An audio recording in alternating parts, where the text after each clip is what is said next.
7. Defendant Roman's motion to dismiss and disqualify filed January 8th, adopted and supplemented by several co-defendants. So first, if we could have counsel for the record identify themselves, starting with the state, and then we'll go through the defendants in the listed order. So. Good morning, Your Honor. I'm Anna Greencross for the state. Morning, Judge. Adam Abadi for the state. Morning, Your Honor. Andrew Evans for Nathan Wade. All right. And beginning with, from the order of, on the notice, beginning with former President Trump. Morning, Your Honor. Steve Sadow and Jennifer Little for President Trump, and he waives his presence at the hearing.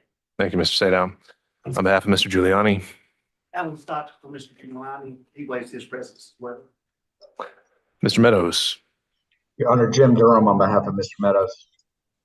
All right. Thank you, Mr. Durham. On behalf of Mr. Clark. Harry McDougall, Your Honor. Mr. Clark waives his appearance at the hearing. And let me go back to Mr. Durham. Mr. Durham, does your client also waive his presence as well? Yes, Your Honor. Okay. Did I catch that from Mr. Giuliani? Okay. All right. On behalf of Mr. Cheeley. Richard Rice and Mr. President Milowitz, and our client waives his presence. Thank you. On behalf of Mr. Roman.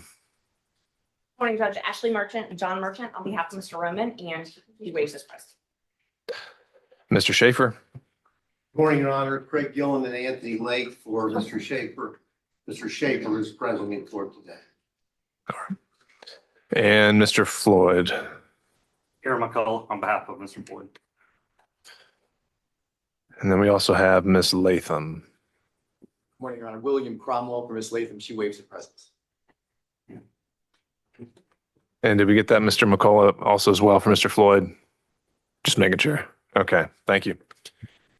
Oh, Mr. Floyd is here. Okay, I see Mr. Floyd is present as well. All right. One more appearance, Sandy Monroe on behalf of the Fulton County District Attorney's Office. All right.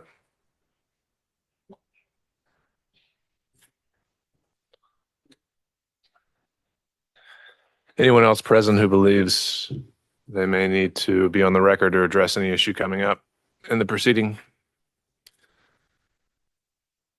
Seeing none. Judge, I'm here, Jake Banks. I've been subpoenaed as a witness, but I also represent Christopher Campbell. All right. Thank you, Mr. Banks. Bimal Chopra for Terrence Bradley. We're under subpoena. Everybody in the hall. All right. And sir, could we have you spell your name for the record? Bimal, last name Chopra.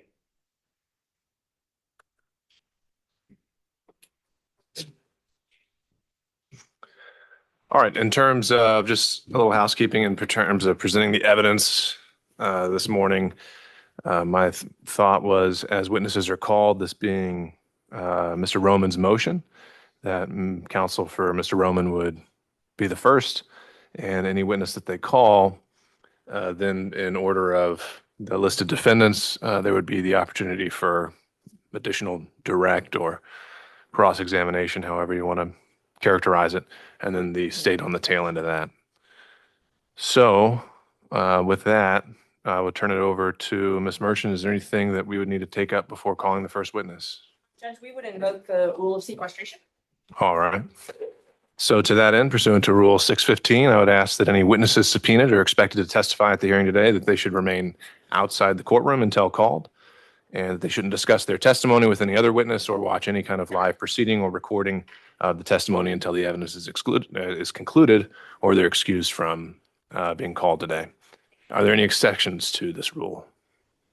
None from the state. Any from the defense? No, thank you, Judge. Okay, Mr. Abadi. Yes, Your Honor. And prior to starting any testimony, the state would just like to address, I guess, some housekeeping matters, some issues with the court as it relates to what was represented during the previous hearing, as it relates to witness testimony, specifically the testimony of the former law partner of Nathan Wade, that would be Mr. Terrence Bradley, and what the state would like the court to understand and realize is that in preparation for this hearing, in speaking to witnesses, in doing the additional research as relates to the comments that were represented by counsel, specifically counsel for Mr. Roman, Ms. Merchant, that we've been able to determine that the claims that the defendant has asserted and did assert and during the last hearing on Monday are not only legally meritless, but are factually unsupported by the statements that Ms. Merchant made to the court. What I would say they're patently false. They are egregious misrepresentations of what is believed that Mr. Bradley would say or even knows. What I would bring to the court's attention in my speaking with the defense counsel for Mr. Bradley, Mr. Chopra, is that any knowledge of anything he would have would be protected under the attorney-client privilege. He would assert that. And that privilege has not been waived by Mr. Wade. More importantly, the representation was made to the court that Ms. Merchant spoke to Mr. Bradley and that Mr. Bradley represented that he had firsthand knowledge from speaking to the several witnesses that he would be able to impeach with the statements she represented, that there was a relationship prior to Mr. Wade being appointed special prosecutor, and that there was issues with cohabitation that he would be able to directly impeach those witnesses. That is patently false. And speaking with Mr. Chopra, those are misrepresentations that are not true. They are for the purpose of harassment and undue burden to the district attorney. And we'd asked to renew our motion to quash. And the only hearing we should be having to the hearing as it relates to sanctions for the defense counsel's lack of candor that's required by not only statutory law, the professional rules of responsibility, and case law. And we asked that we move into a hearing that is related to the sanctions due to the misrepresentation and flagrant falsehoods that have been spread throughout the world in an effort to affect this case and to keep it from moving forward. With that, Your Honor, that's our request. So just small matter of housekeeping. Yes. All right. Ms. Merchant. Judge, at first, the witnesses haven't been sequestered, so I just ask that they be sequestered before we argue this or have any more argument. I know Mr. Wade is still here. So we just ask that he leave since he is under subpoena. Let's start there. Mr. Body. Well, I would agree when testimony starts that the rules of sequestration would require Mr. Wade to leave, but that we haven't started testimony. This is argument. He's lead counsel for the case and he has every right to be sitting at the table. Okay. Ms. Merchant. Let's hear from some witnesses, Judge. Let's actually hear some sworn testimony under oath. I have made proffers and it just seems like all we're going to get is objection after objection because the state clearly does not want any witnesses to take the stand, doesn't want the truth to come out in front of this court. This is a very important issue and we need to have witnesses. I have a good faith basis. You will learn I have a good faith basis. And Mr. Bradley is not my only witness to this good faith basis. It is just happens to be the evidence I proffered at the hearing when the state first tried to keep all of the other witnesses off the stand. I was forced to proffer certain testimony to get over the hurdle to refute their motions to quash. I did that. I used Mr. Bradley's testimony to do that. He is not the only witness that can state that there was a relationship prior to Mr. Wade being hired. The first witness that I'd like to call is Robin Yurdy, not Mr. Bradley, no privilege issues. Let's start with her.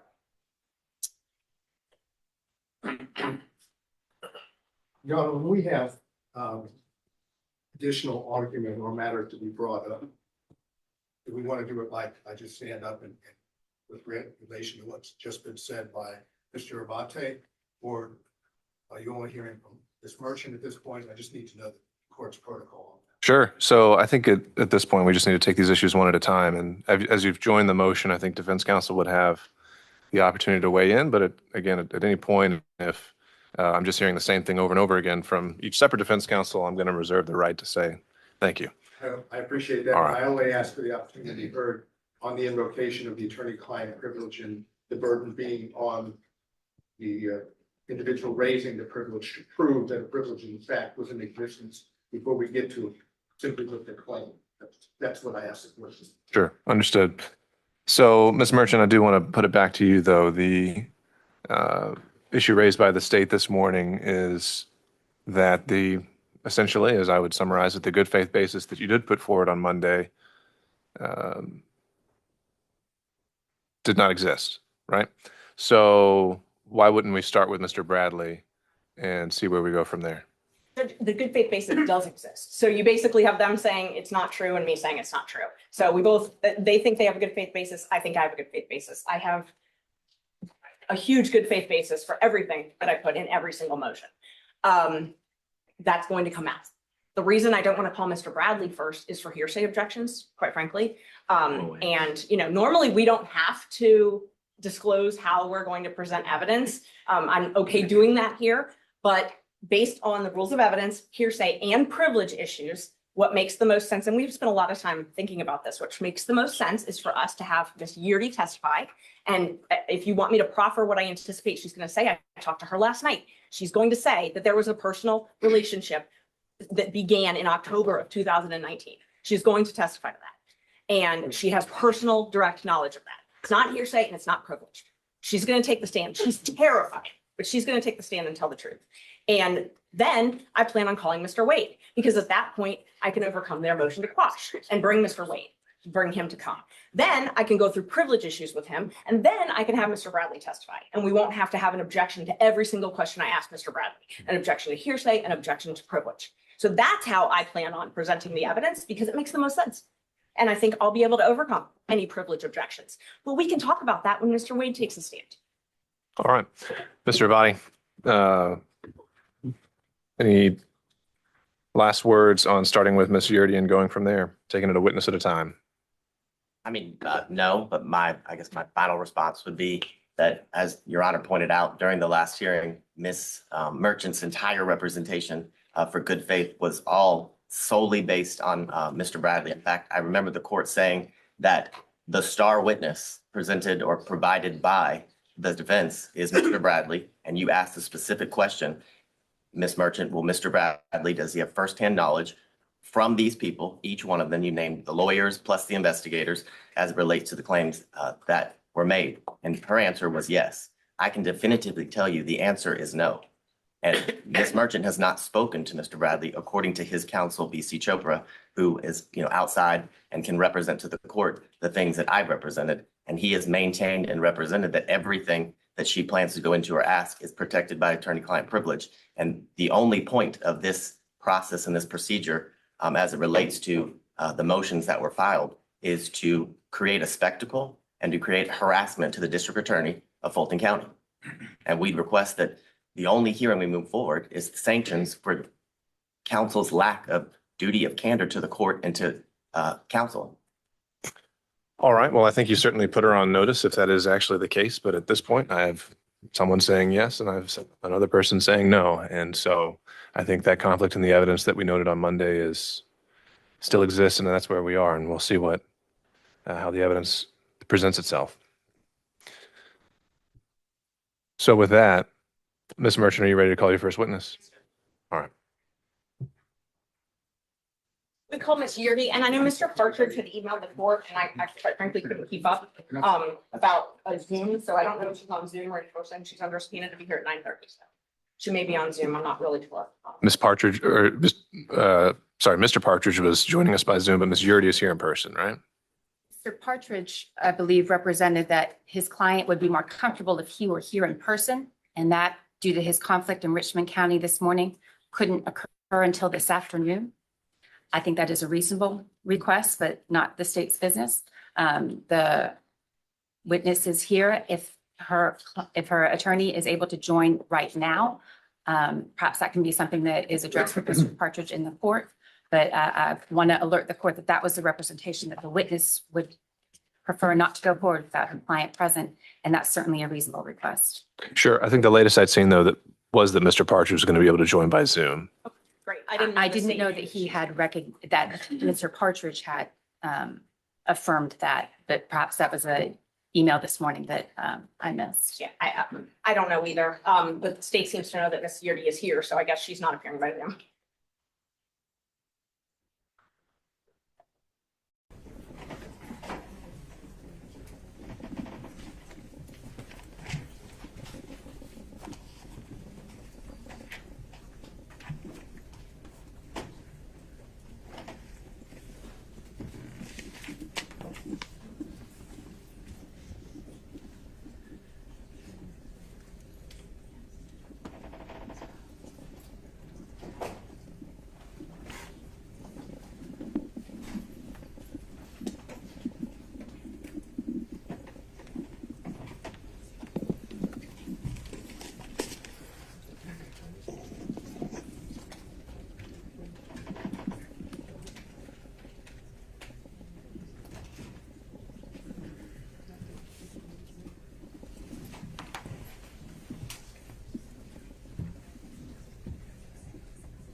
So just for everyone's information, we did convey the Zoom link to Mr. Partridge this morning. I think the last exchange we'd had is that he can join us by Zoom, and apparently he's elected not to do so. So I don't really know what else we can do with that. He was noticed of the hearing, we provided him a link, and we haven't heard from him at all. So I think we need to go forward. All right. Your Honor, before we go forward, we have business documents that were certified and filed yesterday evening. Filed this morning, emailed to Fulton Counsel yesterday evening. We wanted to make sure that this was part of the record before any testimony was taken or before the proceeding commenced this morning. All right. And so in your mind, this satisfies Fulton County's subpoena in this case? Correct. Okay. If you could hand that to Ms. Merchant, and we'll take it from there. Okay, and I don't know either of the I have an original for the court. Ms. Monroe, if you could just provide it to Ms. Merchant, and Yes, if you could just stay on call, we'll let you know if we need you again, okay? Okay, thank you. All right. Were we bringing in Ms. Yurdy?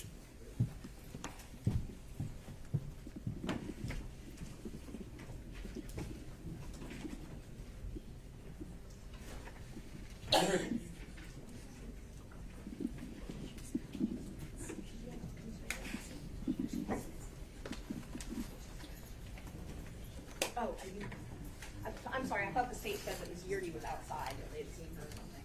So, may John Merchant step out? She's under subpoena to be here at 9:30.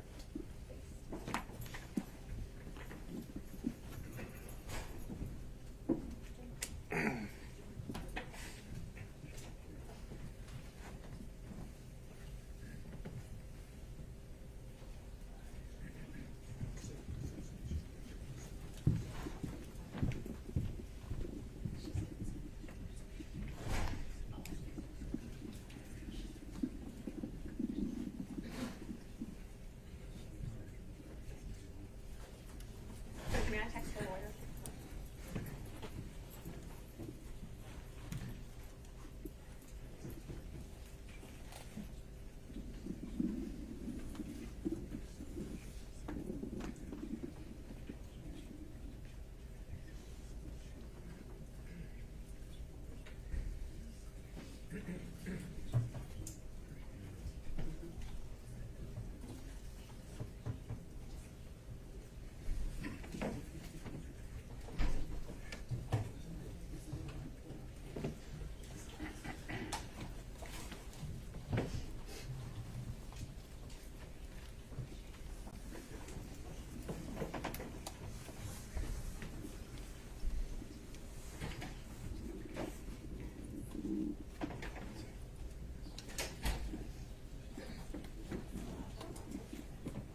Yeah, and just one of them?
Tried to call Mr. Partridge, judge, and it went straight to voicemail, and he messaged and said he was taking the plea. All right. Did he say where his client is? All right. And this is the, was this a former or current employee of the DA's office? Okay. And her return's been filed. I know that she did not want to come without her lawyer here, but I said, I instructed them they go with her.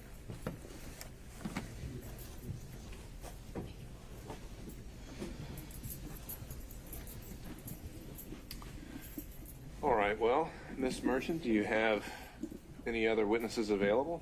Well, we have Mr. Bradley, we can have him testify, but again, we're probably gonna have a lot of objections with, privilege, and so I'd much rather call Ms. Yeardy first, but I know that Mr. Partridge, threw a wrinkle in that this morning by having a conflict. Sure. So. But I can, what I could do is I could call Mr. Bradley and then I can bring him back. Exactly. I think you can always recall them. We can ping pong back and forth if we need to based on hearsay issues, but at least we can use this time until Mr. Partridge chooses to join us. Is he on the Zoom? Or not Mr. Partridge or Ms. Yeardy on the Zoom? No, not that we're aware of. No, okay. Just wanted to check if I don't. All right, so I suppose call your next witness then.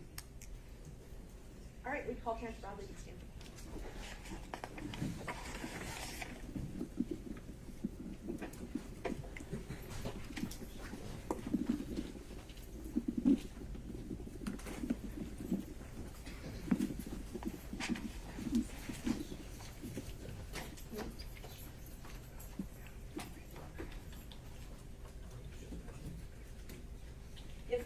If we don't hear, and I don't want to have the sheriff pick anybody up or anything like that, but if we don't hear from Mr. Partridge within an hour or so, we need to help Ms.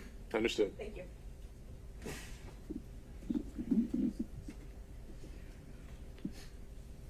Thinking, is someone getting Mr. Bradley in? Yes, I believe so. I believe so. Oh, the sheriff's in the, okay. Sorry. Normally, sorry. Are the sheriffs, when I call a witness, will the sheriff's not sound for them? I don't know if they're going to know where they are. Okay. So I think it'd be best if maybe someone from your team. Okay. And they're not going to know what they look like either. Not a problem at Sure. all. He's outside. Yeah.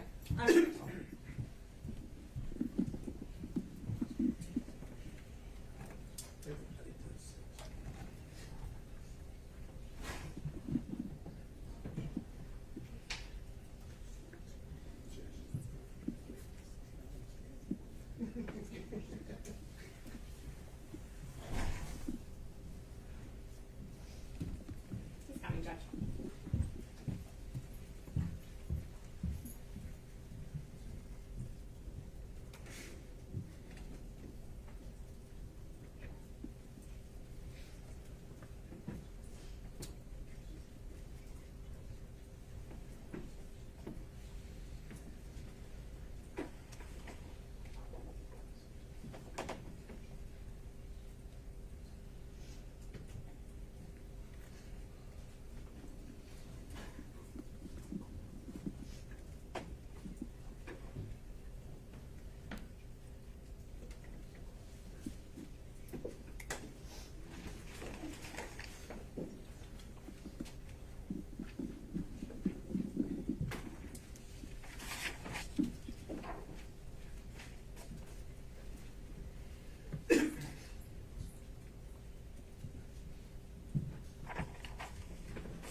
I do.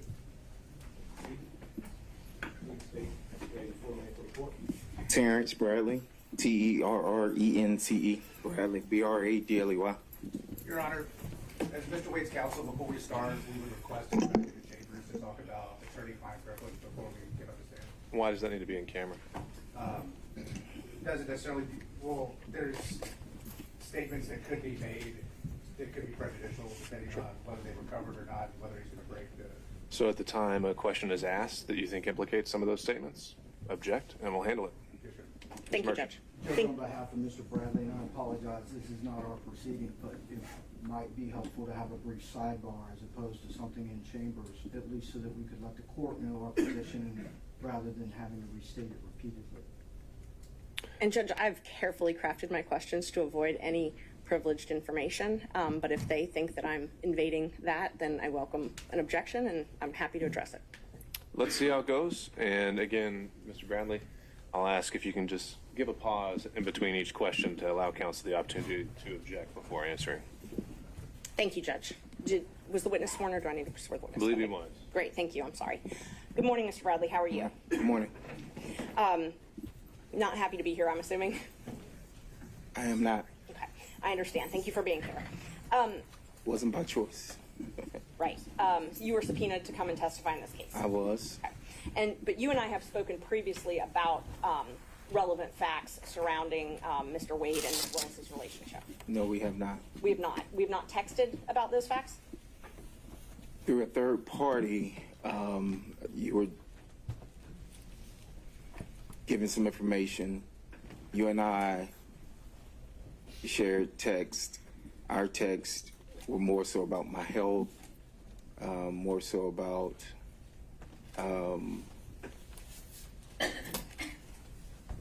if I was okay with what was going on, that I would not be, whether or not I was going to be subpoenaed or not, and that emphatically I would not have been sitting in this position as being called as a witness. So that's what my text chain show. So no. That we've never talked about Willis and Wade having a relationship? Not directly you and I, no. We talked about my health. Okay. We talked about, as I stated before, other things, but not this, no. Okay. Did you text me about Wade and Willis taking many trips together? I object. Well, Mr. Brown, there's been an objection. One, I'm going to object as it relates to attorney-client privilege. Two, I'm going to object because I haven't seen the text message that she's attempting to impeach the witness with.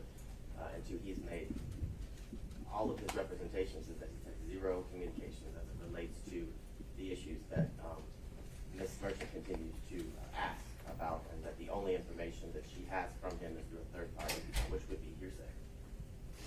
Ms. Merchant. Judge, it's not hearsay. We've had these conversations. If I need to take the stand, I will. If I need to put my phone into evidence, I will. So the first objection was to privilege on behalf of the state. Oh, I'm sorry, I did not respond to that. Sure. Thank you, Judge. Privilege is only communications that are made in furtherance of legal advice. There's been no showing that whether or not they took a trip to California or took a trip, or that Mr. Bradley and I talked about that, either in person or by text, that's privileged. I'm not asking for any communications that Mr. Wade might have made to Mr. Bradley in furtherance of any legal advice. All right, and Mr. Abadi, I believe as the one asserting privilege, it would be your burden to show the necessary foundation there. Is that something you want to voir dire the witness on or take up here on this specific question? Well, no, I'd also object to foundation grounds. She has not provided any foundation that he would have any knowledge of what she's requesting he answer.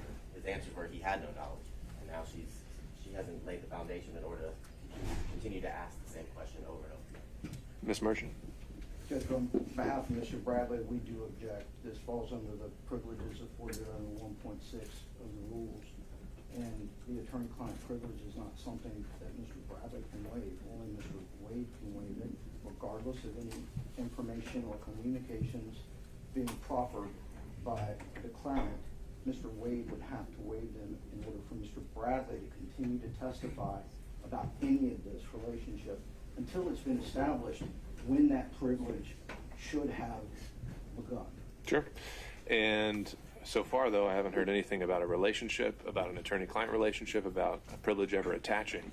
And I think that's going to need to be established before we can actually determine the scope of it and whether this falls inside or out of it. So I think either Ms. Merchant can take the lead if she wants to, but my understanding was that generally has to fall on the person who's asserting the privilege. Except for the attorney is not authorized to violate that privilege, or else he has in fact violated the bar rules, which we have an opinion regarding from someone in the State Bar of Georgia. All right. That's why I thought perhaps a sidebar might be important rather than my interjecting. Well, I still want to kind of see how we can go. So, Ms. Merchant, it sounds like you're going to need to lay a little bit more foundation to see whether this actually is going to fall under privilege or not. That's not a problem, Judge. And what I can do, I was just told that Ms. Yerdy's in the waiting room, but I can, if the state wants to read my text, if Mr. Bradley wants to read them to refresh his memory, I have absolutely no problem with that. I have my phone here, and they're welcome to do that. But I'll talk about some other things, and then maybe if they're going to have a lot of objections to privilege and hearsay, what I can do is I can lay a foundation with Mr. Bradley, get him off the stand, put Ms. Yerdy up, and then Mr. Wade, so we can get through the privilege issues. That might make the most sense. Thank you. All right. Let's talk about something not controversial then. When did you and Mr. Wade first meet? Probably 1998. Okay. And did you all have a law firm together? We did. Okay. When did that firm start? Probably, I think it was 2010. We started exclusively working together as a firm, operating as a firm. Okay. And were you all actually incorporated as a firm? Not initially, no. He had, when I passed the bar and I hung with shingle in 2007, I think he had been practicing a few years prior to that. He had his own firm. We had two separate firms. Okay. At some point, did you all incorporate, though, together? We did. Okay. Do you remember about when that was? I do not at this particular moment, no, ma'am. I'm sorry. Okay. Do you remember if it was administratively dissolved? I've been made aware that it's been administratively dissolved. Yes, I left the firm around 2 years ago. When did you leave the firm? August of 2022, I think it was. August of 2022. Okay. Or it was either August or September of 2022. Okay. August, September. Let me make a note. So in October 2019, were you all incorporated as a firm? I think we were, maybe. Okay. Yes. And when Mr. Wade filed for divorce November 1st or 2nd, 2021, were you all incorporated as a firm? We should have been. I'm thinking that we were. Yes, ma'am. Okay. When did Mr. Wade come to you to file the divorce action in Cobb County? That's privileged information. The timing and the beginning of the privilege, I don't believe that is overruled. So the timing was around 2018. Okay. And it was probably December of 2018. I remember it specifically because I was building a house, and I noticed that he wasn't wearing his ring. I asked him about it. I had invited him to the house because I was having not a housewarming, but people over. And he wasn't wearing his ring. I inquired about it. From there, we discussed what would happen. And we discussed the divorce and what would happen. What would happen with the divorce? What would happen over me representing him for the divorce and when he would want to do it, yes. When did he retain you? Well, my memory would be 2018, okay, when he consulted with me about the divorce and told me what he would like to see done and when he wanted to do it. Do you know when Fani Willis and Nathan Wade met? Specific dates, no. I know it was sometime at a conference. Municipal court conference? Correct. Okay. And October 2019, if it's been represented in the state's pleadings before, that's when they met. Does that sound familiar? If that's what they're saying, then absolutely. I know it was at a conference in 2000. I mean, it was at a conference. If you say it's 2019, I'll take you at your word. Okay. So it was what you're sure of, though, is it was at a municipal courts judges conference Yes. when they were both municipal court judges. Yes. So it's fair to say, since she became the district attorney, she was no longer a municipal court judge. So it had to have been before that. That they met? Yes. Yes. And he was teaching a class at that seminar, as far as you know? I'm going to object to this deleting at this point. She has no direct. Was he teaching a class at this seminar? To my knowledge, he was. And was Ms. Willis, to your knowledge, attending this seminar? Your Honor, I'm going to object. He has no personal knowledge. He wasn't present at the municipal court training. But they put it in their pleadings. Like, we are going to be here all day. We are going to be here all day. All right. If you can establish that he would have some personal knowledge, then that's a fair question. So if you just need to preface it with that, then that's fine. Thank you. Are you aware of when their romantic relationship began? Your Honor, I'm going to object. That relates to privilege. She says that he began representing Mr. Wade in 2018. He met Ms. Willis in 2019. That's clearly within the bounds of attorney-client privilege. I think there's understood, Mr. Avati. So I think, Ms. Merchant, you need to qualify that question. Thank you. I'm not asking you to tell me what Nathan Wade told you in furtherance of legal advice. Okay, so I want to be very clear. If he told you something asking you legal advice, I'm not asking you about that. I'm asking about what you observed, what you saw, and what you knew outside of what he told you when he was specifically seeking legal advice. Okay? This is too far afield. I apologize. I object again on behalf of Mr. Bradley. He's asserting that there is an attorney-client privilege associated with this case under Rule 1.6. For him to draw any inference, make any statements, or any other proffer of information after this relationship began between attorney and client in December of 2018 would be improper, and he would in fact be violating the rules of ethics associated with his bar license. So the way the question was phrased was just saying, what did he personally observe outside of the relationship, not involving communications? How does that fall within attorney-client privilege? Your Honor, whether we like it or not, when we have a client, there are a number of items associated with that relationship between attorney and client that come within your purview and that lead you to further action, lead you to further investigation, further questions, develops your strategy. We can't talk about Mr. Wade on any level. It would be inappropriate. The divorce was filed sometime thereafter. During that entire interlude, any of these issues could in fact have formed the basis for their relationship to remain privileged. Ms. Merchant? Judge, his observations are not privileged. That's not what the privilege law says. And I can read you the attorney-client privilege attaches where, and this is the law, this is the rule.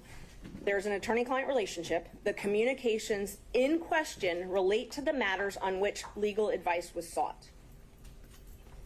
And the communications have been maintained in confidence, and there's no exceptions to the privilege. First, on number two, the second prong. This was not in furtherance of legal advice. That's not in furtherance of legal advice. What he witnesses as a human being is not in furtherance of legal advice. Unless, and if he witnesses them together, it would get rid of the attorney-client privilege because Ms. Willis is there. Additionally, though, exceptions. We can go all day about exceptions to this. Fraud to the court, that's an exception. Mr. Wade, we contend, has filed a false affidavit with this court. That is fraud to the court. If this witness has direct knowledge that that is not true, then that's an exception to attorney-client privilege.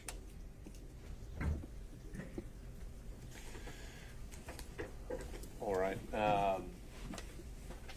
Ms. Merchant, if you could re-ask that question, again, qualifying it as, if it's, I think you qualified it as anything that, outside of anything he learned or was told as a result of his representation. It was just any observations he made, which, in my mind, as you phrased the question, would have included before December 2018 when this first consultation occurred. I think if you can go step by step, we can handle this. And Judge, I would just ask permission. We gave the state notice under 611 that all of these witnesses do not want to be here. They are adverse witnesses. I understand. Yes, so I'd like to have leeway to be able to cross them. Thank you, Judge. All right, Mr. Bradley. Yes, ma'am. You have knowledge that their relationship began in 2019. I do not have knowledge, but again, I have consulted with the bar as late as yesterday at 4 o'clock. I am not here to... Your testimony is that you do not have independent knowledge. I cannot. I was advised by the bar that Rule 1.6 of confidentiality applies and that I cannot reveal anything that I saw or learned. And that if the court is asking me to do that, that an immediate certificate of review should be asked. And so I'm not here to misrepresent to the court or to say anything inappropriate or anything. I am here because I also have a law license, and I'm not trying to lose that. And so, Mr. Bradley, can you finish that thought? Is saw or learned just period, without qualification whatsoever? Judge, I'm going to refer to what I was told by the bar, that Rule 1.6 of confidentiality applies, and that I would be asking for an immediate review by the Supreme Court. Sure, but applies to what? Any communications is what the person at the bar told us. Any communications? He did not qualify. If you talk to Mr. Wade, that's covered. Well, Judge, I don't know. He didn't go into those specifics, but this is what was told. I was sitting there with my attorneys, and this was what was told to us, to state that Rule 1.6 applies. And we gave them the scenario, and this is what they told us to do. And this is what I'm doing at this particular point. Judge, and we have no knowledge if the bar was aware of the affidavit that Mr. Wade filed, but that significantly changes the privilege. He waived the privilege when he put that in the affidavit, so that's one of the reasons I wanted to call him. That's a waiver. He put the relationship in the when the relationship started, and put the relationship in his affidavit. He put a lot of information in that affidavit that would waive certain amounts of privilege. So he disclosed this relationship. So basically what we've got is we've got Mr. Wade being able to say what he wants about this relationship, but then we're not allowed to ask questions to qualify that. So that's not how it works. They either get to admit it or they don't. Either privileged or it's not. We're just talking about a relationship, though. How does that open the floodgates to anything he's ever told an attorney during representation? It doesn't, and I'm not asking him that. I'm asking for his knowledge. They were law partners, and as I go through the questions, I think he has knowledge of things that is not something that Mr. Wade specifically told him. I also think there's a fraud exception to a lot of this, even if there was a privilege, but I don't think there was for most of it. Your Honor, but he's already represented that he has no knowledge about that. I don't think we've actually gotten anything to that extent yet. I think we're still making our way through it, which is, I think he's taking the position that he's not willing to share anything Mr. Wade ever told him, period. Which that's a broader representation of attorney-client privilege than I've ever heard. And I think that's what we're trying to parse out, is if the relationship starts, I've never heard anything that said everything before that point is privileged. Do you have something that I should know? Yes, sir. Apologies, Judge. That's fine. Before that relationship, these questions aren't being established. It was 2018, December. The last question was directly related to a point in time after that, during which the relationship, attorney and client, would have been already established. He has an opinion from the State Bar of Georgia. If he's going to be required to testify when he's ordered by the court on any of these issues. And Judge, I understand how delicate this is. You can phrase it in 1,000 different ways to try to make him say something, but you can't unring a bell that he puts out into the universe where he has violated that privilege. We're going to get to go back 6 months from now and say, oh, well, we shouldn't have said that. It's not acceptable. It violates hundreds of thousands of relationships in this state that we rely on in order for the justice system to function. This is an attorney-client privilege issue. We've done all the diligence we can as far as looking up the relevant laws, the relevant information. We do not have a waiver from the client. The client is present. Whatever. There's no question why we're not barreling ahead is because I recognize the privilege. What we have to determine is actually what that privilege, the scope of it, and when it started. And I don't think we've even gotten close to that yet. I apologize, Judge. I thought December 2018, Mr. Bradley testified directly that is when the retainer and the divorce proceedings were beginning. The issues being brought up by the state have to do potentially, if I've been. So we have a starting point. Correct. But does that necessarily foreclose anything from that point onward?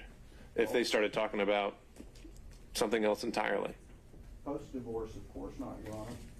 But during the pendency, it would absolutely curtail that, especially as it has to do with observations, attendance at functions together, or other realizations that Mr. Bradley came into during the pendency of his representation. And to parse it out would put Mr. Bradley in an untenable position because his reputation means everything. Okay, Mr. Sadao. Your Honor, I think we're talking about two aspects of arguably the attorney-client privilege. There's the attorney-client privilege, which is controlled by case law and statute, which deals with communications and furtherance. I don't hear that being the objection. The objection is that there are confidential matters under 1.6, which in some form or fashion mean that once you start a relationship with attorney-client, that everything from that point on is confidential between the two of them. There's no such case law in Georgia that deals with confidential information at that time. Attorney-client, yes. Confidential information, no. And I believe what's being argued by counsel, Mr. Bradley, is that he has received, of course, we don't have anything in writing, but he's received some oral advice that under 1.6, confidential matters cannot be gone into, which is, according to them, everything that occurs between Mr. Bradley and Mr. Wade from 2018 forward. There's no such law that protects such confidentials, only communications made in furtherance. And if I'm mistaken, I apologize, but I think what we're being told is I don't have to say anything at all about Mr. Wade once I have an attorney-client relationship with him, because it would be deemed confidential, and if it's deemed confidential, I can't talk about it. And there's no such case law to that effect in Georgia. There is no bar rule to that effect. The only thing the court has to do is say, are we talking about attorney-client privilege or pure confidences or confidential information? And once you decide it's confidential information, you ordered Mr. Bradley to testify, and then it's up to his counsel to decide whether he wants to have his client held in contempt after you've ordered him to testify. And Judge, that's an overstatement. We have not said that he can't testify to anything. The specific question on the table is, what observations do you have from Mr. Wade and Ms. Willis from that point on? Now, they, the defense and their teams, have made an allegation of some impropriety. That same impropriety could be related to a divorce proceeding on every level. We're not here to say we're not talking. We're here to say we're not talking about things that came into his knowledge associated with his representation during the divorce. I realize there's an evidentiary standard, and then I realize that there's the cornerstone of what we do, which is the bar rules, the state bar rule 1.6. We violate that, and the whole thing comes tumbling down. We're not saying that you can't ask about, did Mr. Wade enjoy a beer at a ball game? That wasn't the question. The question was specifically relating to some impropriety that they are trying to dig into. That is privileged information. And more importantly, Mr. Wade, Mr. Bradley has said twice now that he has no independent knowledge as it relates to what she's referencing. He has said it 2 times. So there's not a good faith basis for her to continue to probe into this area, because he says he has no independent knowledge outside of the attorney-client privilege. All right, Ms. Merchant, last word. Yes, Judge. Judge, Mr. Bradley, if ordered, he's here by subpoena. If ordered to testify, it's not a issue with the bar. My question was not about attorney-client privilege. I'm being very careful not to ask anything that Mr. Wade asked in furtherance, but I've been informed that Robin Yerdy is on the Zoom, and so if we want to start back on our original plan, we can call Ms. Yerdy and have her testify and then put Mr. Wade up and we can go through the privilege issue with him. And then we won't have to have all these objections, or else I'm happy to continue questioning Mr. Bradley. All right, so Ms. Merchant, you're saying that your understanding of the evidence that you plan to present, that these issues are affected by Ms. Yurdy in terms of the scope of the privilege and the relationship? No, I think, thank you for letting me clarify that. I think that Ms. Yurdy is going to give me enough to get Mr. Wade on the stand. Once I get Mr. Wade on the stand, because they filed a motion to quash, and you said I had to present something before I could put Mr. Wade on the stand. So once I present Ms. Yurdy, I can put Mr. Wade up on the stand. And then I can put him up before I call Mr. Bradley. And then I may not even have to call Mr. Bradley at that point.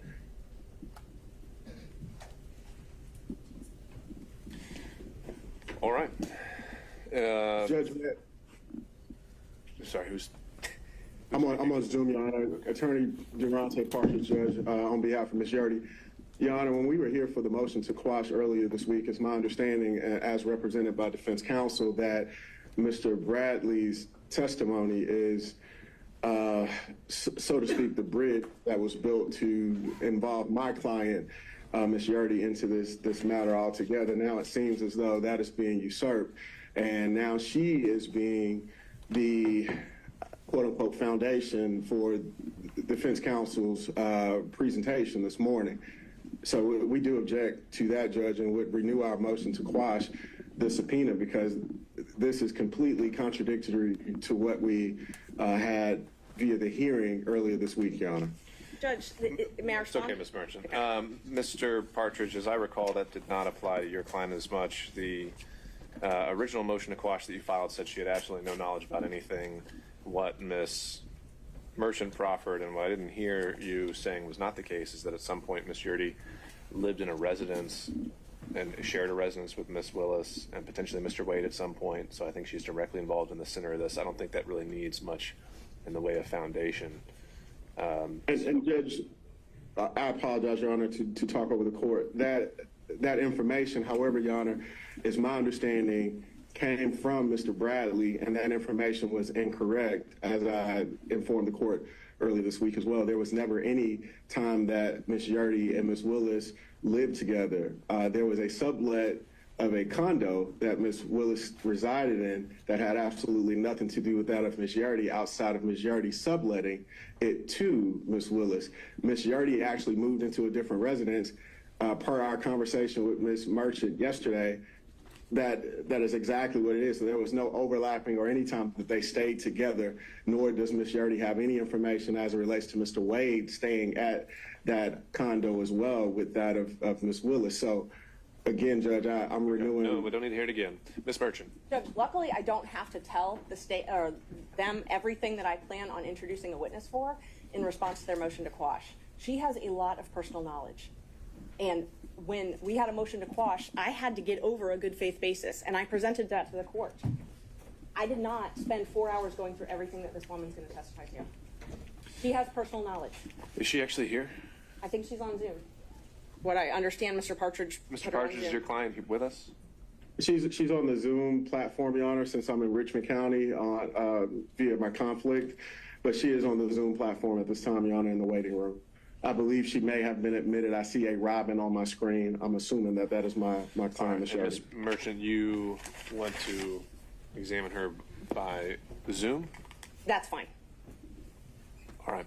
We will waive Mr. any Abadi. Sixth Amendment objections to it. That's fine. My only objection was the representation at Monday's hearing was the good faith basis was based on what she learned from Terrence Bradley. And we know that is false. It's not true. So there is no good faith basis, and we would renew our objection and to quash the subpoena. That was not in regards to Ms. Yurdy. It certainly was. It was at like the 20-minute mark in the hearing. Judge, she has personal knowledge of this relationship. It's not what was represented on Monday. The personal knowledge came from Mr. Bradley. She has no good faith basis to explore this fishing expedition as it relates to Ms. Yurdy. This is a blatant misuse of the process. Ms. Merchant, I do believe that when we went through the motion to quash, you grouped them into two categories, and each one of them we said that they were going to be impeached by Mr. Bradley. There were, well, we took Ms. Yurdy outside of Fulton County, Judge. So we talked about Fulton County differently than Ms. Yurdy. We took Ms. Yurdy out separately. She was different than Fulton County because there wasn't other issues. And again, so we're arguing a motion to quash. I responded to their argument on the motion to quash. Did I tell them that she's going to testify that she's known Miss Willis for years and that her middle name is Latrice? No, I didn't tell them everything she's going to testify to. I don't, like, if you wanted me to, I could have, but that has nothing to do. There is a witness that contradicts what they have said in court, and they're doing everything they can to keep her off the stand and keep the truth away from this court. They filed a motion to quash. I showed a good faith basis. If my good faith basis is Mr. Bradley or Miss Yurdy or texts I've seen, it's still a good faith basis. There's no law that says I have to tell them every single good faith basis I have ahead of time. If we did, we would never have trials. All right, Ms. Merchant. Appreciate the argument of counsel. I think the standard on a motion to quash and a subpoena is not one where we're required to completely flush out and litigate every reason a witness may be relevant. And so we'll take these one at a time. With Ms. Yurdy, I'll deny the motion to quash. And if your election and to proceed in your presentation of the evidence is to call her, then that's what we'll do. Thank you, Judge. So, Mr. Bradley, you may be excused for now. Thank you, but subject to recall. We will call Ms. Yurdy.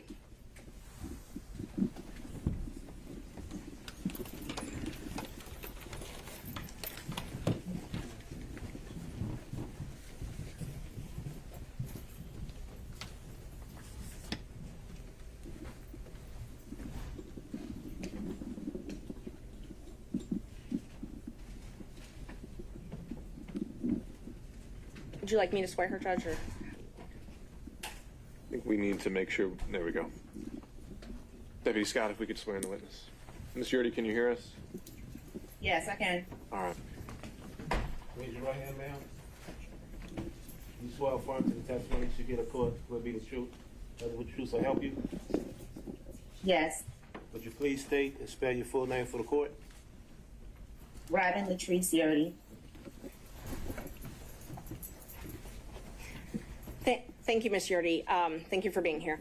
Can you tell the judge when you first met Miss Willis? In college. Okay. So probably 90 or 91. Okay. And have you been friends since 1990 or 91? Yes.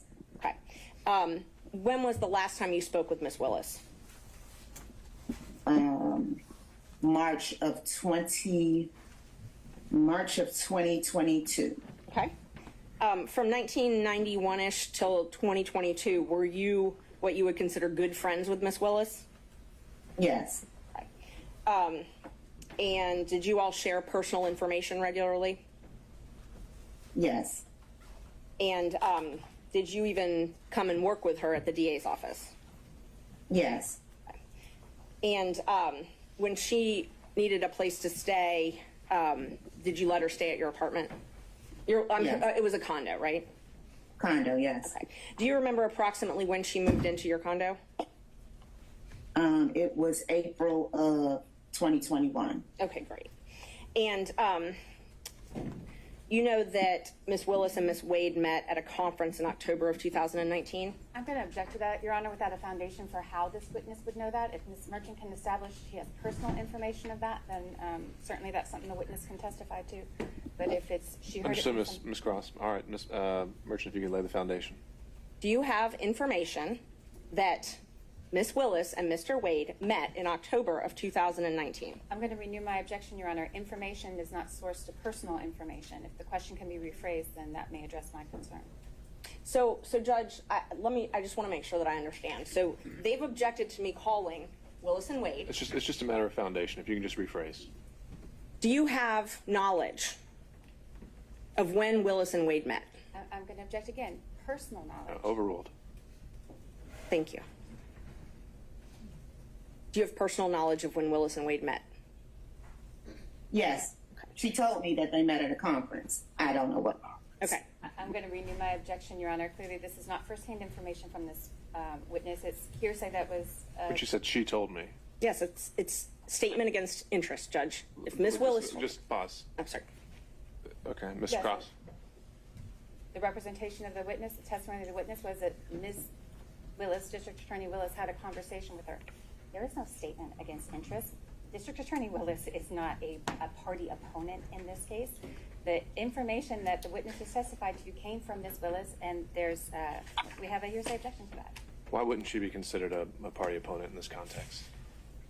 She's a representative of the state, Your Honor. This isn't private litigation or civil litigation. Obviously, the court's aware this is, Ms. Willis is not on trial. Ms. Willis is not a party to the litigation outside her obligation to pursue criminal charges for the state. Ms. Merchant, I guess it's evolved into a hearsay objection. Yes, Judge, and we plan on calling Ms. Willis to the stand. She's under subpoena, so hearsay will be cured. If there is a hearsay objection as far as that issue. But we do still think that it's a statement against interest. Ms. Willis has filed a document that states that they met at this municipal court conference. So, Your Honor, I think maybe I can streamline a little bit. State will stipulate that District Attorney Willis and Mr. Wade met in October 2019 at the judicial conference that we've been talking about. There's no reason to get it secondhand from this witness. Well, that's true. All right, you accept the stipulation, Ms. Merchant? Yes. All right. Am I permitted then to ask questions about that since it's now not hearsay? If it's just to a stipulation, if it's just to that basic fact, I don't think we need a question, but if there's a follow-up that you think is admissible, go for it. Ms. Yeardy, you have personal knowledge that Ms. Willis and Mr. Wade began their romantic relationship soon after this time that they met at the municipal court. I'm going to object to that question. That certainly is a leading question. No foundation has been laid for how this witness would have personal knowledge of that. And until that's happened, the state objects. Judge, I think you can do a yes or no and then follow up with how she knows it. Thank you. Do you know if Ms. Willis and Mr. Wade started dating in October of 2019? I don't know if it was October of 2019. Could it possibly be November of 2019? Could possibly. Okay. And when we spoke, you said it was shortly after the municipal court conference, is that correct? Yes. Okay. So you know that their relationship, their personal relationship, began shortly after this municipal court conference? Yes. And when I say personal, romantic. I just want to make sure we don't get in an argument over what personal and romantic is later. When I ask you personal, do you take that to mean romantic? Yes. Okay. And do you understand it that their relationship began in 2019 and continued until the last time you spoke with her? Yes.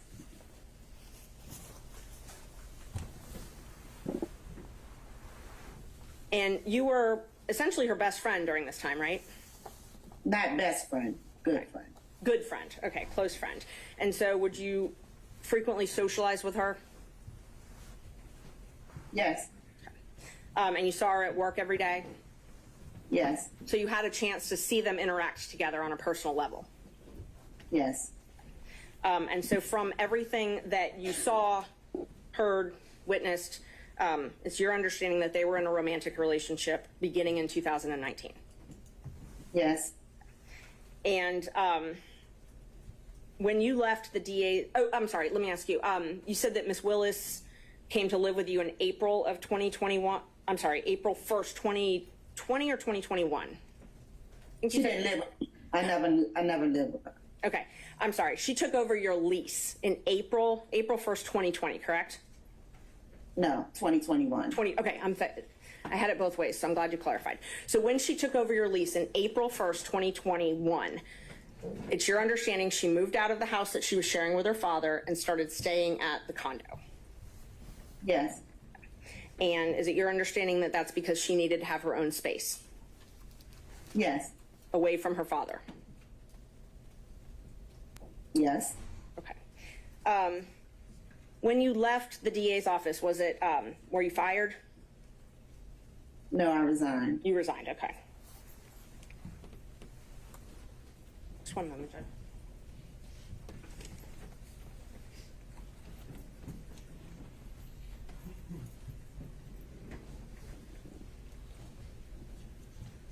Can you tell us why you resigned the DA's office?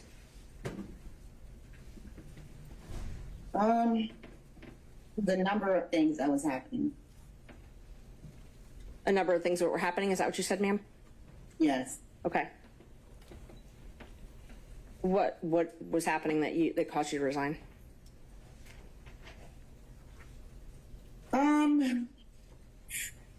It was a spiral of things. So, I guess the last straw is I was put in a department that I knew had no knowledge about. Something happened, and I didn't like it. They didn't like it, and that was it. Okay. Did you have any falling outs with Miss Willis? Well, we never spoke after that. You never spoke after that. Okay. And so you're, without going into all the painstaking details, there is no doubt in your mind that from 2019 until 2022, Miss Willis and Mr. Wade were in a romantic relationship. What's the question? You have no doubt that their romantic relationship was in effect from 2019 until the last time you spoke with her? No doubt. Okay. And that's based on your personal observations and speaking with them and seeing them together and things like that? Yes. Okay. No other questions. Thank you. The other folks may have some questions for you, Mr. Yurdi. Sit down. You want me to go to the If it's more than a couple questions, then sure, but if not. It's only a couple questions. Okay. I think, can the court reporter hear me okay? Ma'am, let me be very specific. Did you talk with Miss Willis about her romantic relationship with Mr. Wade? Yes. Did Miss Willis tell you on more than one occasion that she was engaged in a romantic relationship with Mr. Wade prior to you leaving the district attorney's office?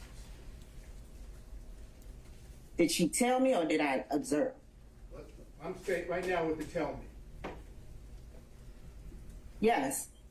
Did she tell you that in the year of 2020?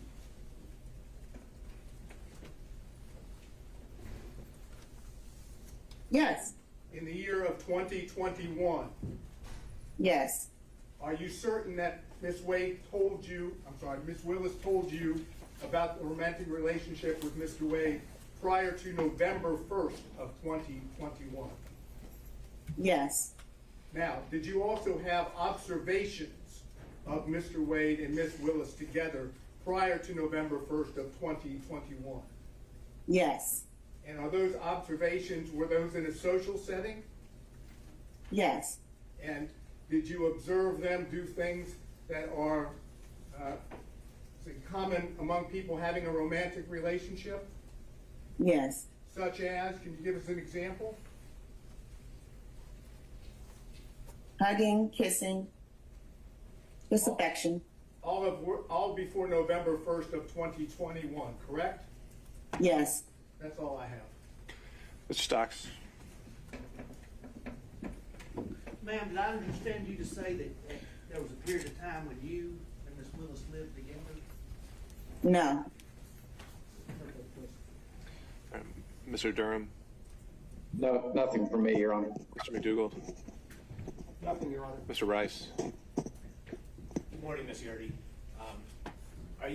Were you aware in 2021 of any trips, social trips that Ms. Willis and Mr. Wade took together?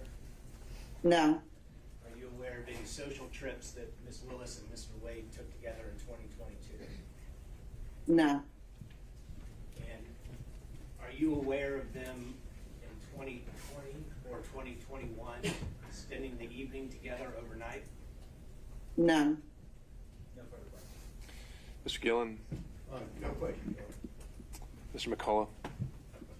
And Mr. Cromwell. No questions, Your Honor. Ms. Cross. I do have some questions. Thank you, Your Honor. Ms. Yurdi, we haven't met before. Is that correct? Correct. You're able to see and hear me okay? Yes. All right.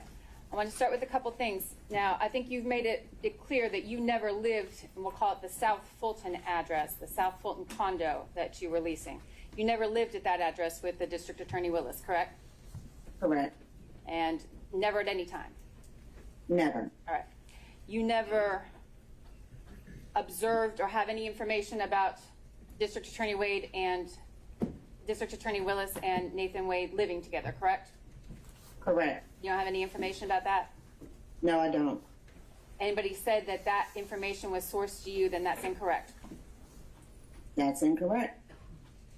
Did District Attorney Willis pay rent at that establishment, at that condo while she lived there and you were living elsewhere? Yes. Who paid the rent? She did. Nathan Wade ever pay the rent? No. And you never told anyone otherwise? I didn't hear your answer there, Ms. Yerdy. Did you ever tell anyone otherwise? No. All right. So let's talk for a second about your time at the District Attorney's Office. You were disciplined several times in the District Attorney's Office during your employment there, correct? No. You weren't written up ever for poor performance, Ms. Yerdy? Once, not several. One time you were written up for poor performance. Were you counseled several times about your performance in the District Attorney's Office that was subpar? No. Did the District Attorney tell you that your performance was insufficient and that you were going to be fired? No. That never happened? No. Maybe when we went at the end. What's the question? The question, Ms. Yerdy, was did the District Attorney ever counsel you on your poor performance in the District Attorney's Office prior and inform you that you were going to be fired? I don't really know how to answer that. I'm looking for the truth. I don't really know how to answer that. I mean, a situation happened that wasn't my fault, and I either was going to resign or be let go. So You understood that that was the situation. You could resign or you could be let go. correct. Yes. You were not welcome to stay. No.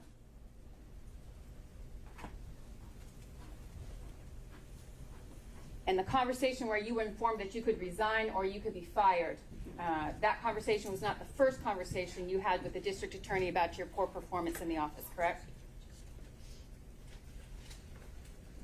Well, it was kind of a spiral, but no. Yeah, it was. Whatever the situation was. Excuse me. Questions are fine. Understood, Mr. Stano. Ms. Cross. Ms. Yurdi, the circumstances of your leaving the district attorney's office ended your friendship with the district attorney Willis, correct? Yes. Y'all haven't spoken since? No.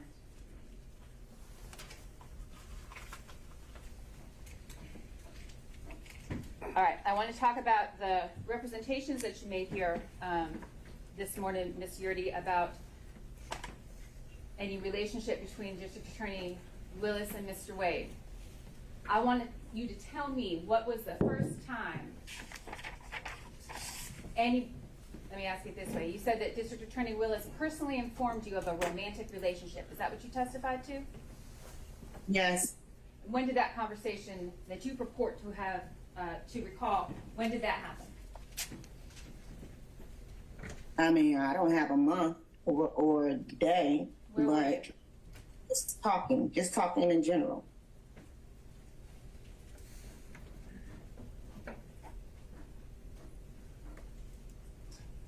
Your Honor, you'd like to keep this witness under subpoena, but that's all the questions I have right now. All right, thank you, Ms. Cross. I have to recross then. I mean, redirect, I'm sorry. All right, on those points only. Yes, just those points. The state asked you a lot about when you were let go, when you resigned. Did something happen as far as purchasing that you didn't feel comfortable with, purchasing things through the county for Ms. Willis that caused you to not be comfortable working there anymore? No. And I didn't tell you how to testify here today, though, right? Right. Okay. And everything you've testified to is from your personal knowledge? Yes. Okay. And you've told the truth here today? Yes. Okay. Judge, I believe she's only under my subpoena, and I'm fine releasing her from that subpoena. Oh, I'm sorry. By show of hands from other counsel, starting with Mr. Sadow. Your Honor, I believe the door's been opened now to ask this particular witness about statements that Ms. Willis made to her. She brought it up on cross-examination on a couple of occasions. Did Ms. Willis say this or inform you of that? So I'd like to now ask her questions directly about what Ms. Willis told her about her romantic relationship. I think we'll take those one at a time, question by question, and we can address those to see. I don't know about a complete opening of the door. We'll see where we go. The first time that you spoke to Ms. Willis about her relationship, romantic relationship with Mr. Wade, do you happen to remember what Ms. Willis said? In essence, not word for word, but in essence, what she said. No. Do you remember the first time she told you, in whatever words were used, that there was a romantic relationship? No. Is this the kind of conversation that you had with your best friend, ongoing over a period of time in which it was common knowledge to you that there was an ongoing relationship between Ms. Willis and Mr. Wade? What's the question? Yeah, I'll ask it again. Is the nature of your then relationship with Ms. Willis such that you were having these ongoing conversations, that is, best friend type conversations, about her relationship with Mr. Wade? I don't remember. Without getting any further in too much detail, is there any doubt at all that Mr. Wade and Ms. Willis had a romantic relationship, as was told to you, prior to November of 2020? She was already asked that question by Ms. Merchant. I just didn't know whether that needed to be. She said no, no doubt. No doubt. All right. Any other defense counsel by show of hands? Seeing none. Last recross from Ms. Cross. Anything else? Not this time, Your Honor, but we've asked the witness remain under subpoena and subject to recall. Judge, she's under my subpoena, and I'm releasing her from my subpoena. So if they want to subpoena her, they're welcome to do that. Ms. Cross. I would prefer that the court keep her under subpoena. I think, Sure. Given the representation of Ms. Merchant, given how she intends to proceed today, that this witness may need to be recalled. All right, understood. In the interest and knowing that we may have to bring witnesses back and forth, I think it's in the interest of effective presentation of the evidence here. Ms. Yurdi, you are still going to remain under the auspices of your subpoena. And so please stay in touch with your attorney. We may need you to rejoin us on Zoom at some point today or tomorrow. Understood? Okay. All right. Don't discuss your testimony with any other potential witnesses. All right? All right. All right. You can log off. And Judge, I'd ask, can Mr. Partridge stay on for just 1 moment? For what reason? The state made some allegations that I misrepresented some things to the court, and I'd just like the opportunity to clear that up, that Mr. Partridge is the one that told me that they lived together for a month. They've called me everything but a liar today, and so I just think that it's appropriate for everyone to know where that information came from. All right, Ms. Merchant, I think you've made your position clear. I don't think we need to get sidetracked on that. All right, Ms. Merchant, you can call your next witness. Thank you. We call Mr. Wade. Judge, may I be excused as well, please? All right, take care, Mr. Partridge. We call Judge. Mr. Wade. All right. Ms. Cross.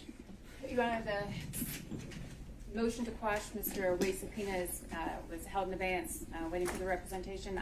I believe that the good faith basis that Ms. Merchant represented on Monday, I think that's clearly not accurate. Understand the testimony that's now in the record. Mr. Wade is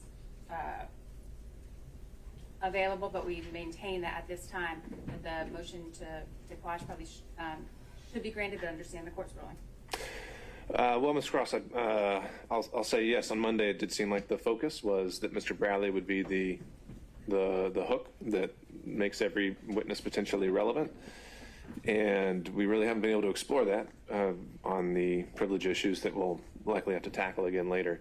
But for now, the evidence in front of the court at the moment is that we have a witness who has said this relationship may have predated the affidavit that Mr. Wade filed. I don't see a way around the relevance of his testimony. And so I'll deny the state's motion to quash the subpoena of Mr. Wade. Ms. Merchant.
My name's Nathan Wade, Nathanwade. Good morning, Mr. Wade. Good morning. Prior to filing this motion to disqualify, you and I were friends, correct? Yes, And in fact, I supported you when you ran for judge in 2016. you did. I wore your shirts. My kids wore your shirts. Ms. Merchant, Fines. your personal opinions have no relevance. Okay. I mean that in the best way. That's all right? completely fine. I Let's will get to move the on. point. Thank you. No. Totally fine. Thank you. You filed for divorce from your wife on November 2nd, 2021? Yes, ma'am. Okay. And in that divorce proceeding, did you file answers, things such as interrogatories? I did. Okay. And so interrogatories are where you're responding to things that basically answers that the other side is asking? Yes, ma'am. And I've got your complaint for divorce. I'm just going to mark it for the record as Defendant's Exhibit 2. The first interrogatories that you answered, those were December 27th, 2021. Is that right? Thereabout. Yes, ma'am. Okay. And in those, you were asked different things, but those are sworn. You actually swear to those. You verify them, right? Yes, ma'am. Okay. And so that verification is where you're swearing under oath that everything in it is true? Yes, ma'am. And let's see, you were asked if you had any documents which relate to the purchase of gifts by you to any person other than the defendant with whom you have or had a relationship, romantic relationship, from the date of your marriage, correct? Yes, ma'am. Okay. And you responded under oath that you didn't have any documents to that. That's correct. You again responded to an interrogatory. You updated those responses on May 30th, 2023? Yes, ma'am. Okay. And you actually sent those directly to opposing counsel in the divorce? Yes, ma'am. I think so. But in that one, you answered none again to that question, correct? Yes, ma'am. Okay. So May 30th, 2023, you said that you didn't have any documents showing any purchase of anything with someone that you had a romantic relationship with. I believe the interrogatory was gifts. Okay. Not anything, gifts. And I have it if you want to take a look. I'm going to mark, okay, so just for the record, I've got your complaint for divorce marked as number 2. I've got the verification and the interrogatories from 2021. I'm going to mark those as 3. And then your May 30th, 2023, I'm going to mark as 4. Judge, may I approach the witness? You may. Thank you. That is what I marked as 4. This is what I marked as 3. Okay. Thank you, Judge.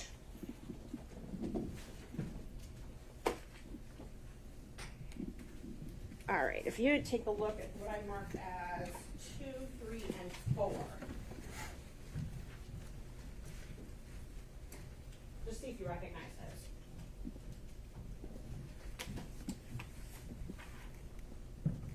those. I do. And are those, that's your divorce complaint, and then your 2021 interrogatory and your 2023 interrogatory, correct? Yes, ma'am. Okay, are they a fair and accurate representation of what is filed in that case? Yes, ma'am. I'd move to admit those into evidence. And this is 2, 3, and 4? It's 2, 3, and 4, yes. All right. Any objection from the state? The divorce? It's on the district. No objection to 3 and 4, and subject to Ms. Merchant's representation that 2 is a filing of divorce. I just don't, the divorce complaint, I don't have that in front of me, but subject to that representation, no objection. All right. And by show of hands, any objection from other defense counsel? Seeing none, defendants 2, 3, and 4. This should be Romans, well, we'll just call them 2, 3, and 4, admitted without objection. So that interrogatory that you filed in 2023, that's the one where you said no, that you didn't have any documents relating to the purchase of gifts, that you had a romantic relationship with someone, right? Which interrogatory are we talking Number 4, 2023. Which number in the interrogatory? Number 4.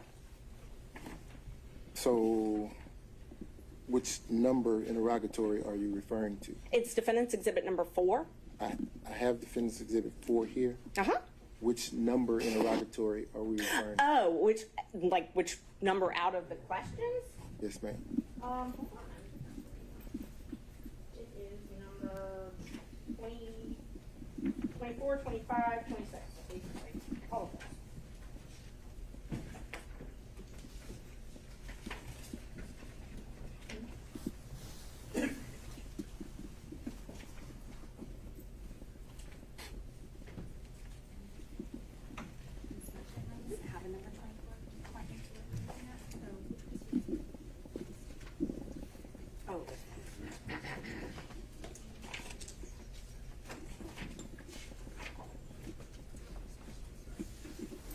It's supposed to be number.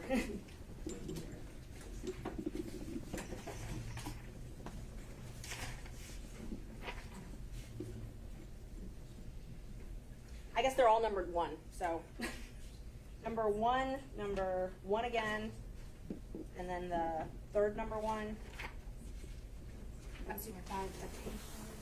He didn't put page numbers on. He didn't put any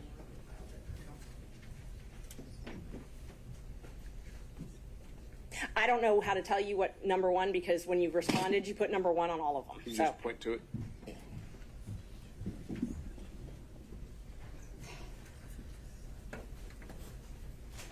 this one. This one, I'm talking about this number 1, where it's tabbed. There's 2 number 1s that are tabbed. Okay, And there's no page number, but it is the second page. all right. They're asking if you have any receipts for restaurants, hotels, bars, things like that. The first number 1, I believe it's the second number 1. the second number 1.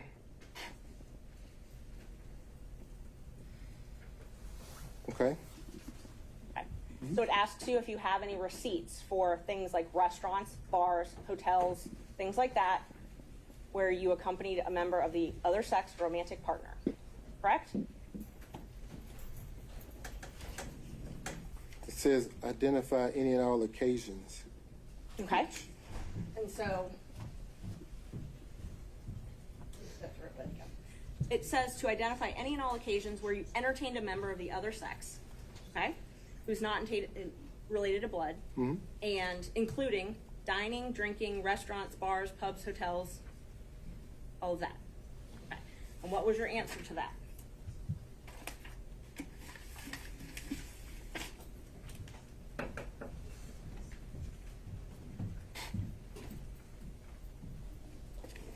None. None. Okay. So May 30th, 2023, you prepared this document, I did. submitted it, I did. and it says none as far as entertaining a member of the opposite sex. It does. Okay. No hotels, no bars, no restaurants. Correct. Okay. You again updated that. Let's see. You updated it on December 22nd, 2023. And I'm going to mark that as defendant's number 5, and I have copies. Is that correct? Yes, ma'am. Okay. And then you updated it once again on January 26th, 2024, correct? Yes, ma'am. Okay. There's that one. May I approach the witness again, Judge? Is that what you're marking as defense exhibit 6? Yes, Judge. I'm marking number 6 is the January 26th, 2024 interrogatory, and then that one. And then number 5 is the December 22nd, 2023 interrogatory response. All right, are you tendering those at this time? Yes, I am. All right. Any objection from any counsel to defense exhibit 5 and 6? Yes, Judge. No objection. Thank you, Ms. Cross. Seeing none others. Lovely. I have tabs for you. So now that you have those, let's just talk about those for a minute. Those were verified, so sworn under oath. Okay. And one of them was December 22nd, and then of this last year, so last December, and then one was just recently submitted in January, right? Okay.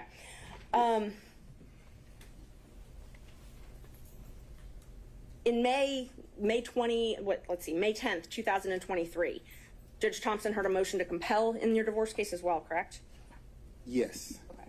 And you were actually held in willful contempt. I'm going to object to the relevance of Ms. Merchant. His credibility is relevant, Judge, and if he was held in willful contempt for failing to provide answers and documents, I think that's relevant to this court. How is that a prior false act or crime of conviction or anything else allowed for impeachment under the rules of evidence?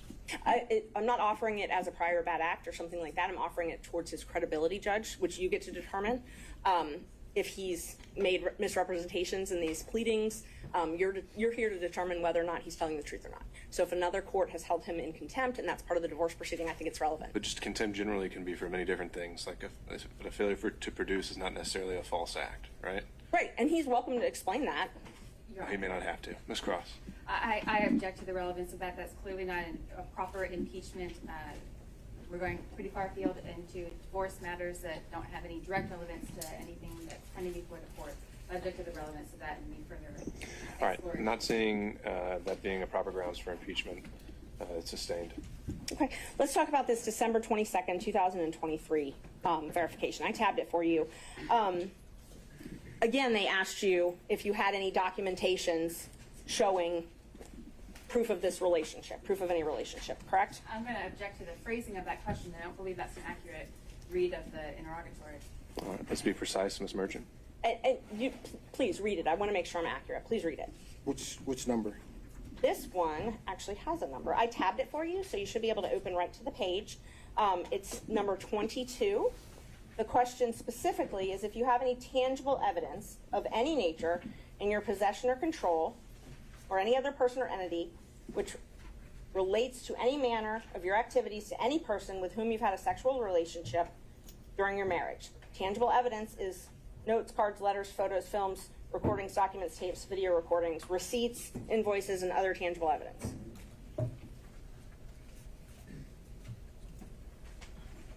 Yes. Okay. And you answered that you did not have any documents to that effect, correct? Correct. Okay. And that was on December 22nd, 2023? Yes, ma'am.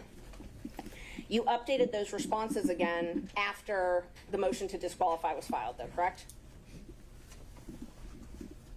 When was the motion filed? January 8th, 2024, when I filed the motion to disqualify you and alleged that you had a romantic relationship with Miss Willis. Yes, ma'am. After that, you updated these responses, correct? Yes, ma'am. And so your new responses, you now changed your answer from that you didn't have any of this to you're asserting the privilege under 24-5-505, correct? Yes, ma'am. Okay. And both of these are under oath? Yes, ma'am. You also updated your response to the question about spending time with someone other than your spouse for dinner, drinks, things at restaurants, bars, hotels, or the other person's home, correct? Yes, ma'am. So in December of 2023, you said no to all that, and then in January, after I filed my motion, you said privilege to all that, Fifth Amendment privilege. Yes, ma'am. Okay. And just to be clear, was it... Sorry, I'm going to object the characterization of Fifth Amendment privilege. I think it was a statutory privilege, and that's quite different. That's what I was just about to ask him. So that privilege covers infamy or Fifth Amendment privilege, correct? So it was a privacy privilege is what I updated my response to do. Once you filed your motion to intervene in my divorce action, I then figured that you were in talks with my former wife's divorce lawyer. Okay. And because of that, I asserted a privacy privilege because I didn't want the proceedings of my divorce to bleed over into the proceedings in this case, which is the case that obviously you're involved in. So your answers in December of 2023 that you didn't have any documents about any travel that you took with Miss Willis, that wasn't true though, correct? They didn't ask me about any documents regarding Miss Willis. A romantic partner. They asked you for documents regarding a romantic partner. So I'm sorry, I inserted Miss Willis's name. Let me rephrase the question. They asked you for documents about travel with a romantic partner in December 2023. And you under oath said you did not have any of those, correct? I did not. Okay. And they asked me about gifts. Right. I've never purchased a gift for Miss Willis. And they asked you about receipts for dinner, receipts for drinks, hotels, bars, and restaurants. And you said you did not have any of those. I did not and do not have any receipts for any of those things. Okay. And part of the civil discovery, they say that even if you don't have it in your pocket, if it's within your purview, you got to get it and give it to them, correct? Your Honor, I'm going to object again to the relevance of the questions about the scope of civil discovery. I think she's asked him about statements he made in pleadings. The answers are already in the record. And all right, to the extent you're trying to establish a prior mistruth, Ms. Merchant, I'll allow you to ask a few more follow-ups, but if it's not there, we have to move on. Thank you. So in 2023, December, you said you didn't have any receipts. I do not have any receipts. I did not have any receipts. But you did travel with Miss Willis in 2023, correct? I did. And you traveled with her in 2022, correct? I did. And you traveled with her in 2021, correct? No. So you only traveled with her in 2022 and 2023? 2022 and 2023 is what I recall. That's what you recall? Yes. Okay. So you just don't remember if you traveled with her in 2021? 2022 and 2023 is what I recall. Is what you recall. My question is, did you travel with her in 2021? I'm not recalling any travel in 2021. So it's not yes or no, you just don't remember? I'm not recalling any travel in 2021. So you did not travel with her in 2021? Your Honor. This has been covered. Let's keep going. Thank you. Let's see, you filed an affidavit in this case, correct? I did. Okay, and I marked that already. I gave it to the state as number 1. Exhibit number 1. May I approach, Judge? Okay. Thank you.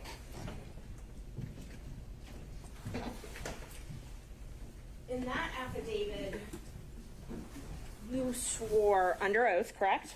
Yes, ma'am. And in that affidavit, you swore that, well, first of all, do you recognize the affidavit? I do. Okay. Did you sign the affidavit under oath? I did. And you gave this affidavit specifically to refute the allegations that I had raised? Yes, ma'am. Nobody forced you to sign this? No, ma'am. You chose to sign it? I did. And you signed it on purpose to admit into court to refute allegations? I did. You signed it specifically to prove that you were not in a relationship with Willis prior to November 2021, correct? Correct. Okay. And you were a lawyer when you signed it? I was. And you're still a lawyer today, correct? I am. When were you barred? 1999. Okay. And you believe that your relationship with Miss Willis is subject to attorney-client privilege, correct? I'm going to object to that, Your Honor. I don't think that's factually correct. I don't think that's a relevant question, and I don't think it's appropriate to question this witness about the scope of his attorney-client privilege. He's got an attorney who can speak for him for that, but questioning the witness, I think, is inappropriate. All right, so a lot to unpack there. The question is simply that does he believe there's a relationship that exists in the terms of attorney-client privilege between him and Miss Willis? Is that accurate, Yes, Ms. Judge. Merchant? It was. I asked if he believed his relationship with Miss Willis is subject to attorney-client privilege. Okay, I don't see why yes or no would be barred. Maybe I'm not understanding the question. If the question is, does Mr. Wade and District Attorney Willis have an attorney-client relationship? It is not. There's no foundation for that. If the question to the witness is, does his relationship with District Attorney Willis impact his attorney-client relationship with his divorce attorneys, that I don't think is an appropriate question for that witness. First, first I believe is a proper phrasing.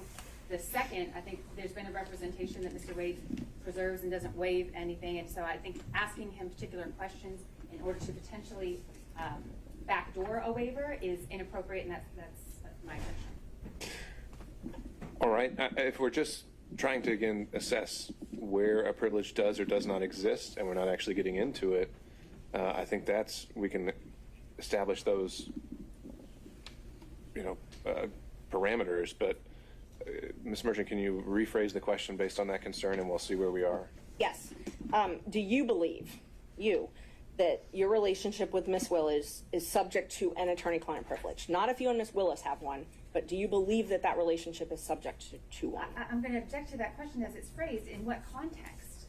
Any conversation with his attorneys is privileged. That I think is clear. What's not clear to me from that question is Ms. Merchant asking in the context of your communication with your attorneys, is that, or outside that context, is it? Right, and Ms. Merchant, I think we need to figure out what are we getting at with this? I'm just trying to figure out if he thought that their relationship is subject to an attorney-client privilege. I mean, it's been asserted. I think it's going to be asserted, and that was all I was asking. The actions themselves wouldn't be at issue. It's more communications. If someone saw them, someone had knowledge of it. Is that attorney-client privilege? I want to know. All right. Well, I guess I would find his legal opinion on this isn't relevant. Okay. We can deal with that as it comes up. So, sustained. In 2022, in this affidavit, you swore that you and Willis developed a personal relationship. Yes, ma'am. Okay. And you said that didn't develop until 2022, correct? That's correct. Okay. And that's different from what you said in your pleading in May 2023 in the divorce case, correct? No, ma'am. In May 2023, when you were asked if you had a if you'd had any affairs, essentially. And you said none. That's correct. Okay.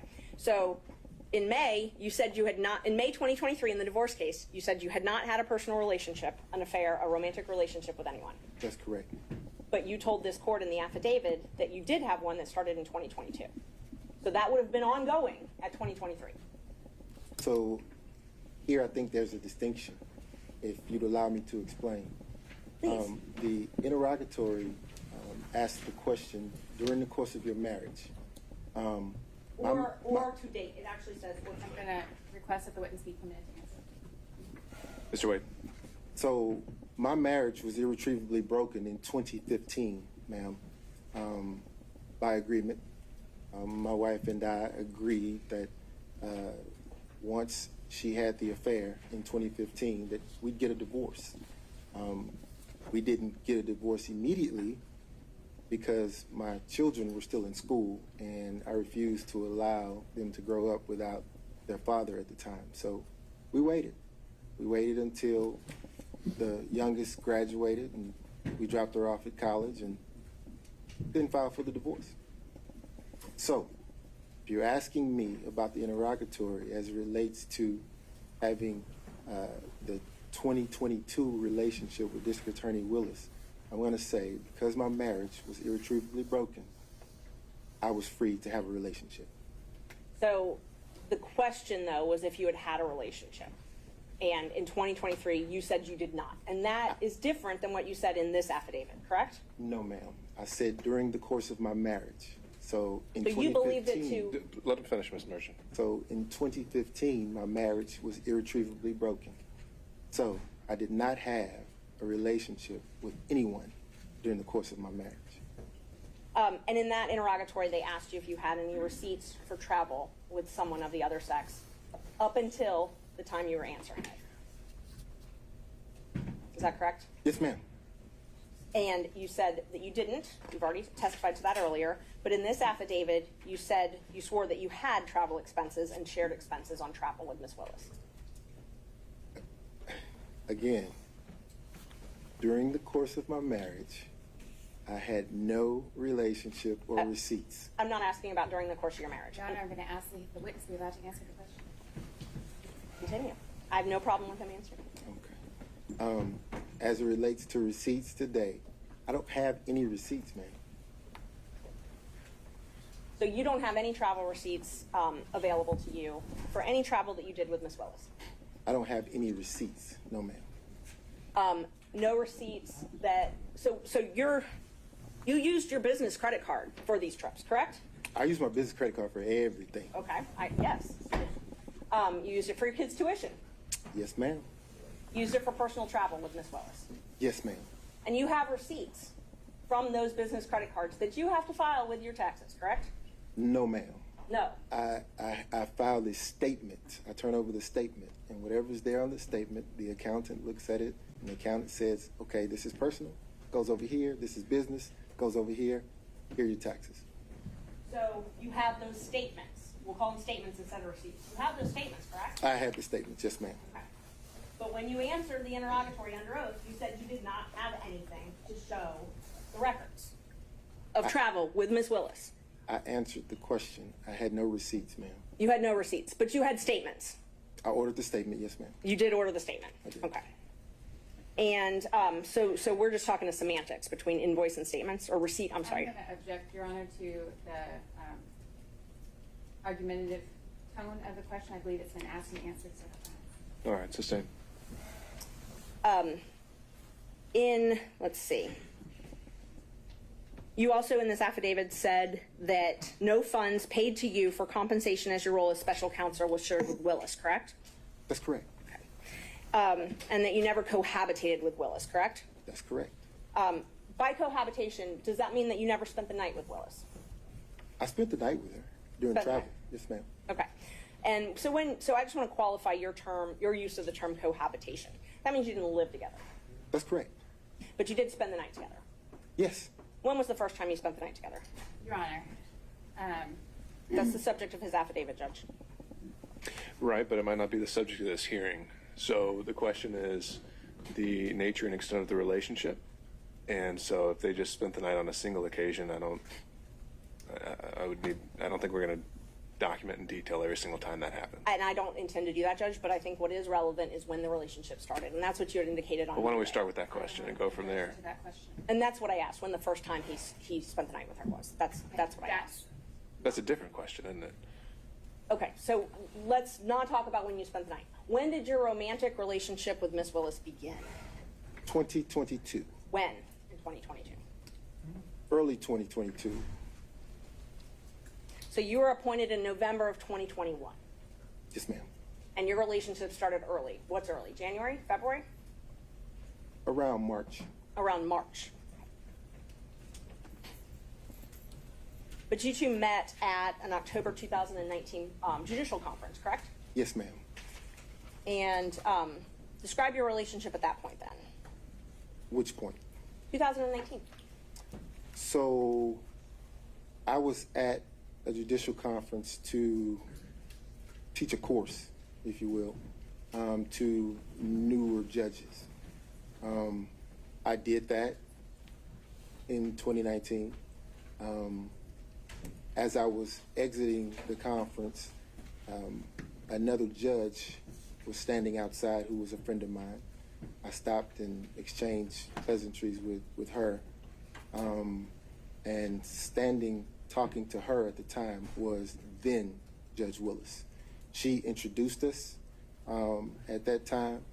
We shook hands, exchanged business cards, and I got into my vehicle and left the conference. So that meeting was probably 3 minutes. Okay. When was the next time you talked to her? Didn't talk to her again probably maybe a month or a month and a half had gone by. Okay, so you talked to her November maybe? Maybe. On the phone? On the phone. Okay. How regularly did you speak with her in 2021 on the phone? In 2021? I'm sorry, 2019, I'm so sorry. 2019, how frequently did you speak with her on the phone? 2019, after the meeting, I probably talked to her 2 or 3 times. She would have questions. I was the district rep for the particular district that I sat in. Okay. And the judges would, when they would have questions, they sometimes would go to the rep. So she was outside of my district, but she would call me. She felt comfortable calling me to ask me the questions. I don't know if you know the racial makeup of certain benches, but it wasn't very diverse. So she felt comfortable calling me for advice.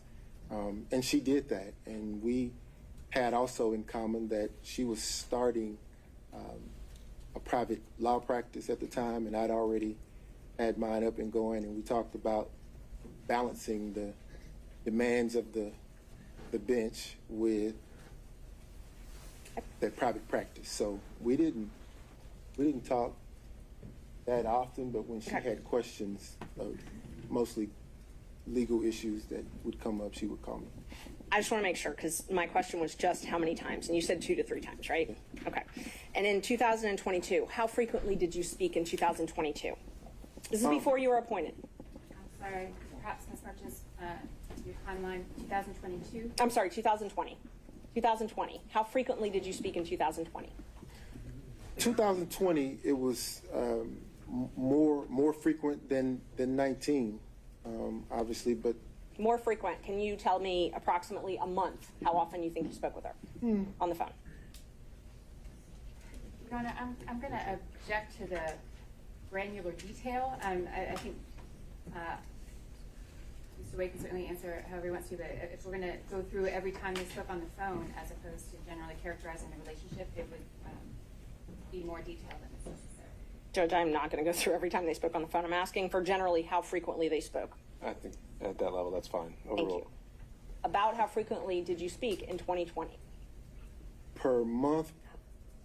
I mean, if it was 2 or 3 times that entire year, you can tell me that. If no. it was more than that, then you can quantify it by month. No. We spoke on the telephone often. I mean, I don't know how many. I couldn't give you a amount of time because you remember COVID happened and the world was shut down, but so we spoke on the phone more than 2019, Jeff. Okay, let's qualify it. Before her election in 2020, how frequently did you speak? You mean as she was campaigning? Before the election. Yes, as she was campaigning, before she was elected. It's two different animals. As she was campaigning before she was elected. Okay, so during the course of her campaign, we didn't talk as much, obviously, because she was busy. Fulton County is a large jurisdiction to cover. So we didn't talk a whole lot, but she did know that I'd gone through the election process. So when things would come up, that she had questions about, she would call me and ask me. So, and just to be fair, I'm only Ms. Merchant. Judge, actually, he's not asked and answered. And I mean, I don't mind him explaining, but I just wanted to know how many times. I mean, if we talk about every conversation they talked about, you gotta let him finish his sentence, and then if you need to redirect him or have me direct him, I can. Mr. Wade, you can continue. Yes, sir. So sometimes it would be like a 3-second call. She would go, during your election, have you ever seen this? And I would say, no, but here's what I would do. And we'd hang up. She had a lot of professionals working for her, but she trusted my judgment, so she called me. It'd be brief conversation, but she called. So my question was, how frequently did you speak with her prior to her election? Frequently? Infrequently? More than 2019, but it wasn't a everyday thing, no. In 2021, before you were appointed in November, so January to November 2021, the only time I'm talking about, how frequently did you speak with Ms. Willis on the phone? In 2021, then it became frequent. Frequent? Yes. But you did not work at the DA's office at that point, correct? I did not.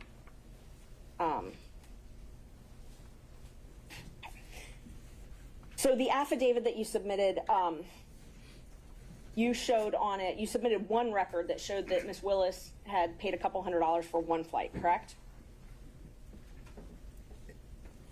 Say again? The affidavit that you submitted to this court showed that Ms. Willis had paid for one flight several $100s. Is that correct? No, ma'am. I think that, are you drawing a distinction for her paying for a flight or for her actually booking a flight? Because those are two separate things. I will re-ask it. Okay. The affidavit you filed in this court, you alleged that Ms. Willis paid for one flight. Paid for one flight, correct? No, ma'am. You did not allege she paid for one flight. No, ma'am. What I allege is that our travel was split roughly evenly. So where you see I have booked a flight or I've paid for a flight with my credit card, what you don't see is that she covered her own flight, reimbursement to me. The flights that you see here are the flights that she would have booked with her own resources, with her own cost. And there's one flight, correct? One flight reflecting that she actually booked. Ms. Merchant, let him finish and then you can redirect him. One flight that she actually booked, yes. The other flights I booked, she paid for. So the affidavit, you submitted one flight that she booked and paid for. Yes, ma'am. Your Honor, I'm going to object to the phrasing of that question. The line in the affidavit is not as Ms. Merchant is representing it. It said examples of the District Attorney Willis purchasing plane tickets for she and I with her personal funds were attached as an exhibit. It certainly did not represent that it was the only example of the District Attorney purchasing flights for Mr. Wade or for compensating other travel. All right, understand, Ms. Cross. I think that's something you can, it's now on the record, but also something you can take on cross. Thank you. And just so everybody is clear, all I asked you is, your affidavit, you submitted proof of one flight that she paid for and booked. That's all I'm asking. Correct? With the explanation, yes, ma'am. Okay. all I needed. You said in the affidavit that you roughly shared travel though, correct? Yes, ma'am. Okay. So this roughly sharing travel, you're saying she reimbursed you. She did. And where did you deposit the money she reimbursed you? Oh, it was cash. She didn't give me any checks. So she paid you cash for her share of all these vacations. Mr. Schaefer, you'll step out if you do that again. Yes, ma'am. Okay. And so all of the vacations that she took, she paid you cash for. Yes, ma'am. And you purchased all of these vacations on your business credit card, correct? Yes, ma'am. Okay. And you included those in deductions on your taxes, correct? No, ma'am. No, you did not. No, ma'am. Okay.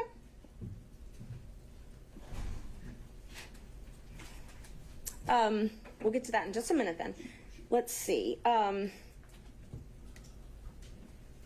the only thing that you have actual documentary proof, not cash, is this one receipt that you attached to the affidavit. Is that correct? Your Honor, I object to that question. That is a mischaracterization of the assertion that is in the affidavit. I'm asking. So then he can deny it. I think he can fend for himself. Ms. Merchant. Is this the only written proof that you have of a trip she paid for? That I have? Yes. Yes, ma'am. Okay. So you submitted the one piece of written evidence that you have that she paid for something. Everything else is in cash. Is that accurate? No. That's not accurate. Okay. Please tell me, what other receipts do you have then that show that she paid for things? I don't have them. Okay. Okay. So this is the only receipt that you have to show that she paid for travel. That I have. Yes, ma'am. Thank you. Okay. In your divorce case, you filed a domestic relations financial affidavit, correct? Yes, ma'am. Okay. The first one you filed was in January 2022, right? Thereabout. Yes, ma'am. And those are under oath? Yes. Okay. And you also filed corporate taxes in 2022, correct? Did. Okay. And tell me about your business. Do you have a partnership or are you a solo practitioner? As it stands today? Yes. So today, I have a separate PC. My law partner has his own separate PC. Okay. So, but we're under the same umbrella, under the same roof. So we share expenses, we share income, and we split it. So are you a partnership? We are a partnership in the sense of we share expenses, we share income. Are you registered with the state of Georgia as a partnership? So the WBC firm that included myself, Terrence Bradley, and Christopher Campbell, we were registered with the Secretary of State as a partnership for a short period of time. When That was dissolved, though, right, in 2023? I'm going to object to the witness answer his question. Mr. Wade, do you have something else to add there? I did. When things happened and we excused Mr. Bradley from that partnership, it left Christopher Campbell and myself. So now you have two separate PCs under the same umbrella, sharing expenses and income. Okay. So let me just narrow down my questions then. Are you registered? And have you been registered at any time in the state of Georgia as Wade and Campbell? Wade, no ma'am. You've never been registered as a partnership? As Wade and Campbell, no ma'am. Wade and Campbell, yes, thank you. But as Wade Bradley Campbell, yes ma'am. Wade Bradley Campbell was registered on April 1st, 2021 and administratively dissolved on September 8th, 2023, correct? Yes ma'am. Okay. Other than that partnership, you have always been registered as law office of Nathan Wade? Yes ma'am. Not with Chris Campbell? Correct. Thank you. So the affidavit that you filed in your divorce case, the first one in 2022, I think I'm up to number 7. I'm going to just show you, give you a group of exhibits so we don't have to go back and forth. I'm marking the 2022 as 7. I'm marking the 2024 as 8. I'm marking the credit card statements as 9. and your taxes is 10. I object to taxes, first the relevance of them at this point. The relevance of this entire business structure doesn't seem clear to me as either impeaching or relevant to the issues that the court's under the court's consideration. But insofar as we're talking about tax returns and other things like that, certainly that's should be redacted, and I would object to the relevance of it. I agree they should be redacted. I don't agree to the relevance, but I haven't tried to tender them yet, Judge. I'm just marking them right now so that everyone can follow. All right. And what is the eventual relevance that you were getting at here? Well, I'm going to ask him because one of the things that we have to show in this case is a personal and financial interest. So, and he's talked about how he was reimbursed for these things, and so I have a right to go into the veracity of those statements.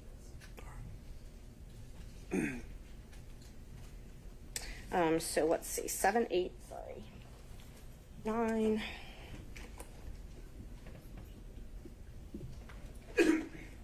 And then 10. All right, so right now I'm just going to show you what I've marked as these exhibits. Ms. Marshall, can I see what you're showing? Oh, yeah, of course. They're all from the USB drive I gave you.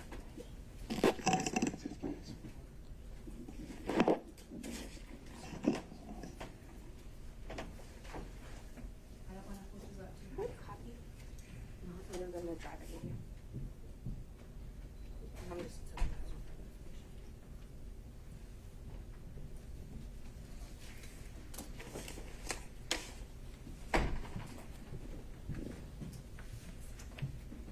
Can I approach, Judge? You may. I'm just showing you what I marked as 7, 8, 9, and 10. All right. Just so you have them for your reference as I ask you some questions. All right. So,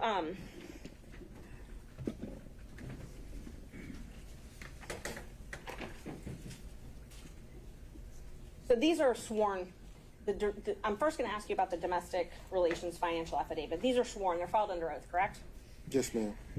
And the most recent one that you filed was filed on January 26, 2024? Yes, ma'am. So a few weeks ago. Yes, ma'am. And in that one, you said that you made $9,500 each month, correct? Yes, ma'am. You said that in 2022, well, in 2022, in this case alone, isn't it true you were paid $303,000, over $303,000? I was paid? Yes, in this case, Fulton County, by Fulton County. I see where you're going. So, and Judge, I just asked him to answer the question. If he wants to explain it, I've got no problem with that. Mr. Wade, just listen to the question asked and just answer the question asked. And if... In 2022, isn't it true you were paid over $300,000? No, ma'am, that is not true. You were not paid over $300,000 by Fulton County? No, ma'am, I was not. Okay. How much were you paid in 2022 then? So, what I was beginning to explain was Fulton County wrote a check to my firm. Okay. What happens at that point is the checks are then deposited, as you have the bank statements, you see that, and then they are dispersed between the three of us. So there was Mr. Bradley, there was Mr. Wade, and there was Christopher Campbell. A third. So when you ask me if I was paid $300,000, the answer is no. I got a third of that went to my personal firm. Now, once the money was distributed to my personal firm, obviously the expenses come out of that, and I get, at the end of the day, whatever the profit is. So I did not get $300,000. No, ma'am. And let me just clarify. My question was not, did you put in your pocket $300,000? My question was the law firm of Nathan Wade paid over $300,000 in the year 2022? Again, a third of that came to the law firm of Nathan Wade. So you're saying that the law firm of Nathan Wade did not receive checks from Fulton County government over $300,000 in the year 2022? That's a different question. A third of the $300,000 came to Nathan Wade. Okay. Again, I'm not asking what went in your pocket. I'm asking, was the law firm of Nathan Wade paid over $300,000 in 2022? I'm asking answer several times. I know, but I think we're dancing around the point there. So, final time, Ms. Merchant. That's fine. I can move on, Judge. Thank you. So you said that they were dispersed amongst all of you, or put into an account with all of you. So it's your testimony that for 2022, every check you received from Fulton County government went into an operating account with you, Bradley, and Campbell. No. That's not what I testified to. So the Wade, Bradley, and Campbell firm established an account when we decided to purchase a building in 2022. At that point, every piece of income that came into the entity went into that account. Okay. And then after expenses were paid, it was split a third, right? Once that was dissolved, then the funds would go into a different account, my account, one of my accounts. And then I would disperse the funds between now Attorney Campbell and myself, 1/2 and 1/2. Okay. Make sense? It does. Let me be more direct then. So the Synovus operating account that you had for Wade, Bradley, and Campbell. Yes, ma'am. The checks from Fulton County from January of 2022 until June 17th, 2022, those checks were deposited in that operating account. Yes, ma'am. Starting on July 15th, 2022, the checks you received from Fulton County up until May 26th, 2022, all went into an escrow account that you had at Fifth Third Bank, correct? No, not all of them. Not all of them? Some of them, yes. So it's your testimony that some of your checks from July 15th, 2022 up until May 26th, 2023, some of them went into an account outside of Fifth Third Bank? Your Honor, I'm going to object to the relevance of the financial transactions. How much money you made is highly relevant in this case. It's the personal financial business and where the money was, and I mean, it's just a follow-up on other things that he's testified to. And why is how much money he made relevant? Because he represented it's very relevant. He filed an affidavit with the court saying, with another court, he told another judge that he made $9,500 a month. That's what he swore to. And all right, so this entire inquiry is just to establish that prior and consistent statement. yes. All right. I'll give you a minute or two more to try that, but we're going to have to move on. Thank you. So I know you're saying that you only got a third of the $300,000, but you were paid over, the firm was paid over $300,000 in 2022, correct? So, Ms. Merchant, it's not what I'm saying. They're numbers. They're there. It's the truth. The funds were paid. They were divvied between the three of us, going into an operating account, expenses paid out of it. Okay. At the end of that, the 9,000 figure is what you have. So that's where you got the 9,000 figure from. Yes, ma'am. Okay. And let's see.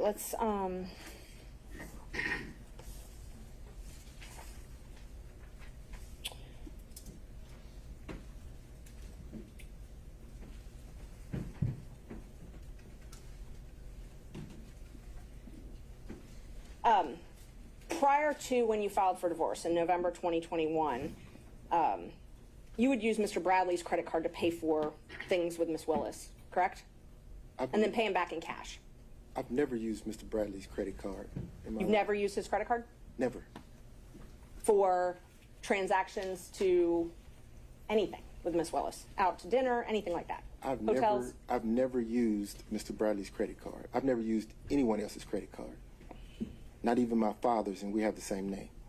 And you'd pay back, if you ever did use someone's credit card, you'd pay back in cash, though, correct? Ma'am, I've never used someone else's credit card. Can you take a look at the bank records that I gave you? That's the largest tab you have. For the record, which exhibit is this? It is exhibit, hold on, Judge. It's exhibit 9. It should be the largest section you've got. Your Honor, before there starts three questions from the exhibits haven't been tendered, and I maintain my relevance objection. All right, let's see what the next question is, and maybe then that objection is going to be highly relevant.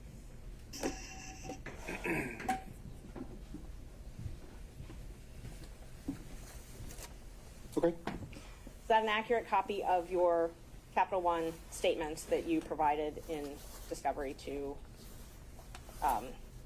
is that an accurate reflection of your Capital One records? That I provided in discovery to whom? To your divorce lawyers, or that you provided in the divorce proceeding? Is the question, does he recognize it by sight? I'm asking if it's his statements, his bank I statement. think that is the question. Well, I mean, it's a thick document, but I believe you if you say that this is what my wife's divorce lawyer gave you. I believe it.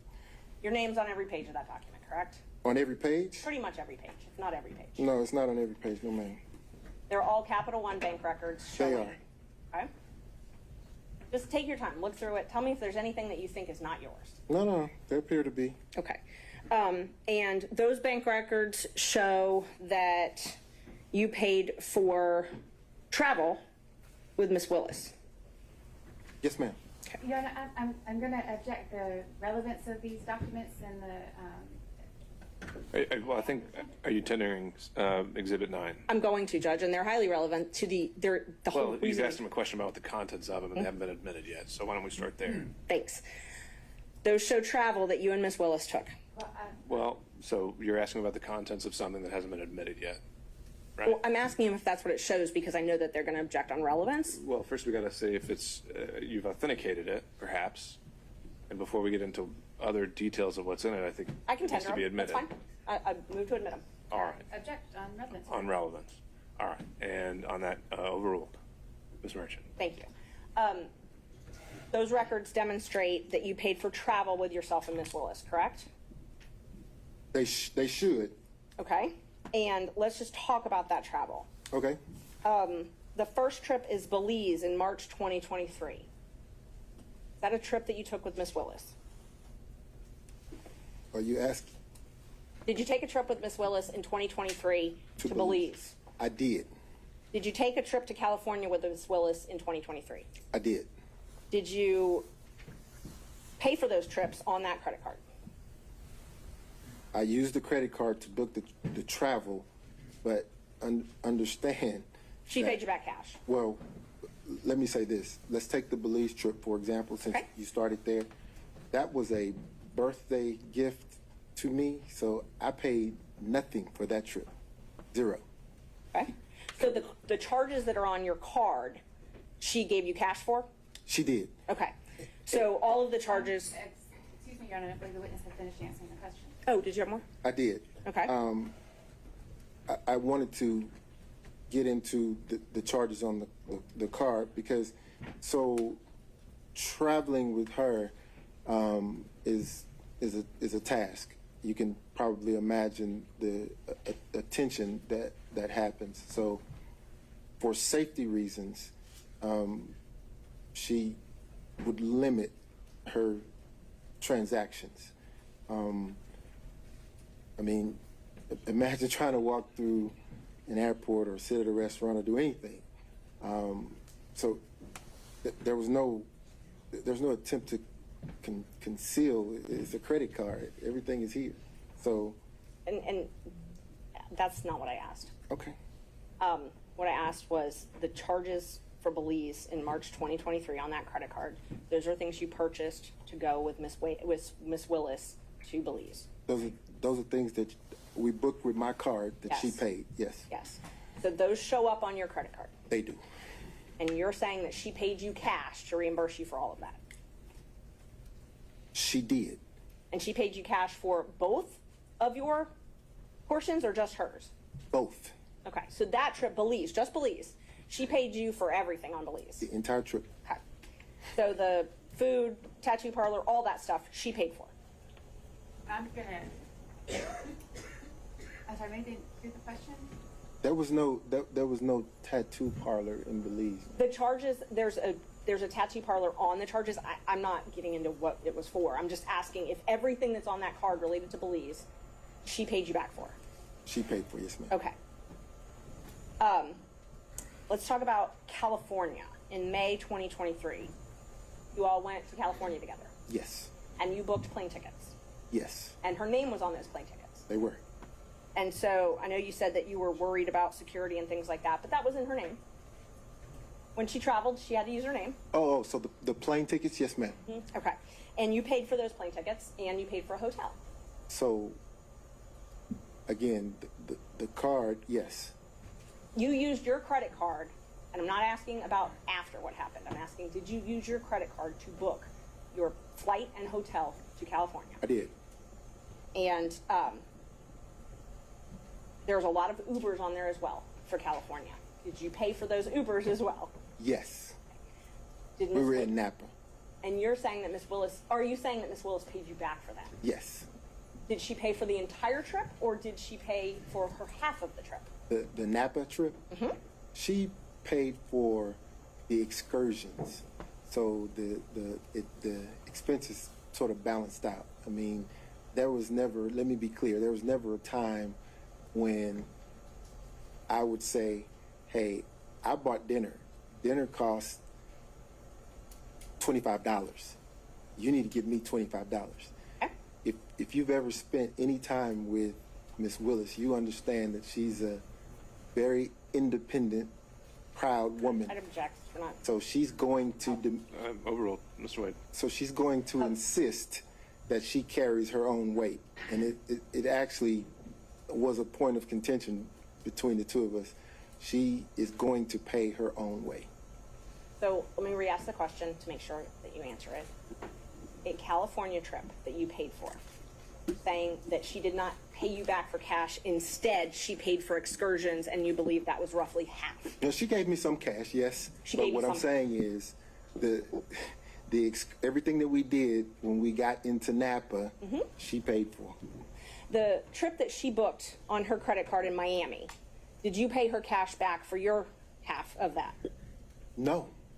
So you never paid her back for the ticket she bought for you? No. I would say I did pay her back because there were times when I would pay for dinner. Okay. She would pay for dinner. It would balance out. But in a relationship, ma'am, you don't, particularly men, we don't go asking back for anything. So you're not keeping a ledger of things that you pay for versus the thing that she's paid for, which is why I said that it was a point of contention, because she was very emphatic and adamant about this independent, strong woman thing. So she demanded that she pay her own way. But she's the district attorney of Fulton County, and she has to file financial disclosures disclosing any gifts with anybody that she does business with in Fulton County, correct? I don't know. Okay. Let's talk about Tennessee. You booked a cabin in August 2023 and paid for a cabin in Tennessee. That's when you paid for it. I don't know when the trip was. Can you tell us about that? August of 2023. You booked a trip for $1,481.54. Are you asking me, did I take that trip with Miss Willis, or are you asking me? First, I was just asking you to acknowledge that that is correct from the records, that you paid for a cabin in Tennessee. Do you recall, and hopefully you can do it from your memory, do you recall paying for a cabin 6 months ago, $1,400.81 in Tennessee? Where are we now? What page is that? I'm just asking from your memory. Do you remember paying for a cabin in August? Your Honor, if he's going to be asked about a particular transaction, then You can answer whether he remembers or not. Mr. Wade, I'm not asking you to go through 1,000 pages of records. I'm asking if you remember paying for a cabin 6 months ago in Tennessee. No. You remember booking a cabin? I booked lots of cabins. Did you go to a cabin with Miss Willis ever? Ever? Ever.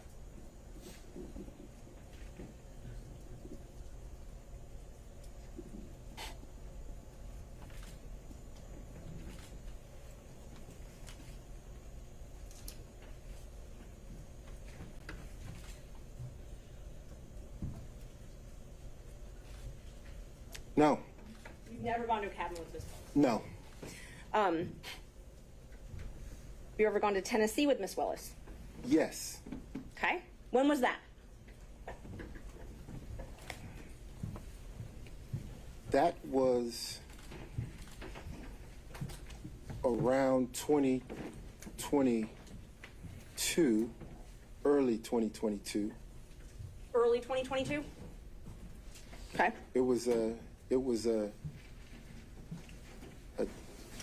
day trip. Okay, so you didn't spend the night? So it was a day trip. Okay. We would drive there, have lunch, drive back. The reason we would do that is because the attention, she couldn't get any peace of mind going locally, so we'd get in my car and drive to someplace off the beaten path and have lunch and drive back. Is that when you went to Feigning Goat with her? I think it's in Jasper, Georgia. No, that's in Georgia. I don't recall going to Feigning Goat with her. So the Tennessee day trips were only Tennessee? Yes. Okay. Did you ever do these day trips in Georgia? Do we drive anywhere in Georgia? Yeah, you were talking about day trips we going drove. out, and I'm talking about outside of the metro area, right? Day trips that you were just talking about, these trips you were talking about, the ones that I'm only asking about the ones you were just talking about. Are all of those in Tennessee? No, we drove to Alabama before. Okay. Back. You drove to Alabama? Mm-hmm. Did you go anywhere in Georgia? North Georgia?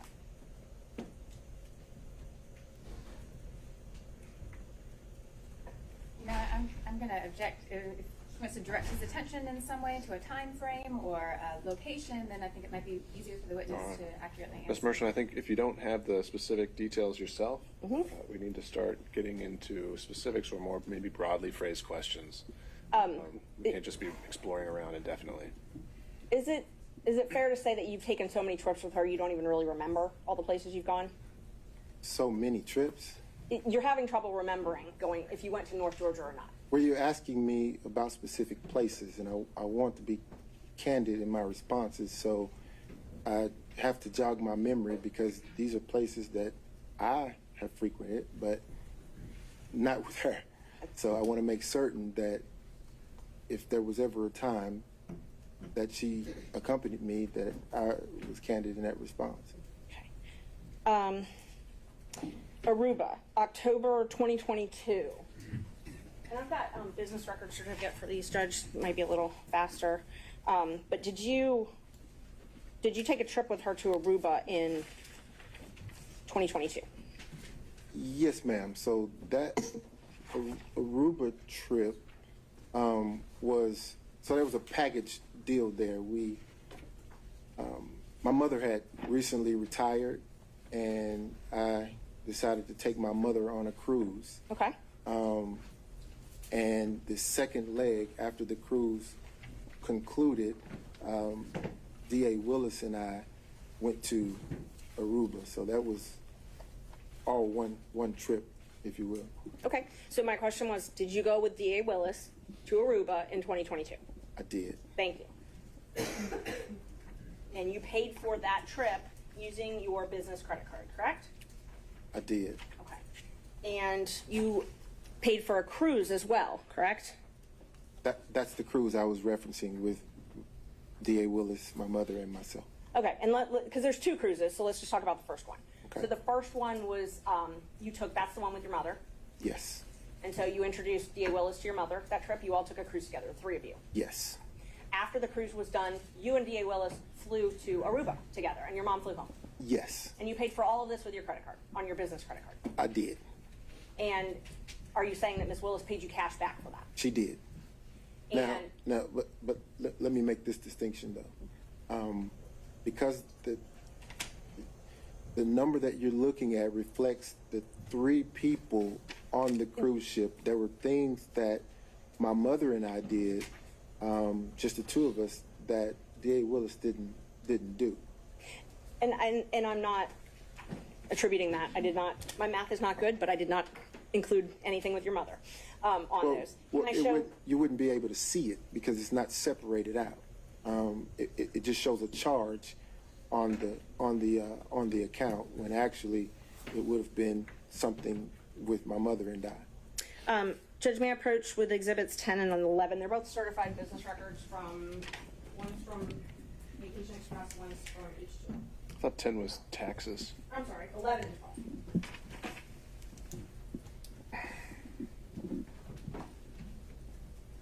Yeah, for sure. Okay. Thank you. And these are business records, Judge. They have the certifications. I moved to admit them. All right. Defense 11 and 12. Ms. Cross? Based on Ms. Merchant's representation that they are true and accurate as to the certification that was provided to her, we have no objection. All right. Again, seeing no other objection, they're admitted. So the trip, just the trip to Aruba alone, for you and DA Willis was $3,835.26, correct? Just Aruba. I'm looking for the amount. Which exhibit? Question about 11 or 12? This one is 11. Yes, ma'am. $3,835.26. And then the Royal Caribbean for just you and Miss Willis was $1,269.70, correct? No, ma'am. Your mother's got a different line item on there. I'm talking about the cruise, the actual cruise cabin. I think you need to rephrase that as in the form of a question, Ms. Merchant. Did you pay Royal Caribbean for yours and Miss Willis's cabin $1,269.70? Where are we? Which page? We're on the receipts. There's just a few pages of receipts on exhibit number 11. Okay. I'm in 11.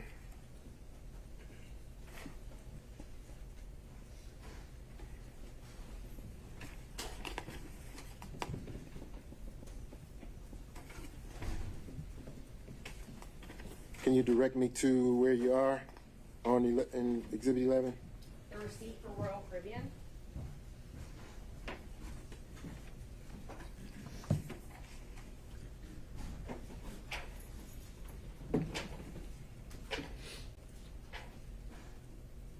So we've got your flights on the one page.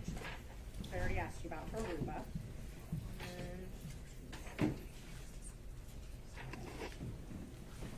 And just for the record, I blacked out their dates above. And then Royal Caribbean may be on.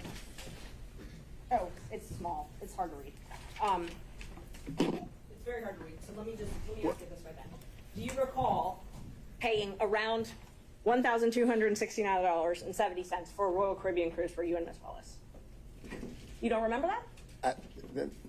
That amount seems kind of small. I don't. Okay, so you believe it was higher? Yeah. Okay. While you were in Aruba, then you bought a cruise, a Norwegian cruise, right? And that was the New Year's Eve cruise? While I was in Aruba, no, ma'am.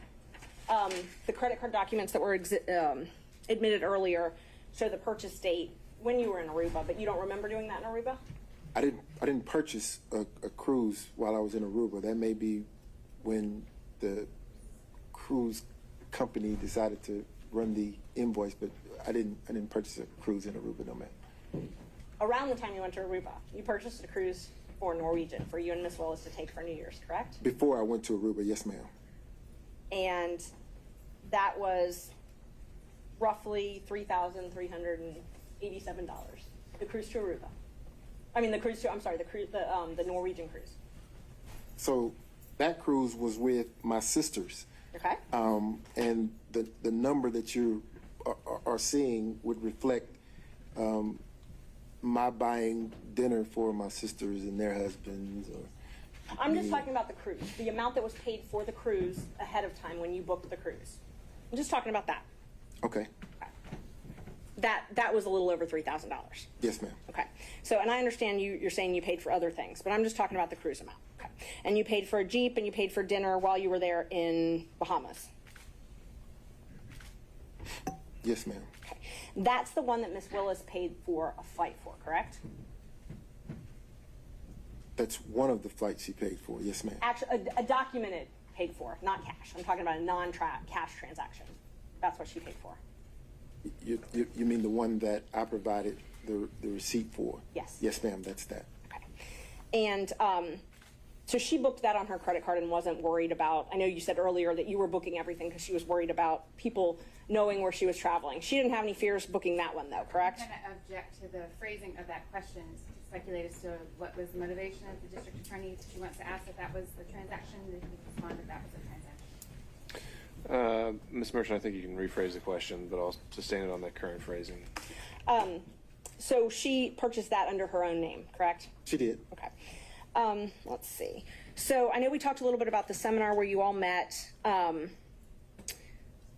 Isn't it true that you would go to Miss Willis's house in South Fulton County occasionally? I've never gone to her house in South Fulton County. You've never gone to her house in South Fulton I've never seen her house. The first time I even heard the address of that house was when one of the individuals in the election fraud case somehow doxed it and it got out. That was the first time I'd even seen that address. But you would go to the East Point condo, correct? What East Point condo? East Point, Hapeville, something like that. I've never been to East Point with Miss Willis. You've never gone to a condo in either the East Point or Hapeville area with Miss Willis. Wait, that's different. I have gone to a condo in Hapeville. Okay. So Hapeville. Yes, ma'am. So you have gone to a condo with Miss Willis in Hapeville. I have. Have you spent the night there? Never. Never spent the night there. Never. Is that the condo that was rented by Robin Yurdy?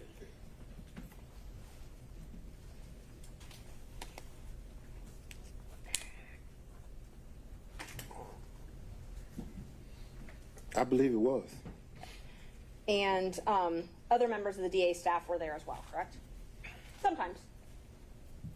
I've never been around other members of the DA staff at a condo in Hapeville. There's never been any security for Miss Willis? Not around me. Did you ever ride with Miss Willis with her security detail to and from the house? No. You served on Miss Willis's transition team, correct? Yes. And you were part of all of her interviews where she interviewed and re-interviewed employees? I would say probably 98, 99% of them, yes. Is it fair to say you took an active role in these interviews? Yes, ma'am. Prior to this, you'd never worked at a DA's office, right? Have I ever worked in her DA's office? At No, a ma'am. DA's office, any DA's office? No, ma'am. Have you ever managed a large law firm or a Your large? Honor, I'm going to object to the relevance of these questions. Ms. Merchant? He served on her transition team, and so, I mean, what we're trying to prove is that there's a personal and financial relationship and that it was improper. And so, you know, whether or not he had experience to serve on this transition team, I think is relevant. Right. I think I already said that we don't need the evidentiary hearing on that point. I'll move so on. it's sustained. Terrence Bradley also received a contract for Fulton County, correct?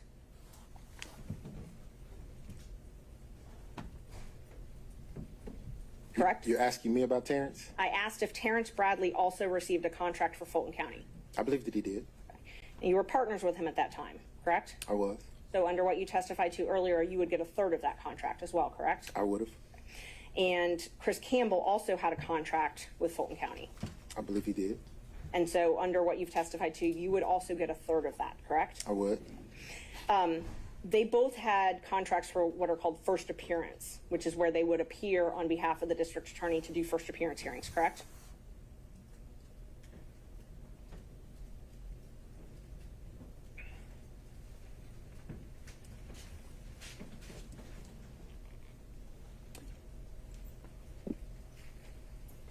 I believe they did.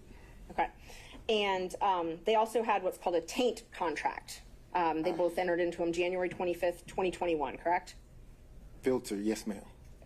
Taint or filter. Yes, ma'am.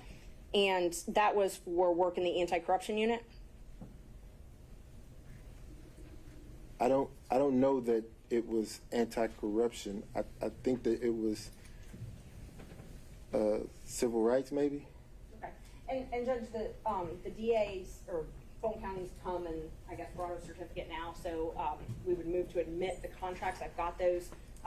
Under that certificate, I was planning on doing it under the open records officer, but I believe now they've certified it. I just haven't looked at everything they've certified though, so. I'm going to ask that the document be looked at and confirmed prior to its sending. All right, Ms. Merchant, is there anything else? What other areas were you planning to cover on his direct other than these documents? I'm planning on introducing all of the contracts and invoices, but I haven't had a chance to look at what Fulton County certified. So I'm planning on introducing those and then not much. Can we do the not much? And then we'll do the not much, and then we'll get back to the contracts. Okay, yeah, definitely. Okay, so this taint contract, and we're not admitting these right now, but if I represent to you that they say anti-corruption unit, can you tell us what a taint attorney for an anti-corruption unit would do? I didn't have a part in those contracts. They were your partners at the time, though, correct? Oh, absolutely. Okay, and so you didn't have a part in those contracts, but you got a third of the contract payment. Oh, absolutely. Okay, so the taint contracts that Bradley and Campbell, who are your law partners at the time, had for doing taint review, you got a third of those. Yes, ma'am. Okay.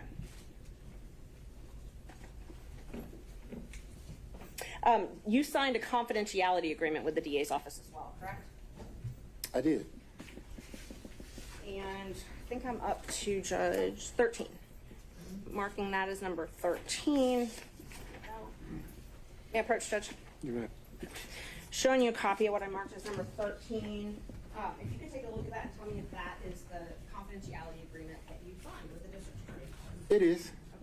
Okay. And this basically says you can't talk about anything that happens inside the DA's office, right?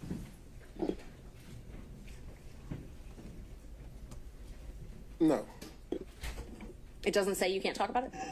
No. You said it basically says that I can't talk about anything that happens inside the DA's office, and that's not what... Are you tendering this exhibit? I am, yes. We would tender 13.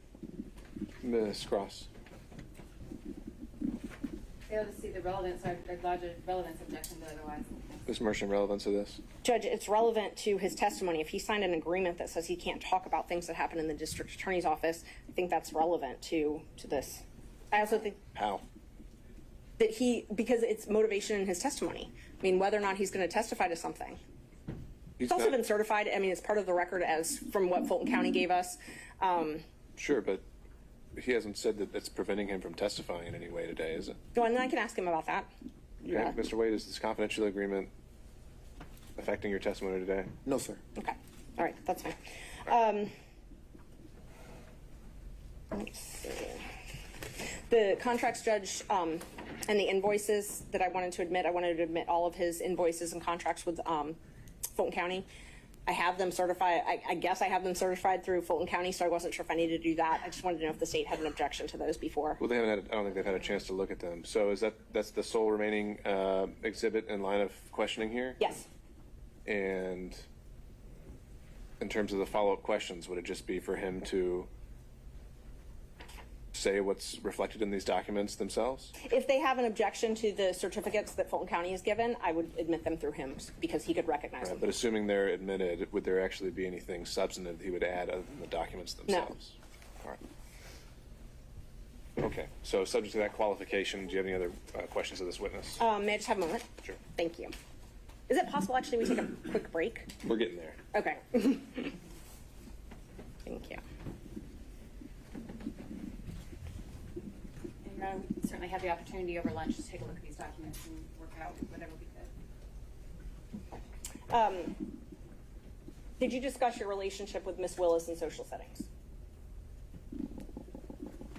Help me understand your question. Did you discuss your relationship with Miss Willis in social settings? No, I heard the question. I just need to understand what you're asking me. What relationship when... Your personal relationship with Miss Willis. Unqualified, I'm sorry. Did you discuss your personal relationship, your private, personal, romantic relationship with Miss Willis in social settings? No, ma'am. You've never discussed it in social settings? No, ma'am. Did you ever discuss it in front of Robin Yurdy in a non-social setting? No, ma'am.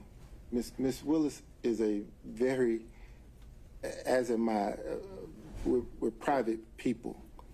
Not, our relationship wasn't a secret it was just private. So, not at all. I wouldn't have discussed my relationship with Ms. Yurdi or anyone else publicly. Okay. I actually did have some questions just about the invoices. If we want to just. These are the documents that you're referring to. Yeah, they are. It's all of his invoices. And, I mean, what kind of questions would these be other than the invoices say what they say? It just that yes, that they say what they say. All right. Just talk about them. That's fine. No. All right. Thank you. All right. At this point, we'll take a break. I'll ask the parties to take a look at.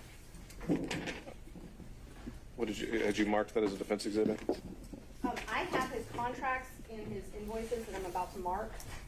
So before he leaves me, I just want to make sure that the state doesn't have any objections.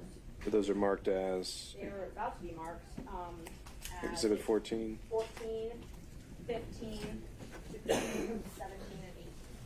All right, so 14 through 18. So ask state take a look at those. I will take a look at those and see if I can match them up with the certified documents that we're.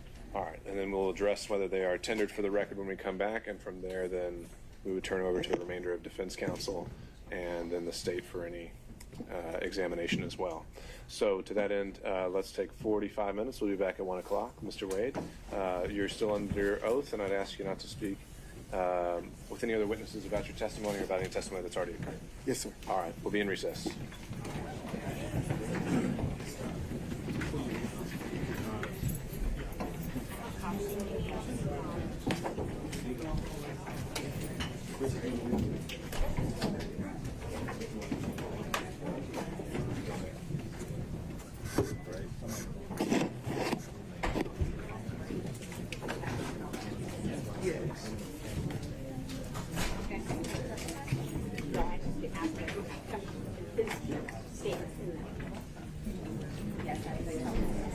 Well, they're in my phone.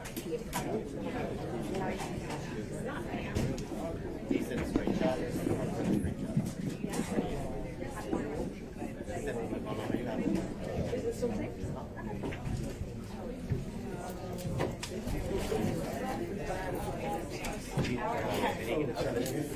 I don't know. I mean, I plan on asking him about it, and I might refresh his memory. I don't. I never forget. I have my phone. Look at all the Ashley. I'm not a person. We need more outline. I'd like to look at your phone. Ashley, please send them.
I'm gonna copy these.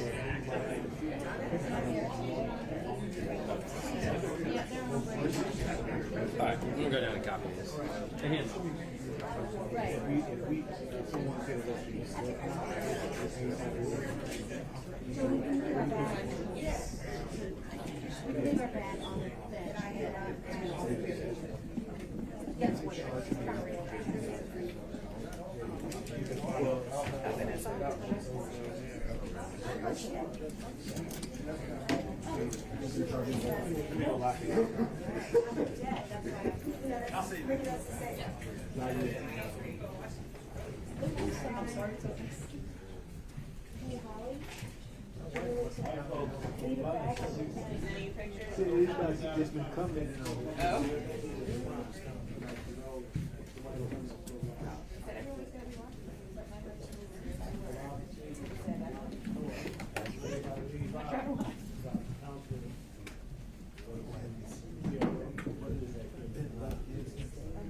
Where you guys sitting? We should be able to make it without that. Okay, good enough. All right. If we just do this, should go straight. I hope, but I'll let you know if not.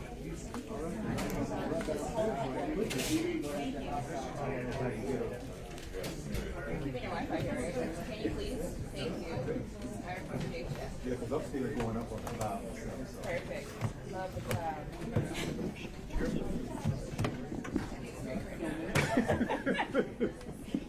A nice, what they call it, old lady. I don't see, I was great wine. That's what they say, something soothing.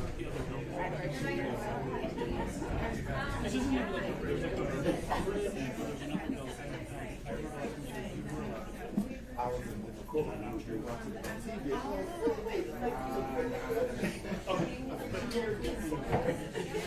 Nothing out there at all.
We'll make it work.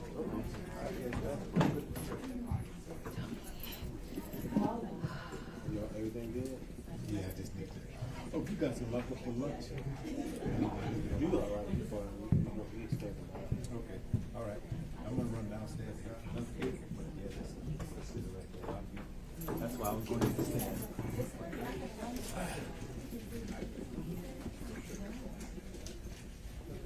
Stand. What else? Something else I was going out here.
sir. Thank you very much. I appreciate the work.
Well, when I come to order, remain seated.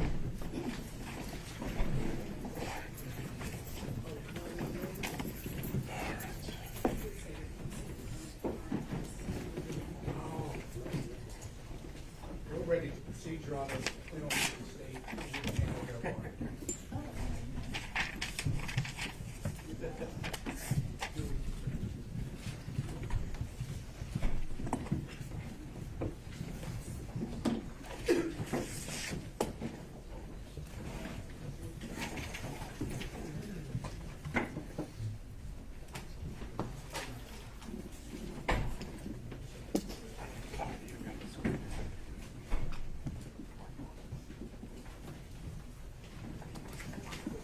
All right, ready, Ms. Taylor? All right, we're back on the record. And Ms. Cross, did you have enough time to review the production of documents provided by Fulton County? I did. This merchant had marked defense exhibits 14, 15, 16, 17, and 18. Insofar as exhibits 15, 16, 17, and 18, there's documents that I recognize and I don't have any objection to those. They clearly came from Fulton County. However, defense exhibit number 14 contains several items that did not come apparently from Fulton County, and I'm standing next to Ms. Merchant to show them. But they're not in that group of. I don't know, the county attorney, I have no idea what it is, but I got them from the county. So if we need to come back and testify. I can't agree that the documents that are not in the certified bundle are properly admitted as part of the exhibit. Okay, Ms. Merchant, would you like to repackage and present to Ms. Cross defense exhibit 14? I don't, they're exactly what I got from the county attorney. Apparently they didn't want to testify, so they gave us a certification but didn't put these in, so they're gonna have to testify. I got them from them. The documents that, the difference between the two document productions, what is the difference? They didn't even Bank get records, these. bank records, credit card statements, things like that, that wouldn't ordinarily be part and course of the Fulton County records. But I got them from the open records portal, so that, I mean, that's where I printed them. No, I understand. But the difference in production, Ms. Merchant, you've taken a look at them and they're actually material to your case? Yes. In what way? They're all of his invoices, Judge, and then he has like a, it's just, this is what I got from them. It's all of his invoices, and one of the invoices a reimbursement that he printed some things for, like, for the reimbursement. I mean, I don't really care if they take the reimbursement out because they actually are already admitted in the other exhibit I did. I don't have any problem with the invoices. The invoices are clearly the records and contained in the certification. So if we remove the items that are in dispute, then I don't have an objection to that. They're already in exhibit. So you're removing them? Yeah, that's fine. You want to take them out? All right, so again, let's have opposing counsel look at a revised exhibit 14 and then I'll hear whether there's any objection.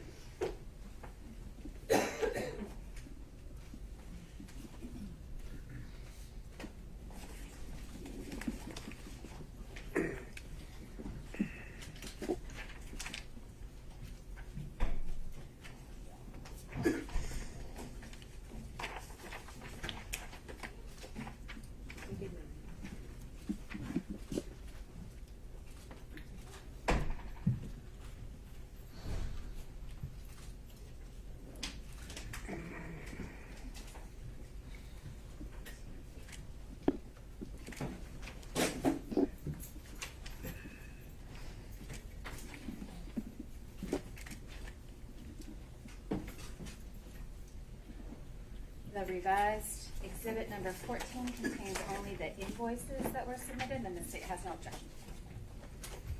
All right, then, not seeing any other issues from other counsel, we'll note exhibits 14 through 18 have been admitted for the record without objection. I think at this point, it'd be good to make sure we've got, I think, 1 through 18 with the court reporter. Others, but do you want me to give them to the witness? Let's, if he's done looking at them, let's just get them all compiled and organized and with the court reporter in case other defense counsel are going to reference them. No, it wasn't for him to have them all. We just need to have 1 through 18 organized with the court reporter. Yeah. So you want me to take all the exhibits back from him? I think we ought to do that. Thank you.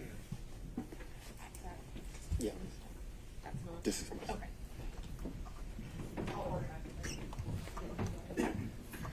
All right, as Ms. Merchant is doing that, let me go down the list. Mr. Sadow. Your Honor, if the court will permit, Mr. Gillen is going to ask some questions that I was going to ask. I'd like to be able to just follow up if there's anything that he doesn't touch on. That'll work. Let me just to keep it consistent, I'll go in order. So if Mr. Sadow is deferring, then I'll go to Mr. Stocks. I would defer to Phil. Mr. Durham on Zoom. No, Your Honor. All right, Mr. McDougald. I will defer to Mr. Gillen. All right, Mr. Rice. All right, thank you, Mr. Gillen. Thank you, Your Honor. Good afternoon, Mr. Wade. Good afternoon, sir. A few follow-up questions. I'd like to start off with the exhibit number 4 that you should have up there. Those are the interrogatories. No, sir. They're not up there? Well, remember, I asked her to compile them all, so I'm now you sorry. can grab them. Right here, I'm going to give it to you if you wanted me to come over.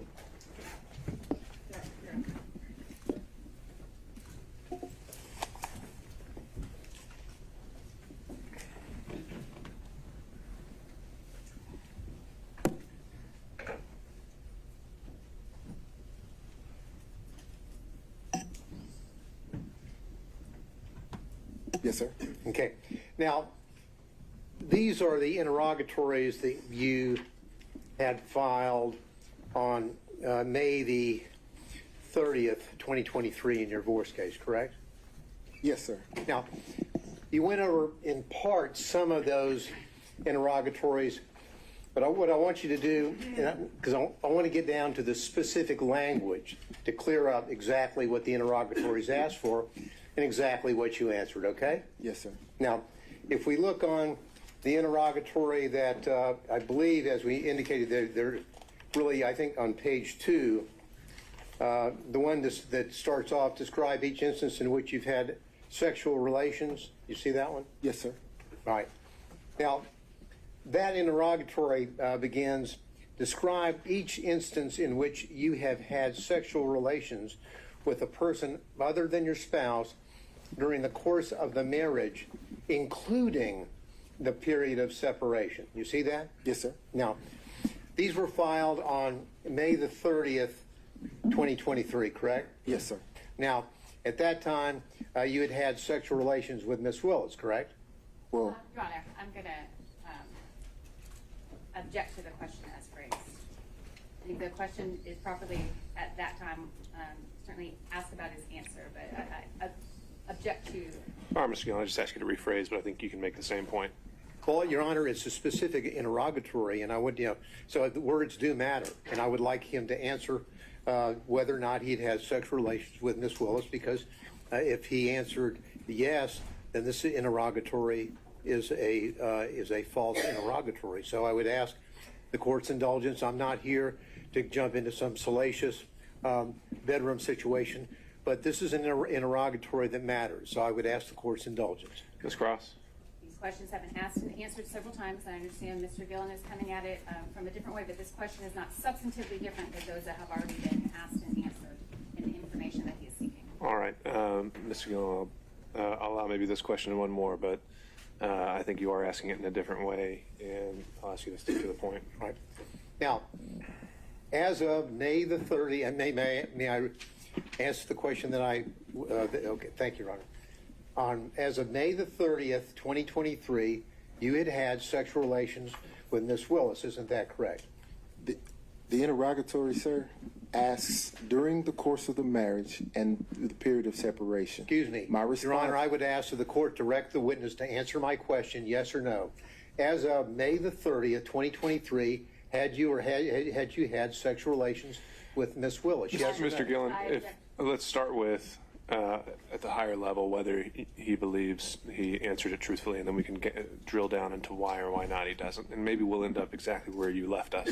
Well, but again, Your Honor, the point of it is that the words matter, and that we have to establish what did and did not happen, and then he can give whatever explanation he chooses to what apparently is a false answer. But I would like an answer to my question. And you may get one. I would like us to start at the high level before we drill down into specifics to see whether he actually contradicted that in interrogatory, if I'm making sense. Well, the interrogatory is relatively direct and explicit.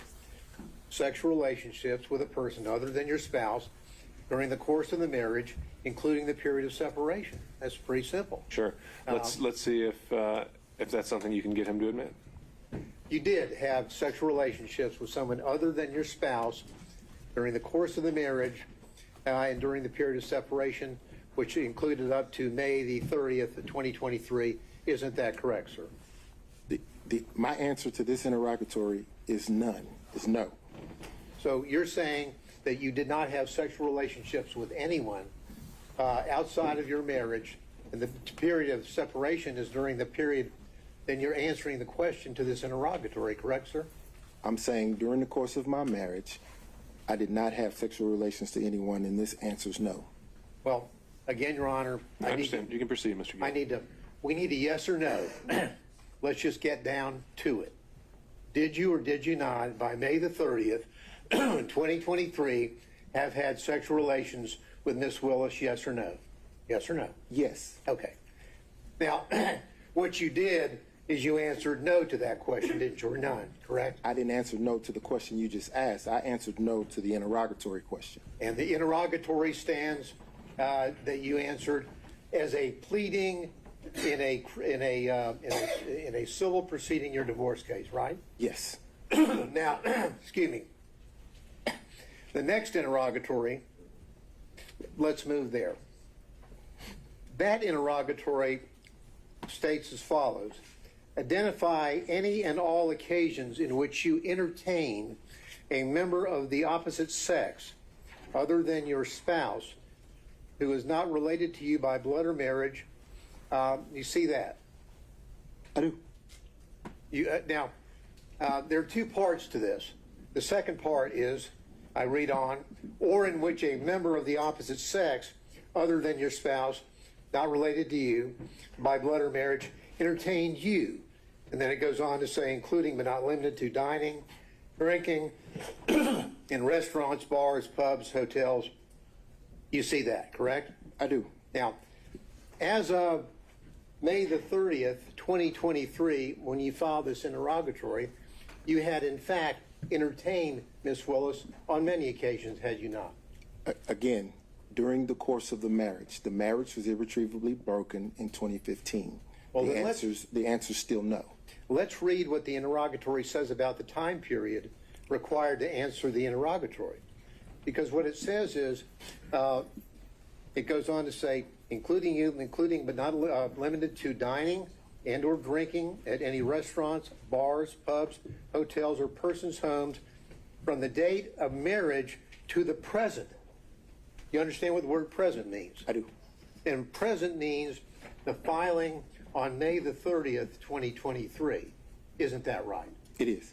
So as of May the 30th, 2023, you have done a lot, or you had done a lot of entertaining of Miss Willis, had you not? I had done some, yes.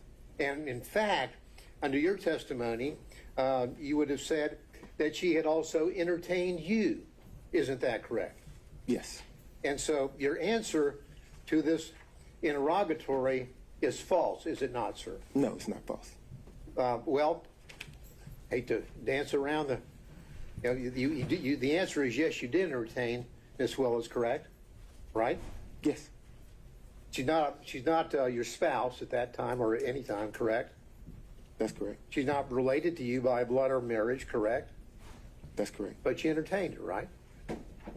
Yes. And during the course from your marriage, the period of time up to the present, so the answer would have been, yes, I did entertain somebody, correct? During the course of the marriage, no. Mr. Wade. Mr. Gillen, I think we've made our point. I think it speaks for itself, and we can save that for argument. I'll just follow up with one quick question. You understand what the word present means? Your Honor, that's been asked and asked. I think we did cover that already as well. Okay. Now, what has happened from the time that you filed this court document in May of 2023, let's go over some of the things that you had been involved in terms of being entertained or entertaining. Prior to your filing on the answer on the interrogatories on May the 30th, 2023, we've already established, have we not, that you had paid for a Royal Caribbean cruise to the Bahamas with Miss Willis, correct? Yes, sir, with Miss Willis and my mother. Well, your mother's not part of this interrogatory. I'm talking about Miss Willis, okay? So you paid and caused to be paid approximately $3,335 on that trip, Bahamas trip, from October the 28th through October the 31st, correct? Your Honor, objection. I think we've said this ground several times already. Mr. Gillen, let's cover new ground. Well, I'm just trying to establish with specificity the things that he had done to entertain or be entertained prior to May the 30th, 2023. I'll try to move through it quickly. Sure. Well, that's already part of the record in terms of his prior testimony, and so if you want to link those two things together, you can do that during argument. Well, so let me discuss this. You indicated that during the course of your explanation concerning the Belize trip, that Miss Willis paid you all that money back in cash. Remember? Yes, sir. Now, the Belize trip had just happened, hadn't it? That occurred in March 18th, 2023, right? Yes, sir. So you're filing this maybe 2 months after you have gone to Belize with Miss Willis, correct? Again, I believe all of this is our... I think you might be getting somewhere new. We'll see. All right. Yes, sir. So we've got the trip in. We've got the trip in to Belize on March the 18th, 2023. You and Miss Willis, correct? Yes, sir. Now, 2 months later, you file the interrogatories that speak for themselves that we've gone over a few minutes ago, correct? Yes, sir. Now, the March the 18th, 2023, to state the obvious, is before May the 30th, 2023. Will you agree with me on that? I do. Okay. So then you tell us that Miss Willis paid you in cash all the money for the entire trip. That was a gift for you for your birthday, correct? Yes, sir. And I'm sure you probably have the deposit slips where you took the cash and deposited the cash into your account, don't you? I did not deposit the cash in my account. You don't have a single solitary deposit slip to corroborate or support any of your allegations that you were paid by Mrs. Willis in cash, do you? No, sir. Not a single solitary one. Not a one. Now, when Miss Willis would pay you in cash, would you scamper down to the ATM with her and as she drew money out of her account to pay you these thousands of dollars? Mr. Gillen might scamper, but there's been no evidence that Mr. Wade does. I object to the phrasing, the argumentative nature of the question. All right. On that issue, overruled. Did you and Miss Wade scamper down to the ATM machine and have her draw out? For example, on the Belize trip, just on your payment would have been $2,794. Miss Wade. For clarity, yeah, thank you. Pardon me? Miss Wade and I didn't go to Belize. No, excuse me, Miss Willis. I'm sorry. Did you go down to the ATM with Miss Willis while she drew out $2,794 to pay you in cash? That you did you go to the ATM with her? No, sir. She didn't go to the ATM. She carried the cash. Oh, and so she would give you the cash. Did you have a little place in your house where you just stack up all this cash that you apparently got to repay you for these benefits that you bestowed on her? Now, Mr. Gillen, if I answered that, I'm putting myself in jeopardy. If I tell the world that I have cash someplace in my home, don't you think that that could be problematic? No, I don't. I want an answer as to whether or not you have a little cash hoard in your house where you have allegedly taken the money that you got from Mrs. Willis and went and put it somewhere. Where'd you put it? No, sir. Now, just put it on the hip and kind of walk around money? Did I put it on my hip? Yeah, just walking around money where you would spend cash yourself? Let me finish. Did I put it on my hip in Belize and walk around with it? When you got paid back, would you take the money, the cash that she gave you, and would you just carry it around with you for spending money around town? So we have to break down each trip because, for example, for the cruise, she paid me the money before we took the cruise. So I was here and I could put the money in my pocket or put it away wherever I wanted to do with it. Other trips, she would give me the money there. So at that point, I could either spend it or put it in my pocket or put it in the hotel safe. There's no special place that you would have all this cash that you would be getting from her that you've told us about to pay back for the benefits that you have bestowed on her? The only special place that cash would have gone would have been to one of my children. Okay. Now, are you aware, have you discussed these pleadings with Miss Willis? No, sir. So there's been no discussion between you and Miss Willis about the allegation concerning the benefits that you have bestowed on her? Is that correct? Actually, the phrasing, the benefits bestowed upon her, I don't believe that's an accurate reflection of the testimony, and I don't think that's appropriate. I think overruled. You can answer the question. Okay. When you said proceedings, are you talking about the divorce proceedings? Because we were talking about the interrogatories. To that question, the answer is no. If you're at, go ahead. I'm sorry. Go ahead with your answer. I'll hear the complete answer, then I'll follow up. Okay. If you're asking me about this hearing, the proceedings of this hearing, have we discussed the financial piece based upon Mr. Roman's motion? Yes. So you have discussed the financial piece. Where did that discussion take place? Conference room. Were you other people there, or were you and Ms. Willis discussing this about what your position was going to be? The relevance of this. Well, Mr. Gillen? and the relevance has to do with suddenly we have a declaration from Mr. Wade in this case where he says roughly equal and then shows one alleged payment by Ms. Willis. No mention of cash, none. So I need to find out a little bit more about how suddenly we have this revelation about cash from the witness stand today. Overruled. So we part company there when you say no mention of cash. If I provided one receipt that didn't amount to what you would think was roughly equal, the rest of it is cash. Well, did you in your declaration, sir, it was filed in this case, did you tell the court in that declaration that the expenditure that you had provided on behalf of Ms. Willis was paid for back by her in cash, yes or no? I believe that I did when I said that the expenses were split roughly evenly. If you could point to me any place in your affidavit where you used the word cash, I would appreciate it. Take your time. I didn't use the word cash, no, sir. No, you didn't use the word cash, did you? But I didn't say that she didn't give it to me in cash. No, you just didn't tell anybody that you allegedly got paid back in cash, right? No, I told everyone who asked. Today? Yes, sir. Now, who else was with you, if anyone else, when you and Ms. Willis were discussing how you would be handling the financial component of the motion here today, that is the personal benefits? I'm going to object to the relevance of that, Your Honor. Mr. Gillen. Well, the relevance is if they know that they're going to be called as witnesses, they've been subpoenaed, and they are discussing what they're going to say, we need to know that. The court needs to know that. It goes to the veracity of Mr. Willis and, Ms. Willis and Mr. Wade. Overruled. We didn't discuss how we were going to handle testimony.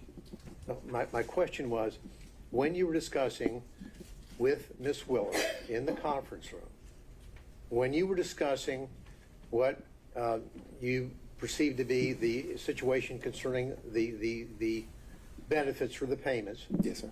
Was there anyone else present? No, sir. How long did the meeting take?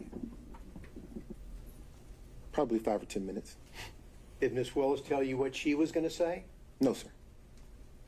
Did you ask her whether she had any bank withdrawals that would corroborate the assertion that she would pay you back in large sums of cash for these trips to the Caribbean, Belize, California, on and on and on? Your Honor, again, I object. The proffer, when the last relevance objection was made, was that Mr. Gillen needed to know who else was there. These could be potential witnesses that he could cross-examine. That question has been answered, so I can't object. Okay. I think it's still exploring possible bias or motive to shape his testimony, so overrule on that ground. Thank you. Now, Mr. Willis, Mr. Wade, when you were having this discussion, did you ask Ms. Willis, do you have anything to support these cash withdrawals? No, sir. Did you ask her where she got the cash? Here, this is the conversation. I produced my credit card statement that showed what Ms. Merchant in her filing was representing. That was the conversation. Okay. So when she would pay you back in cash, were you aware of what her financial situation was? Do you know what? No, sir. Your Honor, I object to the relevance. Well, Your Honor, it's relevant because we've been bombarded with a book, Find Me the Votes, in which... What's at issue is the financial benefit, and if that plays a material interest in an actual conflict of interest, so I think that's relevant. Thank you. Now, have you read the book, Find Me the Votes? I have. You have? I have. Okay. Now, in that book, Ms. Willis is telling the authors about how financially destitute she was, or kind of hitting down on the bottom as she was running for DA. Do you remember that part of the book? So let me qualify the response. I've read the book in parts. I hadn't had the time to sit and read the book in its entirety. Did you read that part about how she's telling the authors about how little money she had and how financially she was in bad shape prior to when she was running? Did you read that part? No, sir. Did you ever have discussions with Ms. Willis about her financial situation, which was in apparently in rough shape prior to her being elected DA? No, sir. Ms. Willis made it clear that her financial business was just that. It was her business. I know nothing about her financial status. I know nothing about how she was faring before or after the election, or even now. I know nothing about her finances. You're telling us that she didn't share that with you, but chose to share it with the authors of a book that's been published and printed and sold nationally. I think that's a fair question for Cross. I don't know that she shared it with the author. I don't know that the author is telling the truth. I don't know the author, so I don't know, sir. Okay. Now, did you give an interview to the authors of that book? I've given no interviews, sir. So you haven't talked to them at all, correct? I haven't talked to any media. All right. None. Now, as it relates to the... I'd like to, though. As it relates to, again, from your bank records that you're aware of, there'll be no cash deposits, right? I didn't say that. Are there cash deposits which line up with the money that you have allegedly received from Ms. Willis to, quote, pay you back for her part of the trips? So here's the thing. In my bank records, you will see cash deposits. You will see check deposits. I can't say that you look through the bank records and you won't see cash deposits, because I have two sources of income, sir.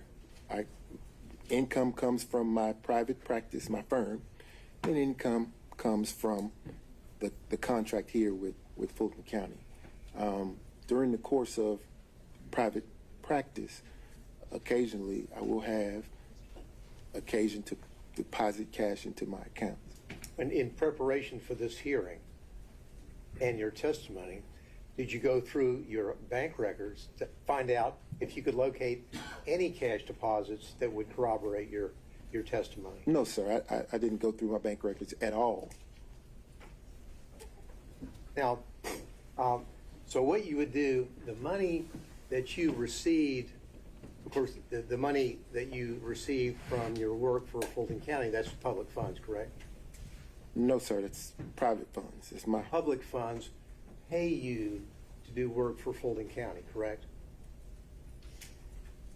Tell me what the definition of a public fund is. A public fund would be funds, as in not fund, but funds, money. Public money, as in money from taxpayers, either in Fulton County or the state of Georgia, pay you to do the work that you're doing here in this case, yes or no? One or the other, I'm certain. You know which one? The case. I don't know which one, no, sir. Now, you would take those public funds, and those public funds were then used, deposited in your account, and they were then used to pay on the credit cards for the trips that you would take with Ms. Willis, correct? I object to the question insofar as the characterization of public funds. The witness didn't testify to that, and I don't believe there's been any evidence to that. Once it's paid to Mr. Wade, it's private funds. Well, the point of it is that you got money. All right, Mr. Gillen's rephrasing. Yeah, I'll rephrase. Let's break it down. You got money from Fulton County for the work that you do here, right? Yes, sir. You would send in invoices, and they would pay you money, correct? Yes, sir. Those money, that were private money, that money was money from either the citizens of Fulton County or from the state of Georgia, correct? That's what I mean by public funds. Agreed? Well, I guess I'm having trouble with the notion that the citizens of Fulton County have paid me any funds. I'm not certain the funding source. I can tell you that either the state of Georgia or Fulton County has written me a check.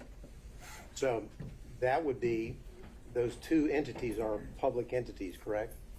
Yes. So that would be public funds, right? Right? Yeah.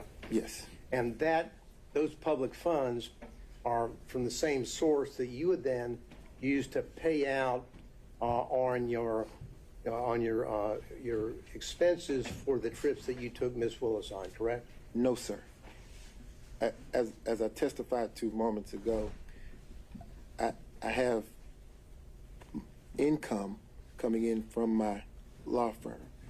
I also have income coming in from the funds that we're here discussing now from either the state of Georgia or Fulton County and or both. I'm not certain what it is. Sorry, I didn't mean to cut you off. Go ahead. So to say that I'm paying a credit card statement with funds coming from Fulton County or the state of Georgia would not be an accurate statement, because the funds could have very well come from my private practice. What percentage of your income in 2022 came from money where you're working on this case or from your partners working for the Fulton County office? In 2022, I would say 50-50. You think 50-50 in 2022? Yes, sir. What about 2023? Probably 60-40.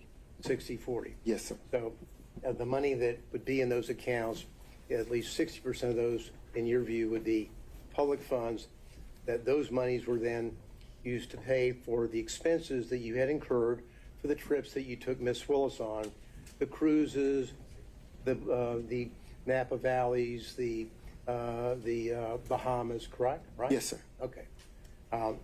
And now, what you did is that when you signed on in November 1st of 2021, that's when you signed on to be counsel for the anti-corruption matters, right? Yes, sir. Now, as you know, in your engagement letter, it doesn't say that you're signing on and your scope of work is to work on the Trump special grand jury investigation, does it? No, sir.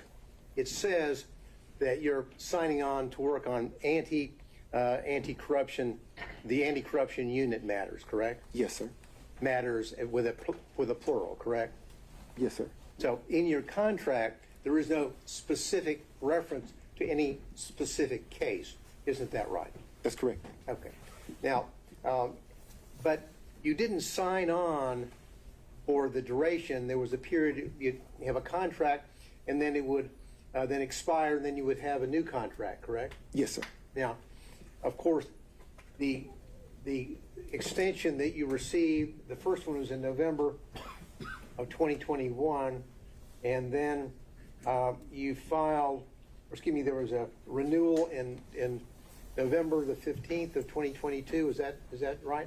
Sounds right. Oh, okay. Now, that was right after you got re-upped by Miss Willis, right after you took Miss Willis to Aruba. Isn't that right? On that November the 1st, 2022 trip to Aruba, and through November the 4th, 2022. Correct? What does re-up mean? Well, re-up means that you came back, your contract was up, and then on November the 15th, you and Miss Willis signed a new contract for you, right? Yes, sir. Okay. Now, when you were in taking her to the Aruba and on the cruises and the resort there, did you discuss your re-upping of signing an extension on your contract? No, sir. But you make an excellent point. I'm glad you pointed that out. So the trip to Aruba, the contract was not in existence then. No, you're saying that you were not under contract. In your contract, did you send any invoices in for work that you did after your first contract expired? No, sir. You didn't? No, sir. No. When that expired, that was it. So and then you're saying that after the Aruba trip, you get re-upped with a new contract, correct? I signed a new contract, yes, Now, sir. was there any modifications on that contract? Did you get an extension on the cap that you were limited on the first one? Were there any modifications at all, Mr. Willis? Excuse me. I've done that again. I apologize. I've been called worse. Wait, I'm sorry. I've been called worse. Now, were there any modifications on that? Do you have the contracts in front of you where you could? I don't have it in front of me, but I think that because I believe as the work gradually, as the time of the work gradually increased, the hourly cap would increase. In other words, starting out the investigation, it was impossible to anticipate the level of cooperation during the course of the investigation from some of the witnesses. So if you assume that there would be great cooperation with the witnesses in terms of interviewing and speaking and being voluntarily speaking with you, it doesn't take as much time.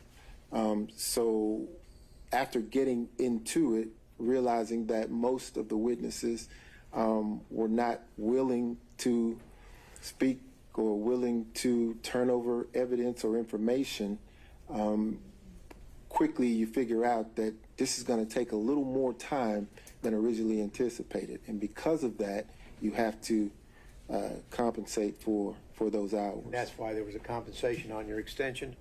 Yes, sir. The caps. A cap. Now, did Miss Willis review your invoices with you when you would submit them? Never. Did anyone ever question whether or not you worked 24 hours in one day and billed 24 hours in one day? I've never worked 24 hours in one day and billed 24 hours in one day. Okay. And I'm glad you asked me that question because I'd like the opportunity to talk about that. I think you should go ahead. So, if you look at that invoice where it says 24 hours in one day, it actually doesn't say one day. If you look at the top of the invoice, it says date completed. The date that's reflected on that invoice reflects the date that the work was completed. It doesn't say when it started. It just says this is the date that is completed. So if you go through the invoices, probably around the first 5 or 6, you'll see that that's the billing format. I would bill only after that particular task has been completed. That's why you see a 24-hour period with the one day there. I kind of wish some of the experts who had opined on that had called me and asked me the question, but there was never a billing of 24 hours in one day. Now, probably around the 6th or 7th invoice, you see the format changed. I started using a range so that it got less confusing, right? I'm confused, so maybe you can correct it. Okay. In Exhibit 14, you've got down a specific day. Mm-hmm. Prepared cases for pretrial, November the 5th, 2021, 24 hours at $250 an hour, 6,000. No, this wasn't about a range. It was about the work that you did on November the 5th, 2021. No, Mr. Gillen, look at the top of the invoice where it says date completed. What I want you to do, Mr. Wade, is focus on the date that you have down there and tell the court what you billed for on November the 5th, 2021. I thought it was already in. I thought 14 is in. Again, Mr. Gillen, it says completed date completed. The dates that you see here are the dates that work was completed. So on November the 5th, I completed the task of preparing the cases for pretrial. That's the date I completed it. Just read, if you would. Then my question was, read out loud the entry for November the 5th, 2021, and how many hours you billed that day. Just do that for me, if you would. I can't do that. Excuse me, I believe the witness is entitled to answer his question. That certainly wasn't the question that Mr. Willis asked. All right, well, the question now is to read a certain entry. So I just read into the record, Mr. Wade, on November the 5th, 2021, how many hours did you bill the citizens of Fulton County for on that day? Just read it out, please. I completed the task on November 5th, 2021. 24 hours was billed at $250.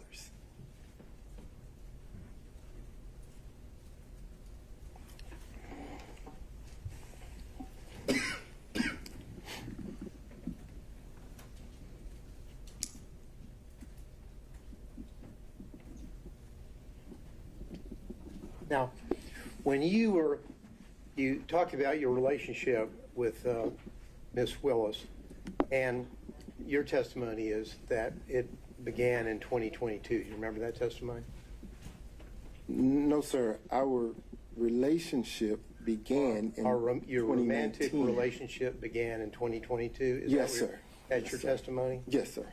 Okay. Now, when you were re-upped on this contract, you had a romantic relationship already established with Miss Willis, yes or no? In 2022? Yeah, when yes, you were re-upped on November the 15th, 2022, you had a romantic relationship with Miss Willis. I signed the second contract, yes, sir.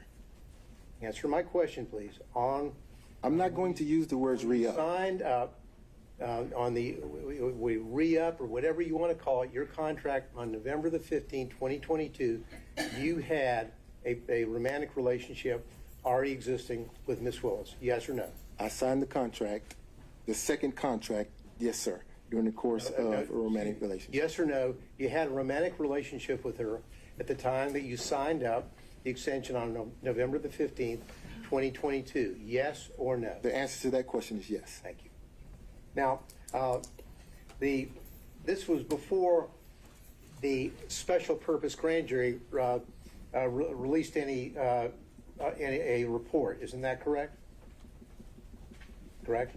Are you asking me if it's before the work was completed or before the special purpose grand jury actually publicly released the report? When they Those are released two the different. report. Your relationship with Ms. Willis already existed when the special purpose grand jury released its report, correct? At the time the report was released, yes, sir. But you understand that the report had the work had been completed prior to the release of the report. You understand that? And your relationship with Ms. Willis, of course, was prior to the indictment in this case, correct? Yes, sir.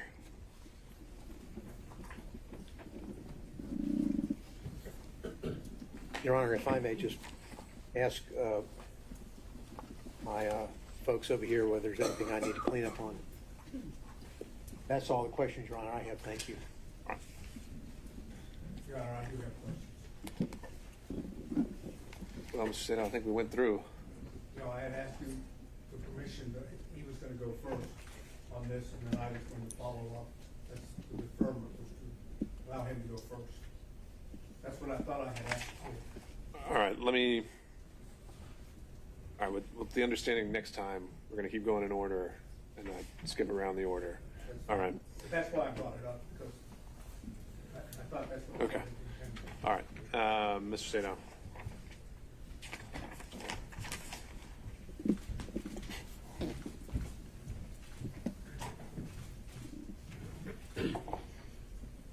I'm going to try to keep my questions very specific. Yes, sir. Okay?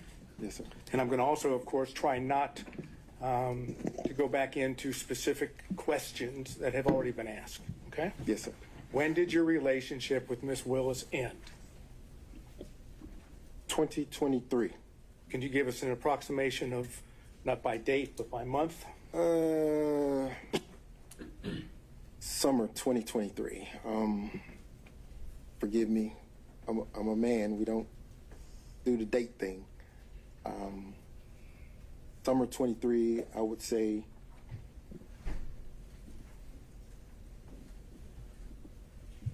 June, maybe. Okay. Using the euphemism personal relationship, did you have any personal relationship at all with Miss Willis after the summer of 2023? I want to make sure that I'm answering your question. Are you, because let me rephrase, if I might. The way it has been characterized in, for example, the response of the state, and I believe in your affidavit, is there's a difference between a personal relationship and a professional relationship. Correct? Yes, sir. Okay. I'm not talking about a professional relationship. I'm talking about a personal relationship. Have you had a personal relationship at all, and you know what I mean by that, after the summer of 2023? Are you asking me if I had intercourse with the district attorney? I was trying not to, but I guess if you're going to characterize it as that, the answer would be? The answer would be no. So it's been purely professional since the summer of 2023. So that's where we're having issues. Okay, you'll have to explain, because I don't know what the issue would be. No, I will explain to you. Thank you. You say personal. We're very good friends, probably closer than ever because of these attacks. But if you're asking me about specific intercourse, the answer is no. How about if I change it from intercourse to romantic? No. Okay. During the direct examination, you made a statement, at least I believe I heard it correctly, that you, personal relationship, and now I'm talking about that characterized the sexual romantic relationship, was not a secret. Is that correct? Wait. If you're asking me if people knew that we were having sex, no, they didn't. I'm asking you whether the people knew that you were dating, whether you were romantically involved. You said that it was not a secret. Oh, it wasn't a secret. It was just private. My mother knew, obviously. Okay. Did anyone in the district attorney's office that has worked on this case know that you were dating or had a romantic relationship with District Attorney Willis? I don't know what they knew. Well, did you tell anyone? No. Do you have any knowledge of whether Ms. Willis revealed it to anyone? I have no clue. Okay. So as far as you know from personal knowledge, no one in the DA's team knew, correct? That's correct. Okay. So if it was a legitimate relationship, is there any particular reason why it was kept secret or private? It wasn't kept secret. It was kept private. And the purpose for that was? It's what we chose to do. I'm asking you why, though, not just because you chose. Why, if you're dating someone, why keep it private? So, a few reasons. The first one is, and I want to say this respectfully in the right way, there are some people who are in the public eye who just don't like it, don't wish to be there. I have tried to have lunch or dinner with her publicly, and I can't count the number of people that would approach the table or would accost us as we're trying to walk into a restaurant and just have lunch or have a meal. It is not secret, it is private. We don't want the world asking questions or interrupting that time. So we weren't trying to keep anything a secret, Mr. Sadai. There's nothing secret or salacious about having a private life. Nothing. I'm not suggesting that there was. I'm asking the questions. When you went on the various trips that have been outlined by both Mr. Gillen and by Ms. Merchant, did anyone in the district attorney's office know that the two of you were traveling on personal trips together? To my knowledge, Mr. Sadai, no. Okay. And again, that was for privacy, according to your testimony. Privacy, yes, sir. Okay. Did you and Ms. Willis go to the Hapeville condo prior to your relationship starting the beginning of 2022? Prior to having physical contact, prior to having intercourse, did we go to the Hapeville condo? Again, you keep going to intercourse. I'm trying not to, but fine. The answer to that, my question would be yes. Did you and Ms. Willis go to the Hapeville condo prior to what I want to say November 1st of 2021? Yes. Okay, and the purpose for going to the Hapeville condo with Ms. Willis prior to 2021 would have been what? Or prior to November 1 of 2021? Could have been any number of things, because at that time... That's what I'm asking, so tell me. Yeah, could have been any number of things, because at that time, she had a friend living in that condo. Miss Yurdy lived in that condo. Okay. So, maybe it was my question was poorly worded. Let me try again. Your answer is yes, prior to November 1st of 2021, you would have gone to the Hapeville condo and been there with Miss Willis, correct? Yes. And you would have been there, as you indicated, for many reasons, right? Yes. Can you give me, just list a few of the reasons? Miss Yurdy resided there, went to visit her, maybe went to talk about a document that I received.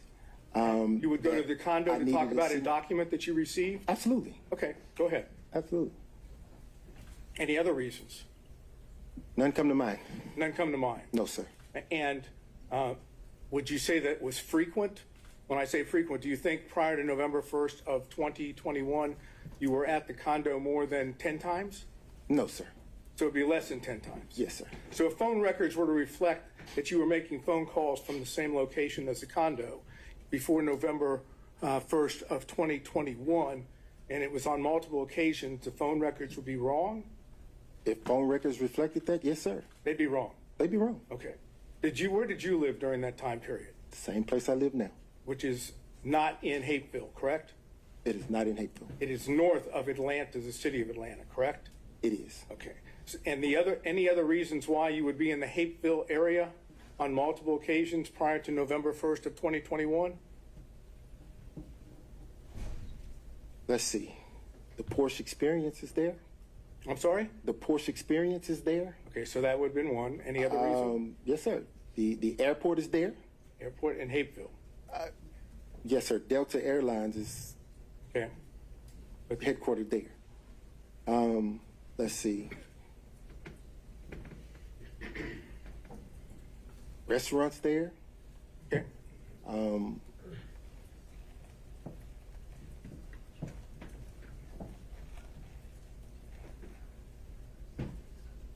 If that's your recollection, that's fine. I'm not asking you to try to remember everything, but if that's okay. Okay. Did you discuss your affidavit filed in connection with the response with Ms. Willis? No, sir. Did you know of personal knowledge whether Ms. Willis reviewed your affidavit before it was included with the response? I have no clue. So, as far as you know, personal knowledge, Ms. Willis did not know what you said in the affidavit. I didn't give it to her. That's what I said. You have no personal knowledge. No personal knowledge. And as far as you know, no one else has told you that she did or didn't. I hadn't asked anyone. We've kind of worked this up a little bit, and the numbers could be off. But according to our numbers, $10,000, give or take, would have been reflected on your credit card statements in connection with things of potential benefit to Ms. Willis, okay? I want you just to assume that.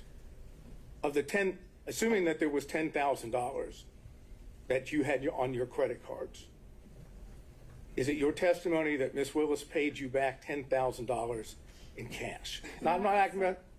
Can I object? The characterization of $10,000 for Ms. Willis's travel, I don't believe is an accurate reflection of what the numbers, at least the summary that I've been provided by the defense, would reflect. I think that's joint travel. Is that right, Mr. Sato? I'm sorry. No, it's not joint travel. But all I'm trying to understand, I'll rephrase because I don't want to get bogged down on specific numbers. You would have received thousands of dollars in cash from Ms. Willis, correct? Yes, sir. Okay. And the thousands of dollars in cash from Ms. Willis, do you know, I'm not asking you whether she took it out of her pocketbook or she took it out of a suitcase. I'm saying, do you know the source of the cash? Just that, out of her pocketbook. Yes, sir. You don't know where she obtained the cash? I didn't ask her. And the whole time that she was paying you in cash, you never said, hey, why do you have this amount of cash? Well, Mr. Sato, in my practice, people come into my law firm all the time with cash. I never question where they got it. Yeah, but we're talking not about people that come into your law firm. We're talking about the district attorney of Fulton County who, I'm assuming, receives a paycheck. She doesn't get paid in cash. So just like you assumed, I assumed she got it from her paycheck. I don't know. Okay. But of course, it's already been, and I'm not going to go back into it. You've not seen any records indicating withdrawals of cash from Ms. Willis at all. Why would I ask her? I didn't no, ask. sir. All I said is you haven't, right? No, sir. Okay. Now, can you explain why you filed for divorce one day after you were hired by Ms. Willis? You filed on November 2nd of 2021. You're hired on November 1st of 2021. Why the day after? You mean one day before? So you filed for divorce one day after you were hired, right? Okay. I'll answer your question. Okay, please. So in 2015, when my wife had the affair, we had a conversation that we would divorce right then. Again, the better practice, at least for my children at the time, was to stay in place until the youngest could graduate and matriculate into college. We did that. When she graduated, matriculated into college, at the time my wife had moved back and forth to Houston, to Texas. So she's in Texas. We take our child off to college. We come back to Georgia for a brief period of time. Divorce gets filed. She gets served. There we go. Now, the reason that date was selected. Yes, sir. That's what I asked. The specific reason that specific date was selected was because she was only in town for a brief. Your Honor, this is attorney-client privilege. Why he decided to file this. And why do you have the right to object on his behalf for attorney-client privilege? Because. Well, I don't make formal objection. All right, there we go. And I believe that he's already attempted to answer this question and there was no privilege raised. So he's given a partial answer and now he's about to finish that. So first of all, I don't think it's covered by attorney-client privilege and I'll deal with that if you want me to. But otherwise, he's already answered part of it. So he doesn't get to say, now I'm going to stop. So. Well, it was a long preface, but I don't think it ever actually got to what might have been at issue there. So if you can lay the foundation, we'll deal with the objection. Okay. Take a step back, okay? You realize that an attorney-client privilege is the privilege of the client, correct? Yes, sir. And you, in connection with your representation, at least has been proffered to the court by Mr. Bradley, that it's up to you to decide whether you want to raise the privilege, right? Yes, sir. It's not up to Mr. Bradley. Yes, sir. So you have the power, in order to get to the truth of the matter, you have the power to waive the attorney-client privilege, do you not? I believe that's an inappropriate question. The privilege is there. Whether he uses it or not, it doesn't matter why. Mr. Sato, I think if we're trying to get to the answer to your question, let's figure out whether it covers the question you were trying to get to. And if I may finish, and your position is you have no intention of waiving your attorney-client privilege, correct? That's correct. All right, so now, can you answer the question why you waited until November 2nd, the day after you were hired by Ms. Willis, to file for divorce? I can. Okay. So, again, Joycelyn had relocated to Texas, and she had been in Texas for months. She was only here for a brief period of time to drive my daughter's car back with her. And when she came here to do that, I was able to then get her served. Okay, so your answer as to why you waited until the day after you were hired by Ms. Willis, which would be November 1st, 2021, to file the complaint for the divorce on November 2nd, 2021, your testimony under oath is because your wife was here. But had not been here in October, had not been here in September, had not been here in August of 2021. She had been in Texas taking care of her ailing mother and your testimony, an aging father. So the first opportunity that I had after speaking with my lawyers to take care of that was the date it was filed and served, because she happened to be here. It had nothing to do with, that was purely coincidental, that contract. I understand it's purely coincidence, your testimony. Yes, sir, and understand that this was by agreement between she and I, she being my wife and I, that we would divorce when the children matriculated out, and that there would actually have been an agreement attached to the filing. It became apparent that the agreement wasn't going to happen, and things got a little contentious. So that's when the privilege will kick in, and I was forced to do it when I did it. Okay. So if I understood correctly, again, you tell me if I'm wrong. Is it your testimony that your wife was not in Atlanta, Georgia, or the metro area throughout October of 2021? No. That's In not your testimony? In October of 2021, she was back and forth between here and Texas. So she was, at least on some occasions, in the Atlanta area. But that was during the time when we were working through the consent agreement that fell through. Again, second. I think we're pretty far afield on relevance. The answer to the question about the timing of the divorce filing. And Understood, Ms. Cross. Ms. Sadell, where are we going from here? We're about to finish this area since I'm not going to be able to go any further about, if we want to call the X, we'll call the X for that purpose. Well, we might have to discuss whether that's a collateral issue altogether. No, I'm just saying if. I didn't say we will, but we'll. Okay. All right, so you said that you were aware of the contracts that Mr. Bradley and Mr. Campbell had with the Fulton County District Attorney's Office, correct? Yes, sir. And how did you become aware of those? Just through conversation, they With told who? me. Conversation with who? Mr. Bradley and Mr. Campbell. So you were discussing matters with Mr. Bradley which were not related to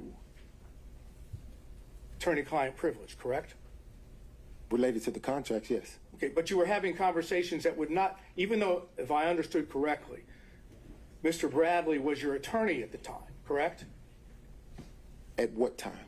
At the time that Mr. Bradley received his contract from Fulton County, which would have been the beginning of January or in January of 2021, right? Is that the date of his contract? Pretty close. I don't know what the date of his contract was, but if it was after the date of the filing of divorce, then yeah. I'm not talking about after the date of the filing of divorce. It's been represented to the court that you had an attorney-client relationship with Mr. Bradley from 2015 forward. Yes, sir. Correct? Yes, sir. That is correct. When Mr. Bradley received his contract with Fulton County, that was in 2021, correct? I don't know. We can prove that through other evidence. But at the time that Mr. Bradley was doing work for Fulton County, if I understand, you still had an attorney-client privilege, at least you're claiming one, with Mr. Bradley, correct? Yes. Okay. So when you talk to Mr. Bradley about matters with his contract in Fulton County, those were not covered by your attorney-client privilege, correct? They were not. Okay, and that meant that not all communications with Mr. Bradley were covered by attorney-client privilege, correct? Well, those certainly weren't. Well, but my question was, not all communications with Mr. Bradley were covered by, at least as you've been represented to the court, by the attorney-client privilege, correct? Those communications were not. So there were communications outside of the attorney-client privilege, correct? With Mr. Yes. Bradley. If you're asking me if I ever communicate with him outside of the attorney-client privilege, the answer is yes. Okay. I communicated with him outside the attorney-client privilege.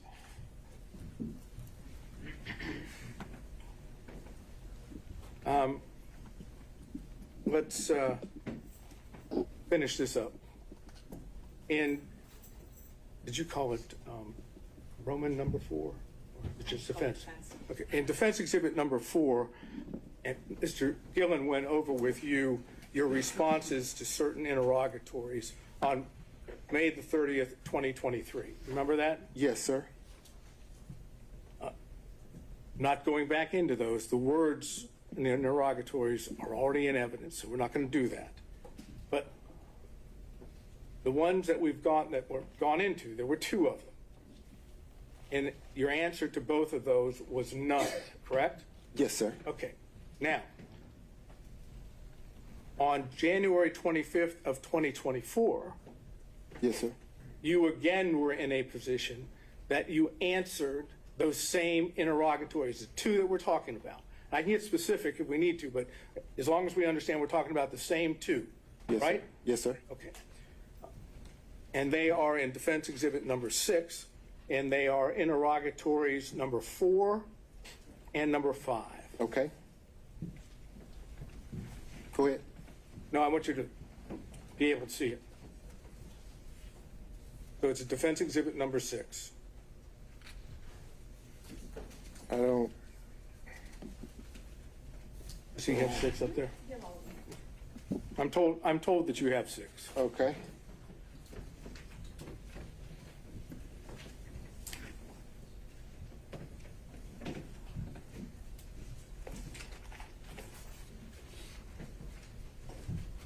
Here we are. Okay. You would agree with me that in defense exhibit number 6, and we're talking about interrogatories of January 25, 2024. Yes, sir. that as to interrogatory number 4, that's the same interrogatory, same words that were in the interrogatory that Mr. Gillen went over, which was dated May 30th of 2023, correct? Yes, sir. And your original response in defense exhibit number 6 was none, correct? Yes, sir. Your updated response was the plaintiff declines to respond to this interrogatory and asserts his privilege pursuant to OCGA section 24-5-505, correct? Yes, sir. You know that 24-5-505 breaks down into two privileges, right? Which is why I was specific. I said I asserted the privacy privilege. Well, that's what I'm asking you. In your updated response, there's no reference to privacy, correct? Yes, there is in the code section 24-5-505. Okay, but it also reference to privacy. Right. Just go with me, okay? That code section says, does it not? No party or witness shall be required to testify as to any matter which may incriminate or tend to incriminate such party or witness, or which shall tend to bring infamy, disgrace, or public contempt upon such party or witness. You'd agree with that, right? I'm not reading it. I'm sorry? I'm not reading it. I don't have it in front of me. If I may. Mr. Sato, we can, I can take judicial notice that is what the rule says if you want to ask him any follow-up questions. Okay, thank you. You are not claiming that your answer to number 4, interrogatory number 4, on January 25th, 2024, incriminates you, that is, as in Fifth Amendment privilege, right? That's correct. You're claiming the second part, that it would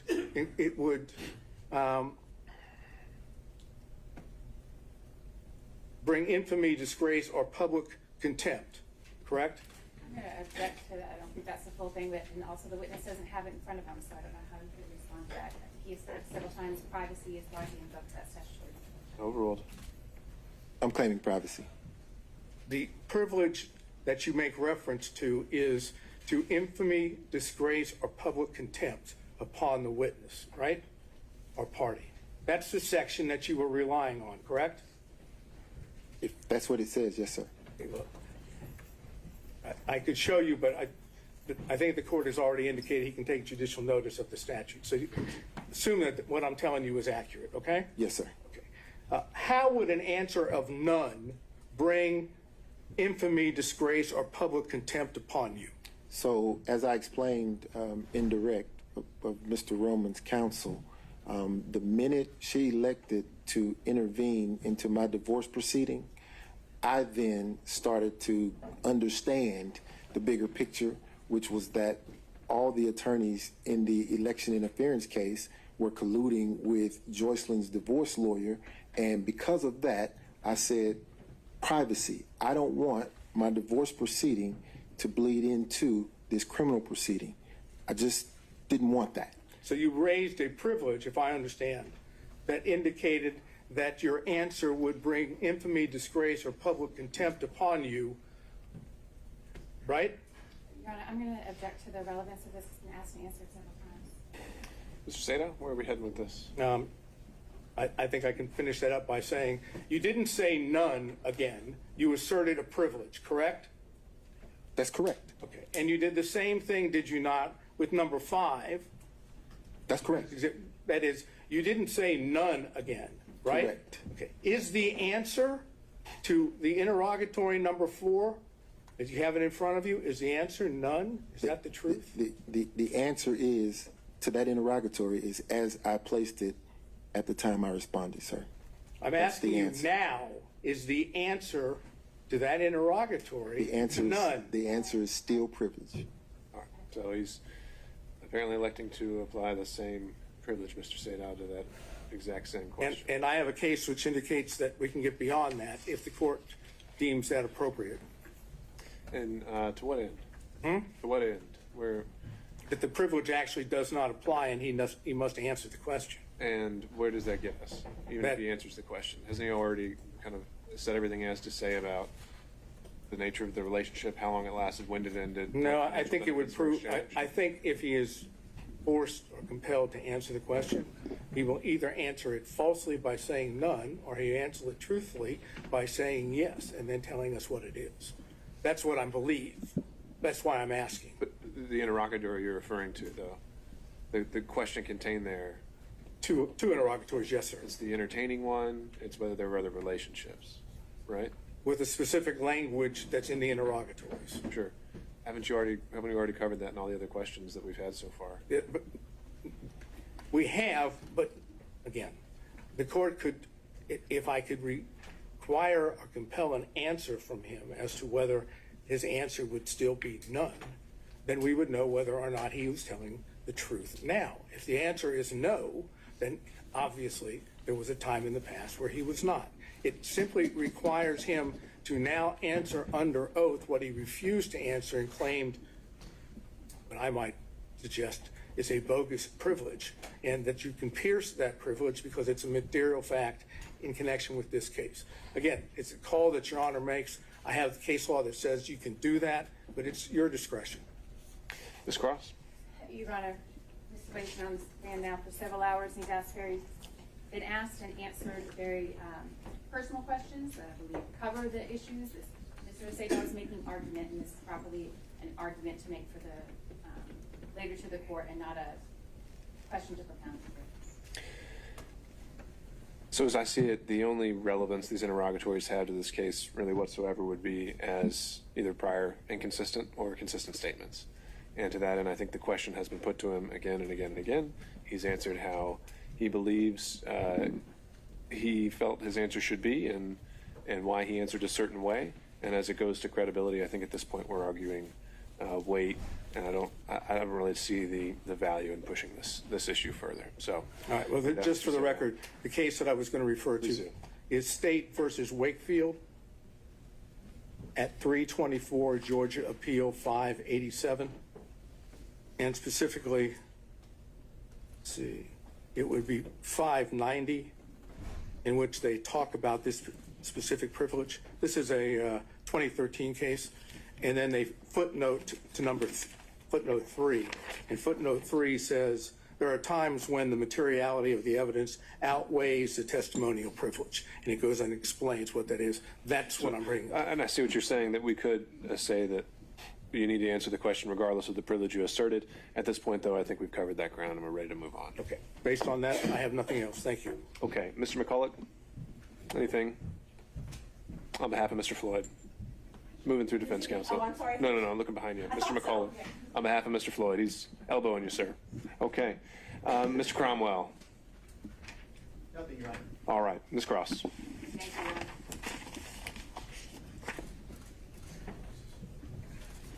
Mr. Wade, have you still got exhibit number 14 in front of you?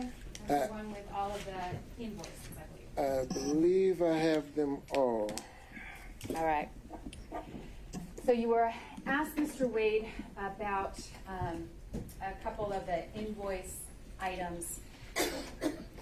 And your testimony, I think, was that the percentage of income post special counsel appointment in November 2021, the percentage of your income roughly after that time was about 50-50 Fulton versus other income from your law practice, correct? Roughly, yes, ma'am. Okay. Sometimes more, sometimes less? Yes, ma'am. All right. How about your time? I'm interested in the percentage of your time from November 2021 to, let's say, the close of the special purpose grand jury when it was dissolved in January 2023. Can you estimate for us the percentage of your time that was spent on Fulton County work versus other work? Oh, gosh. 99% of the time here in this building working on this case. All right. It was, as I understood your testimony, it was an intense period in terms of hours while that special purpose grand jury was meeting, correct? Yes, ma'am. And who was head or manager of the election integrity case during that time for the district attorney's office? I was. You were coordinating the efforts? Yes, ma'am. And those efforts included not just the proceedings that were happening in this building, correct? That's correct. We don't need to go all through it, but is your representation that 99.9% of the time, let's restrict it to 2022, 99% of your professional working time was devoted to this case? Yes, ma'am. And the remainder, whatever it was to some of your other cases that were ongoing? Yes, ma'am. All right. 2022, I want to focus on that a little bit because if we are looking at, I believe, the financial affidavits, do you have those in front of you as well? I do. The financial affidavit that was filed in your divorce case in January 2022, you estimated your monthly income at that time was $14,000 a month, right? In 22? January 22. Yes, ma'am. January 23, what'd that number come to? 9,000. What about 2024? I don't know. Is that there in front of you? Is that one? That's not one of the ones that's there in front of you? No, ma'am. All right. So as reflected in those financial affidavits, your income decreased as a result of your work in this case, correct? Significantly. The structure of your firm, we talked a lot about that, and I don't want to go through it anymore, but than we need to. But 2022, the structure of your firm changed. Is that correct? That's correct. All right. In the early part of 2022, there were 3 of you. You and Mr. Campbell and Mr. Bradley, you split expenses. Is that right? That's correct. And you profit shared among yourselves, correct? Correct. Right. After Mr. Bradley left the firm, then there were just 2 of you, correct? That is the cause of the significant change. Yes, ma'am. So now you have 2 people bringing in income, correct? Correct. And one of those people, you, is spending almost all of your time devoted to this election integrity case, correct? Yes, ma'am. Right. And your income from this election integrity case is less than what it was the year before. Yes, ma'am. We talked about the monthly caps, or we didn't talk about it. There was talk about the monthly cap that was included in your contracts, indicating there was a certain threshold that you could reach, number of hours a month, and over that amount you were not going to be compensated, correct? That's correct. All right. And you kind of smiled when you said that. That's a little bittersweet there, isn't it? That's bitter. All right. Exhibit 14, is that still there in front of you? It is. I want you to take a look, please. That's a collection of exhibits that includes all of your invoices, as was represented. I want you to take a look at invoice number 9. Yes, ma'am. Is that there in front of you? I have it. Invoice number 9, Mr. Wade, indicates that you performed hours of work that you were not compensated for because your cap had been reached. Yes, ma'am. I want you to take and what did you do in those circumstances?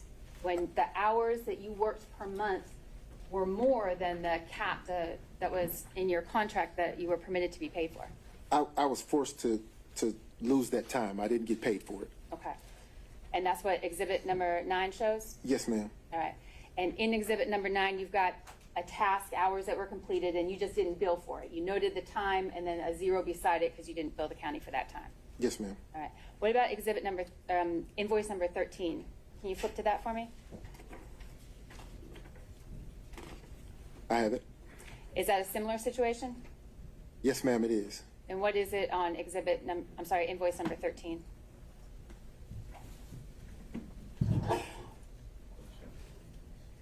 This invoice makes me cry. There's so many hours here that I worked that I couldn't get paid for. So. And you worked those hours anyway, Mr. Wade? Oh, absolutely. This is not the type of job that you could walk away from just because you're not getting paid for it. I think there's some professional rules of responsibility to an attorney who's engaged in a case. You have to see it through. So it's not like I could just throw my hands up and say, well, I reached my monthly cap, I'm done, I can walk away. I can't do that. This is ongoing, it's constant, and I have to do the work. Can you look at invoice number 23 for me there in exhibit number 14? Yes, ma'am. Does that reflect a similar situation, the hours worked that you were not compensated for? Yes, ma'am. Invoice number 24 and 27, can you take a look at those and let us know if that reflects the same situation? Are you trying to depress me? No, look at the money I'm sorry. It's the same, yes. Okay. And there's no workaround to that? You didn't attempt to work around that contractual cap on your hours. Oh, no, ma'am. All right.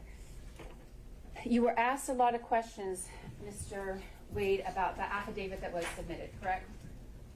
Do you recall those questions? I'm sorry, I'm stuck on this invoice. You know, if I was going to get a benefit, I'd like that benefit. That's the one I want. That didn't happen. That didn't happen. Okay. All right. And there was no renegotiating your contract to reflect that those hours should be paid or anything? No, ma'am. Okay. All right. Do you have your affidavit there in front of you? I do. The affidavit, of course, was attached to and provided in support of the state's response to Mr. Roman's motion, correct? Yes, ma'am. All right. And you prepared that affidavit? I did. You signed that affidavit? I did. All of the allegations and the representations in that affidavit are true. Is that right, Mr. Wade? Every one of them. Every one of them. You were asked a lot of questions about our line number 34. Can you turn to that for me, please? It's on page 4 of that affidavit. Yes, ma'am. Can you read it out loud for me, please? The district attorney and I are both financially independent professionals. Expenses for personal travel were roughly divided equally between us. At times, I have made and purchased travel for District Attorney Willis and myself from my personal funds. At other times, District Attorney Willis has made and purchased travel for she and I from her personal funds. Examples of District Attorney Willis's purchasing plane tickets for she and I with her personal funds for our personal travel are attached. Funds, Mr. Wade. As you understand the term funds, does that include cash? Yes. Does that include credit? Yes. Does that include reimbursements? Yes.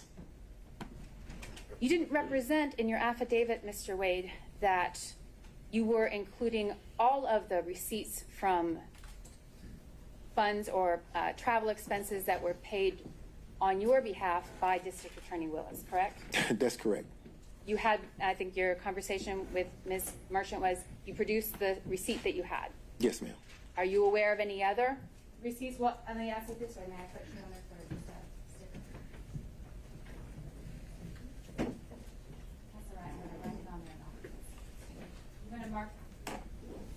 I'm going to mark this as State's Exhibit number 1.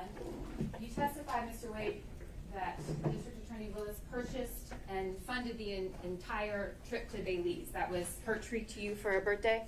Yes, ma'am. And you testified that she purchased the plane tickets for you, correct? Yes, ma'am. And while you may not have had the receipts on hand when you filled out the affidavit because they weren't in your possession, are you aware now that there are receipts and that it reflects that the district attorney... If this is going to go into evidence, we'd like to look at it first. I've got a copy. Do you remember, Mr. Wade, approximately how much, and that's again State's Exhibit number 1, may I first look at that?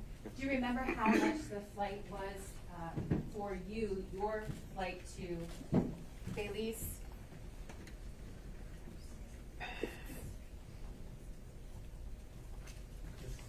And if you don't, I'm not tendering it for you. I'm just asking you to take a look at that and see if that refreshes your recollection as to the amount that that plane ticket cost that was extended by District Attorney. You may keep it. You keep it. Does that refresh your recollection, Mr. Wade? It does, thank you. Approximately how much was the amount of the ticket that District Attorney Willis purchased for your travel to Belize? $887.35.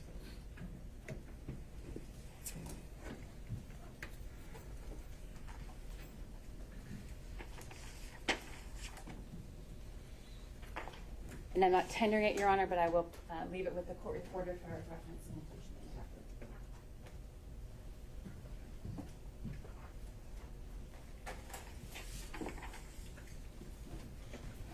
All right, Mr. Wade.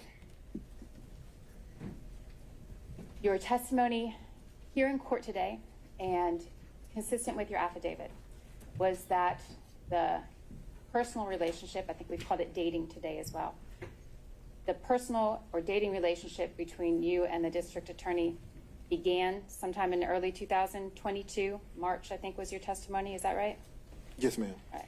And that March date isn't included in the affidavit. The affidavit is less specific, but that was your testimony today? Yes, ma'am. And that there was no personal or dating relationship prior to that time, right? None. Okay. Mr. Wade, I'm sorry. I'm going to direct your attention to 2020. In 2020, were you dating the district attorney? No. 2020, that was during the COVID pandemic, correct? It was. Was there a situation for you, Mr. Wade, that made you particularly vulnerable during the COVID period? Yes, ma'am. In 2020, and a portion of 21, I was battling cancer, and that prevented me from pretty much leaving environments that aren't sterile, and I had health on my mind. You were particularly cautious during that time. Yes, ma'am. Were you dating anyone in 2020? No, ma'am.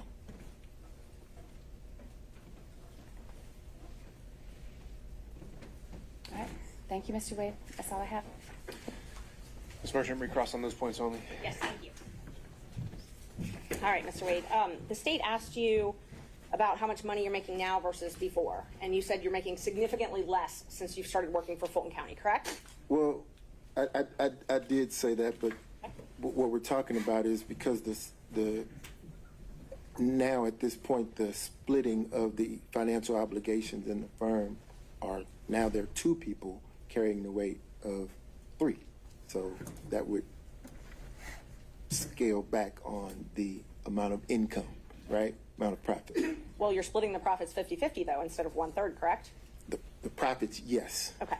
So, but you did testify that you're making significantly less now. We heard about it for a few minutes. Significantly less now that you work for Fulton County, right? Yes. Okay. Would you agree with me that $236,000 is more than $184,000? Absolutely. Would you agree with me that $262,000 is more than $236,000? Absolutely. All of these years, despite you saying that you were a 3-way partner with Wade and Campbell and Bradley, and now a 2-way partner with Campbell, all of your corporate tax returns are filed in the law firm of Nathan Wade, though, correct? My returns, yes, ma'am. Yes, for your law firm. Well, for my law firm, because I also have personal returns. Right, and I'm not talking about your personal returns. I'm talking about your business returns. Yeah, but the question contemplates that my bring home money is more or less, so I want to be clear that is reflected in my personal returns. I didn't ask you anything about bring home money, though. I'm not sure what you're talking about. What I'm talking about is your question was the portion of my testimony dealing with earning significantly less money. No, my question is I'll just break it down. During 2019, you filed your business returns. I'm not talking about your personal. Your business returns for the law firm of Nathan Wade only, correct? I filed personal and business. Yes, ma'am. And even though you said you were partners with Bradley and Campbell later on, you filed your business returns not with them, but as a solo practitioner, correct? I see where you're going. There's a different return for that Wade, Bradley, Campbell entity. And I'm not asking about that. What I'm asking about is during the years 2019, 2020, 2021, and 2022, you filed a business return for the law firm of Nathan Wade. Yes, ma'am. And in 2019, you said that the law firm of Nathan Wade made $184,000, correct? No, I don't know. Does that sound familiar? Does that sound about like what you made in 2019 and reported on your taxes as a business law firm? If that's what's on the return, yes, ma'am, you're right. Okay, and I'm happy I can bring those up. I've got one copy. I'm not planning on admitting them because they're tax returns, but okay. All right, may I approach, Judge? Okay. Thank you. So in 2019, gross profit for the law firm of Nathan Wade is $184,000, correct? Let's see. The second line, number 2, gross profit. Yes, ma'am. 184,824. Yes, ma'am. Okay. And then in 2020, you also filed Nathan Wade, attorney at law, and your gross profit was $230,000, correct?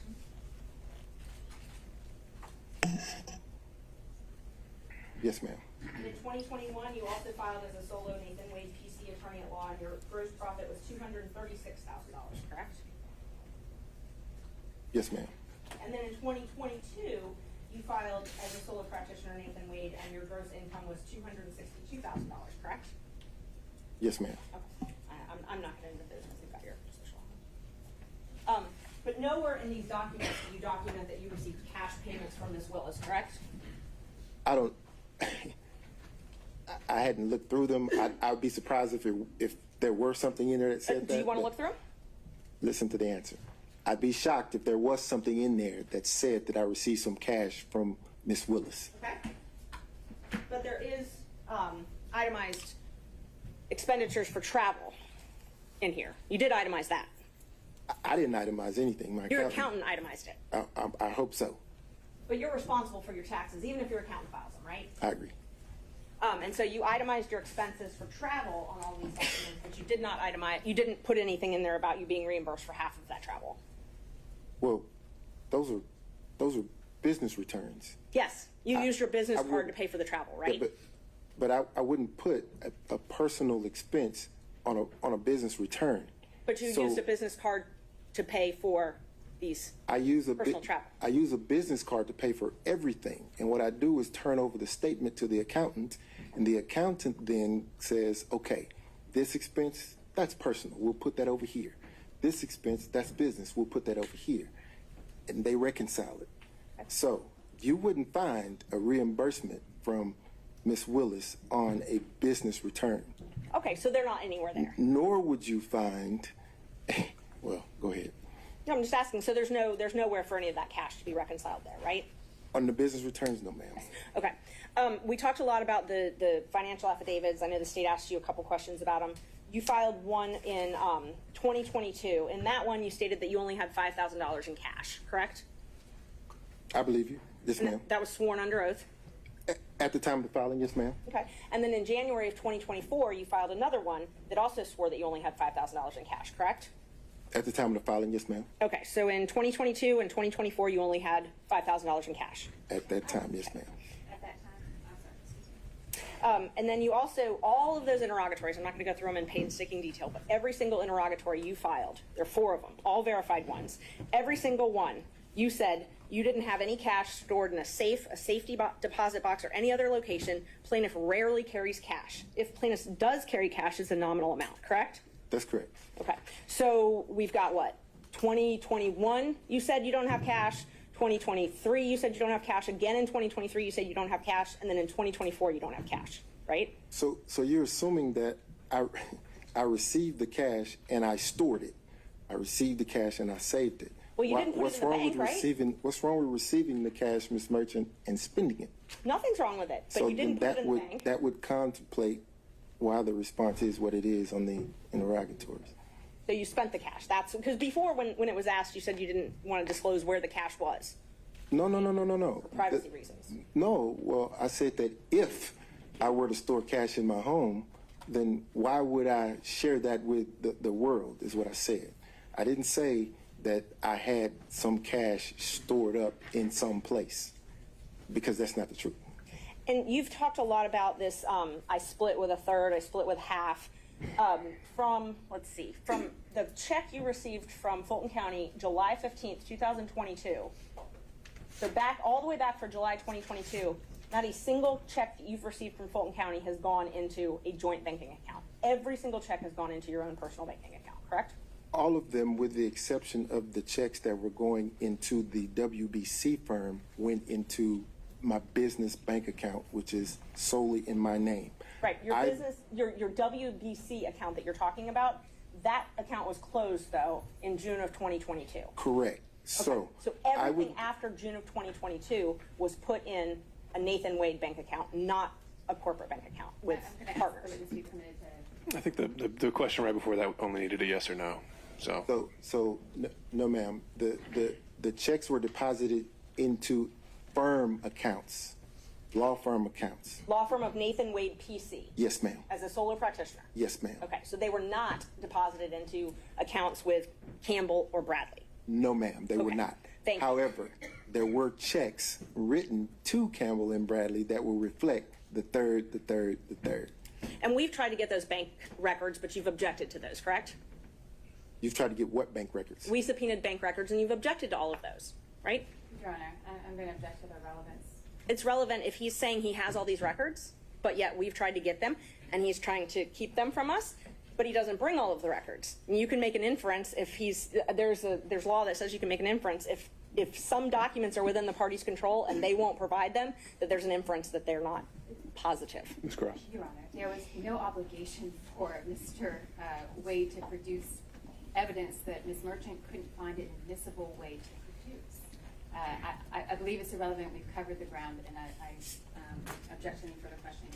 All right, I'll sustain that. Ms. Merchant, let's find some new ground here. Okay, thank you. Are you willing to waive your privilege with Mr. Bradley so that he can testify? I am not willing to waive attorney-client privilege. Okay, thank you. Only on the question, the health questions that were asked. And I can ask it from here because it's very short. I don't want to get into the type of cancer. I don't want to get into the medical condition itself. Did I understand you to say that you had cancer in the year of 2020? Yes, sir. And you explained that because of that, in 2020, you kept yourself in a sterile environment? I tried, yes, sir. Now, what about 2021? 2021, just focusing on my health, trying to get back to myself. You remember I asked you some questions about Hateville? Yes, sir. And the condo? Yes, sir. And you indicated that prior to November 1st of 2021, you had spent time at the condo, the Hateville condo? Yes, sir.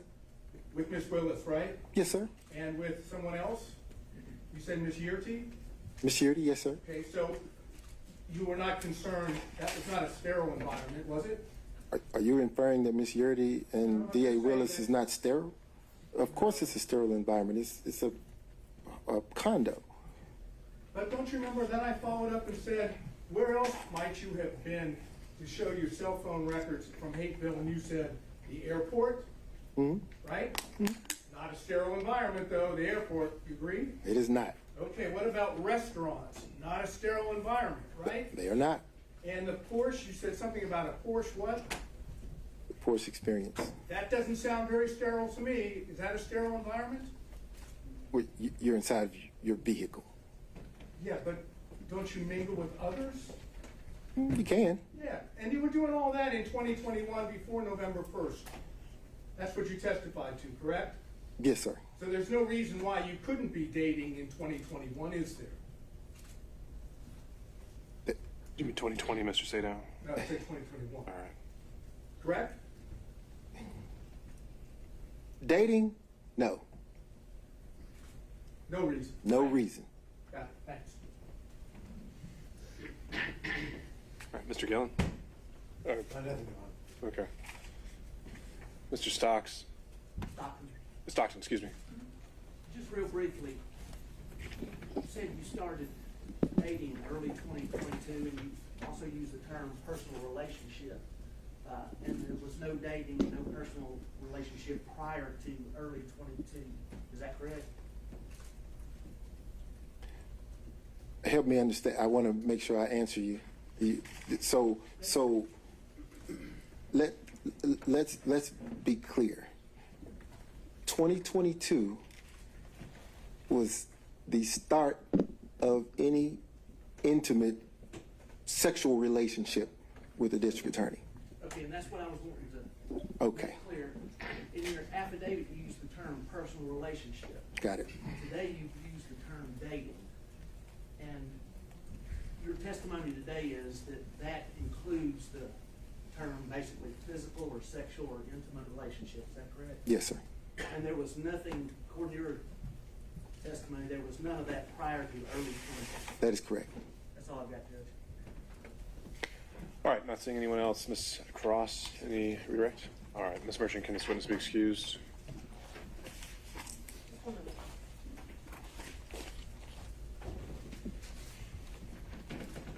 Judge, we'd ask to keep him under subpoena. We might need him to come back after that. All right, you may step down, Mr. Wade, and please don't discuss your testimony with any other witnesses. She mentioned subpoena, Judge. Let me just say this. There was an inference made that I was somehow evading service of a subpoena. We can take that up. I don't think we need to have that on the record in this hearing. Understood, Bill. Thank you. All right, Ms. Merchant, any other witnesses? Yes, we would call Fani Willis. All right, Ms. Cross.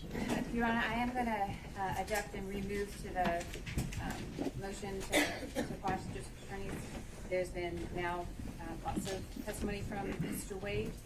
I don't believe that there can be a showing for the need for the district attorney to testify as well. For all of the reasons that were cited in the state's motion to quash initially, it's a tremendously high burden to call opposing counsel. I don't believe it's been met, particularly given the cumulative nature that would be the subject of personal details that Mr. Wade's not testified to. All right, Ms. Merchant, what do you think you can establish and have through the testimony of Ms. Willis? And let me stop there. Conflict in the evidence, Judge. Now that how Mr. Wade has testified, there's a conflict in multiple different issues. I'll just go through all the different issues. The first one is the reimbursement issue, the cash.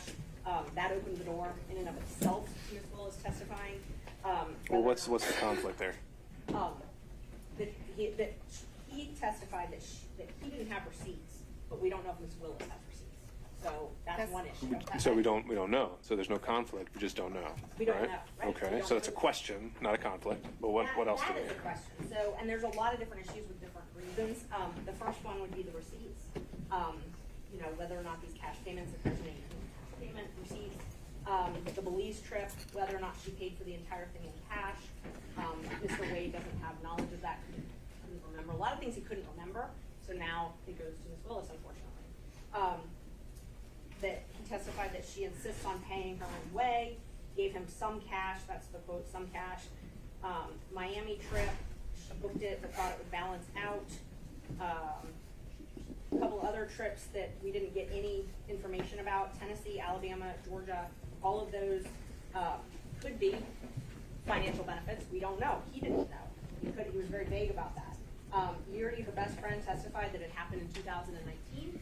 And now Mr. Wade has testified that a relationship began to become romantic in 2022, I think is what his testimony was.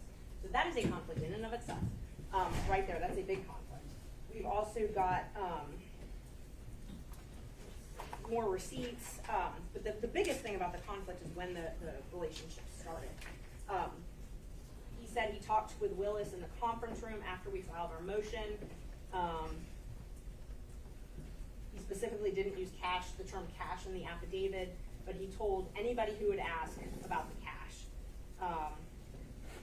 And he specifically discussed this with and the response. So we have a right to go over these. All right, so you've highlighted the areas you'd like to go into. I think the central question may be, what is it other than, I'm just really curious what she has to say, you have to put on the record. And so that's what I'd like to go through. Ms. Cross? Your Honor, I think you've identified, Ms. Merchant hasn't itemized inconsistencies for you. She's identified areas of inquiry. The testimony in the record from Mr. Wade is not inconsistent, it's unrebutted. Excuse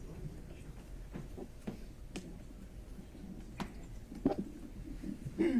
And so that I don't believe, given the testimony of Mr. Wade and the extent of the questioning of him, that there is any reason at this point to go into the district attorney herself. Again, I know the court's read all the pleadings. It really is such a compelling need, is the language of the case law, a compelling need to call opposing counsel. Given the record that's now before the court, I don't believe it's been. Your Honor, Mr. Dorn, very briefly, Ms. Willis needs to testify. Her best friend or good friend has directly contradicted the declaration that was made by Mr. Wade attached to the government's response.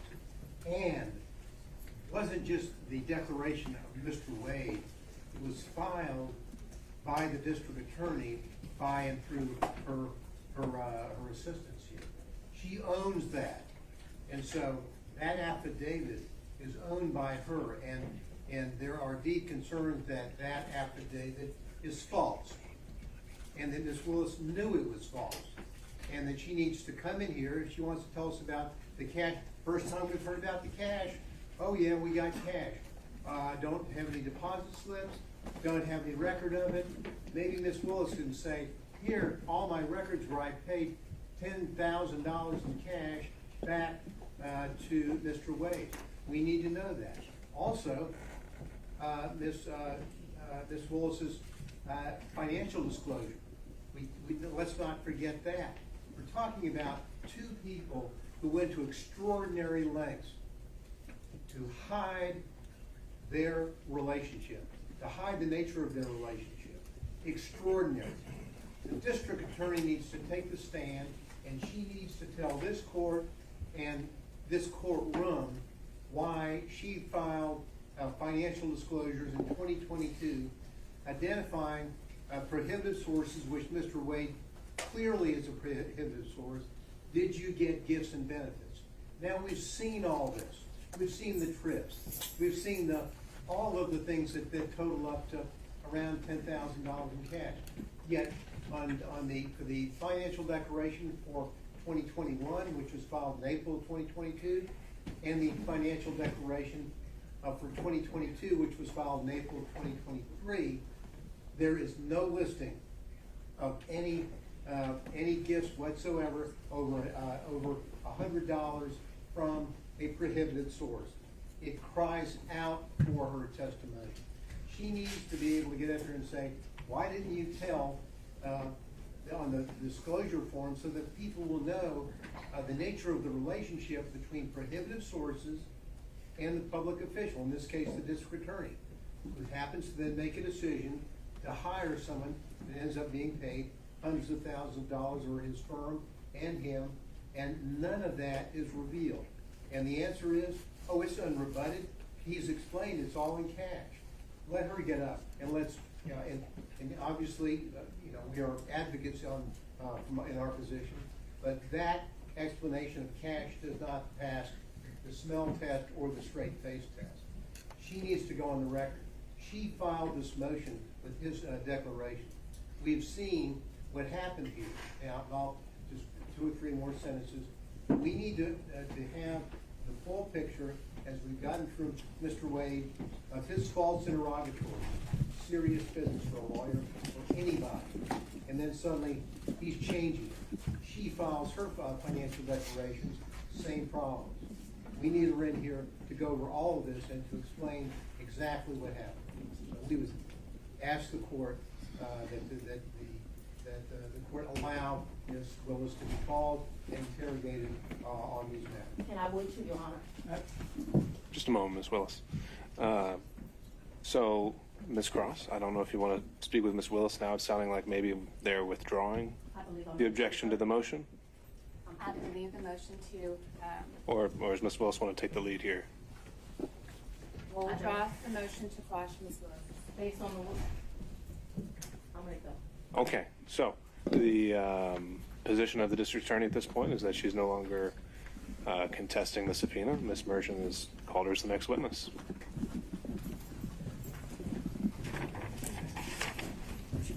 I would ask, I need 3 documents in front of me, and they're the 3 filings of Ms. Merchant. 3 filings.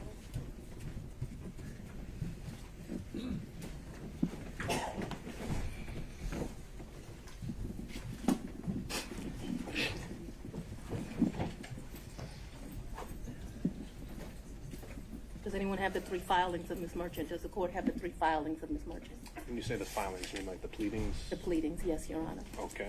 I think we could locate those for you in the supplemental. I want the one filed on January the 8th, the one filed immediately after we filed ours, and the final one. If you want to take a break to get them, I can make a copy. I think we have one. You know, the only copy I have is going to have my notes on it. So if we don't have a clean copy. We have a 5-minute break during. Let's I'll take get the documents. All right. I'll sit here and wait for him. I don't know what else.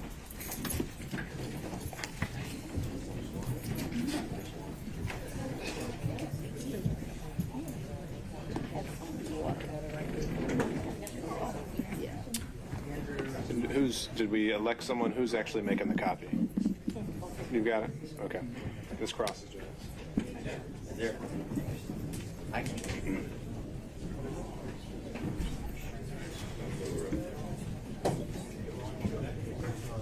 Yeah, so.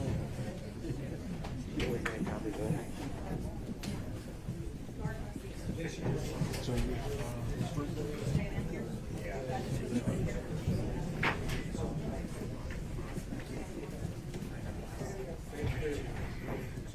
Give a tissue.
Thank you, Your Honor. I appreciate the courtesy. They should be here in just a second.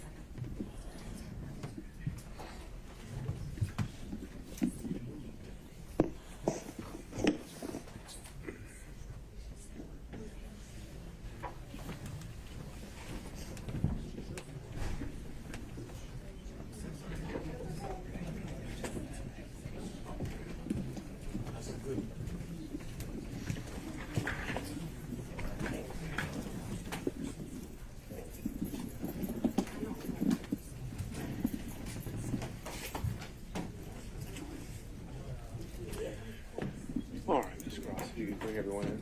Thank you.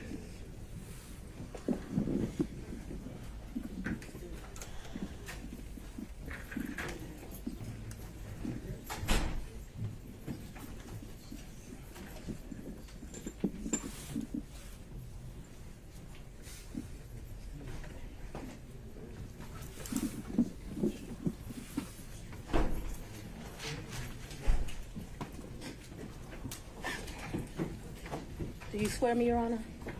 Like Do you, whomever would like to. We got Deputy Scott usually. So let's go, wait a minute, let everyone get situated and then we'll go back on the record.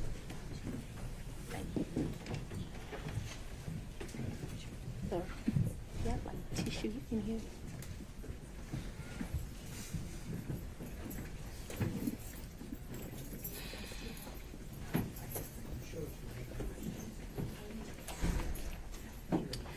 All right, we are back on the record. Deputy Scott, if you could swear in our next witness. I would, and I do apologize. Anna, do me a favor. Put them underneath some of these glasses. After you swear me, don't put them underneath. You can swear, you can go ahead and swear me, so I don't know what the court. You swear on front of Yes, sir. Okay, spell your first name. District Attorney Fani, F-A-N-I. Last name is Willis. Ms. Willis, how did you know to come into the courtroom right then? There were people, I was pacing in my office. Okay. And I heard someone yell, his testimony is done. It only made sense to me that I would be your next witness. And I've been very anxious to have this conversation with you today. Okay. So I ran to the courtroom. So as soon as you heard that Mr. Wade was done testifying, that's when you just assumed you would be the next witness? It only makes sense. Did you listen to any of the testimony? I've been in my office pacing, ma'am. Okay. Did you listen to any of the arguments? I did hear the arguments this morning. It's ridiculous to me that you lied on Monday, and yet here we still are. And I did listen to that argument. All right, so that was it, just the argument, no testimony. Right, I listened to the argument this morning where Adam Abadi, I thought, did an excellent job pointing out how dishonest you were with the court on Monday. And I'm actually surprised that the hearing continued, but since it did, here I am. Great. So let's just talk about what you did in preparation for today. Did you meet with Mr. Wade at all? Once the motion was filed, did you meet with Mr. Wade and talk to him about the motion that I filed to disqualify you? On this first January motion? Yes. I don't know if you could say talked about. I probably had some choice words about some of the things that you said that were dishonest within this motion. So I don't know that it was a conversation. As you know, Mr. Wade is a Southern gentleman, me not so much. Okay, but my question was, did you have a conversation with I him? didn't have a substantive conversation. You did not? I read this motion, skimmed it more so, and I've probably said some choice things to him about some of the lies they were told. Okay. And then printed in the media because, you know, we used to be in a day and time where you had 60 Minutes and people did stories and they verified information and you had this great reporting. But it seems today that a lawyer writes a lie and then it's printed for all of the world to see. Well, I just want to make sure that you answer the question I asked, though. So my question was... I'm going to object. Been asked and answered. Overruled, Mr. Abadi. I told you what happened. I read the motion. I am sure I told him what my opinion of it is. Okay. And past that, we had no substantive conversation. You did not? Okay.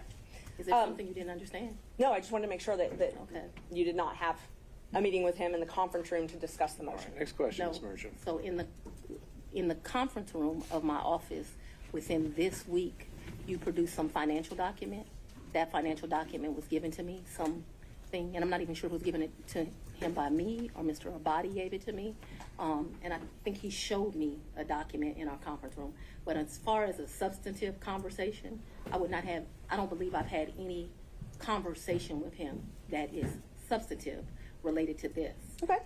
I have had conversations with him since you filed the motion, but they wouldn't be substantive to this. He sent me very nice sermons that have been done.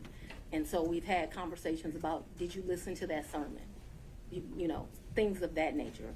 And I would say they were in relationship to this because I think he did it to be kind. Okay. Let's start back in 2019. Yep. So you and Mr. Wade met in October 2019 at a conference? That is correct. And I think in one of your motions you tried to implicate I slept with him at that conference, which I find to be extremely offensive.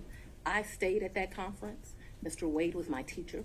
I did not meet him when he taught the class. I was standing outside talking to Lisa Reeves, who is a judge. Me and her were just having a conversation. Mr. Wade walks up. I think they hug each other. They have some brief conversation. She introduces us. Your Honor, I'm going to object. We kind of thought that when you asked the question, you can answer the question, not a speech, so I object to the speech. I agree, believe I'm Judge. able to explain my answers.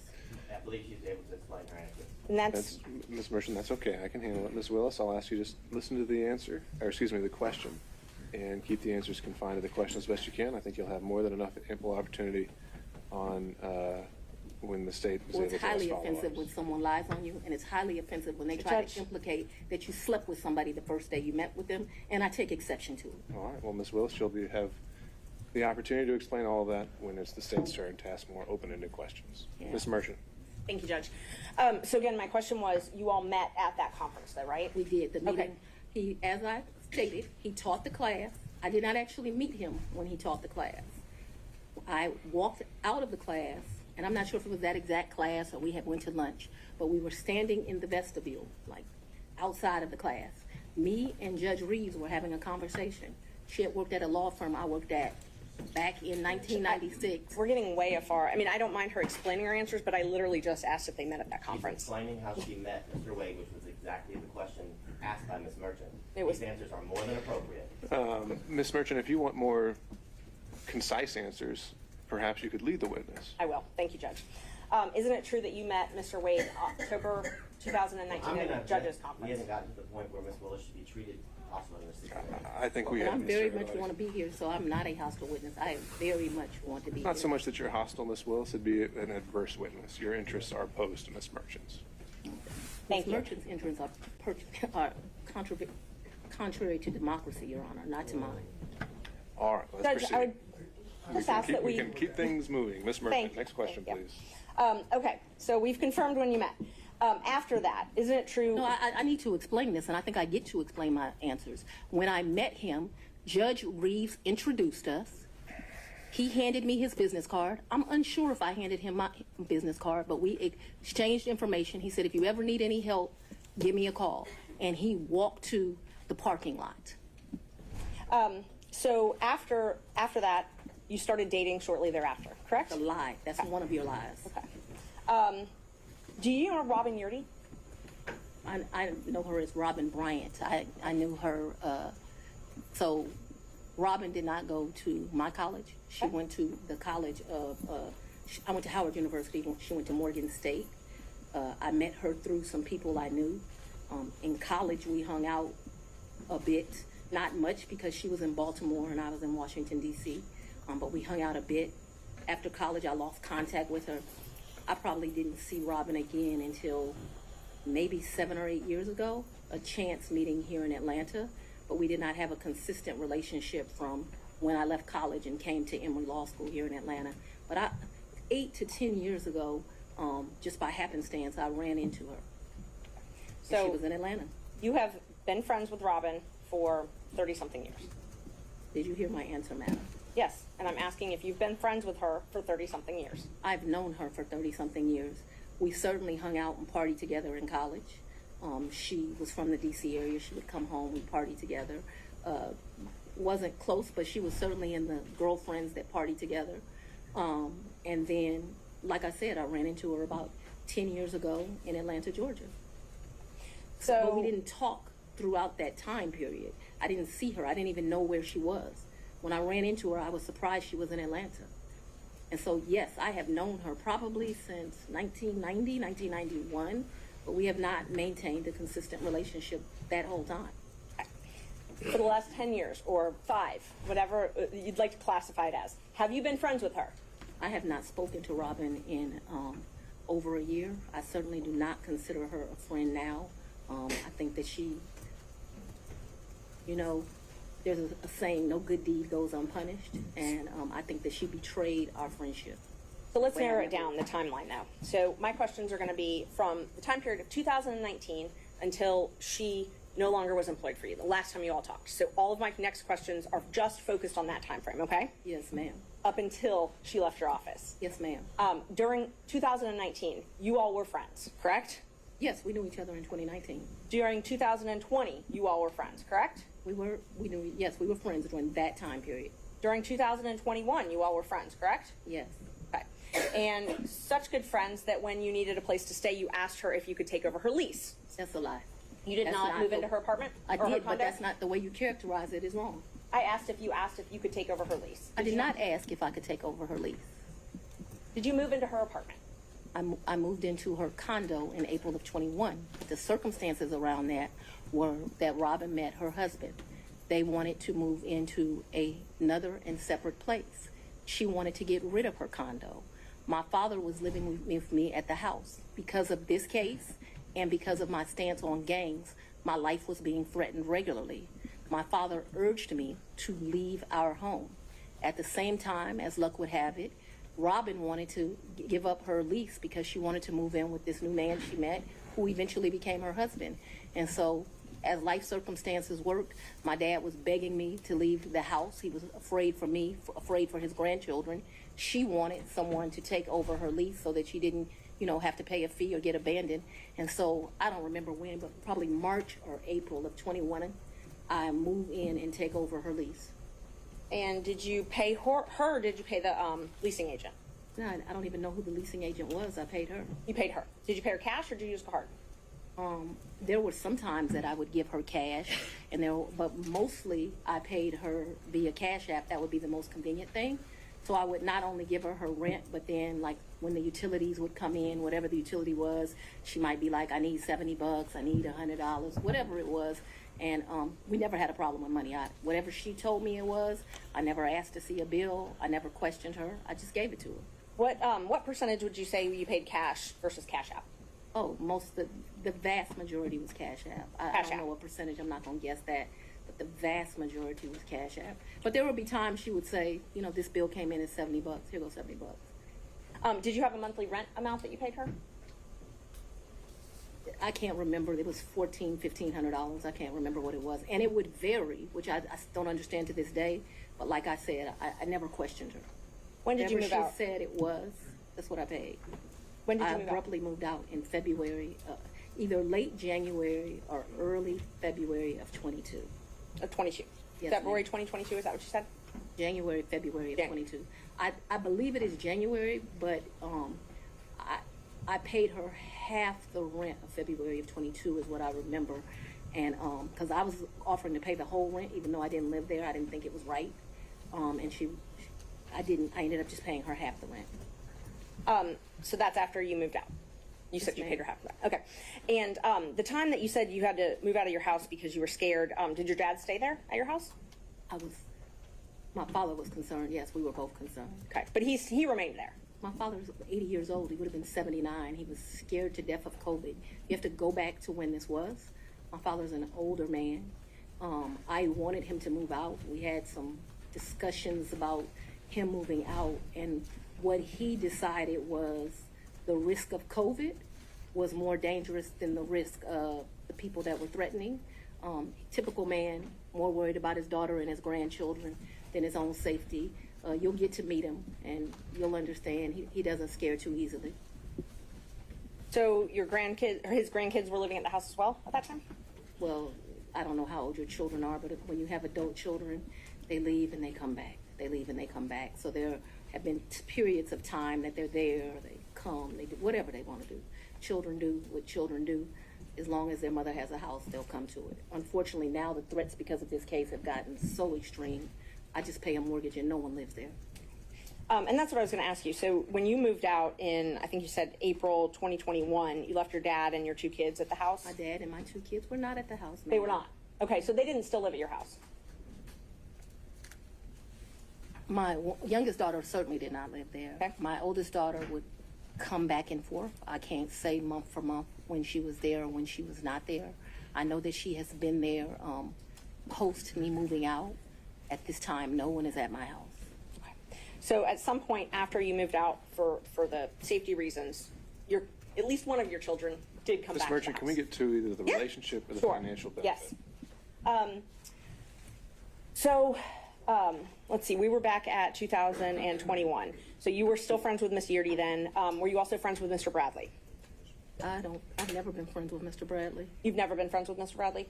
No, I don't consider us to be friends. I don't dislike Mr. Bradley, but I don't consider us to be friends. Is he someone that you would have in your phone and you would message with? I might have text messaged him. Okay. Would you text message him and Mr. Wade on the same conversations?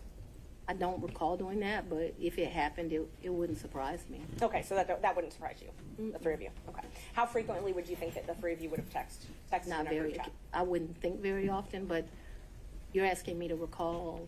I don't even know what time period you're asking me to recall, but I'm not going to speak to that because I just really don't know the answer to that. And so I don't want to speculate as to how often that would happen.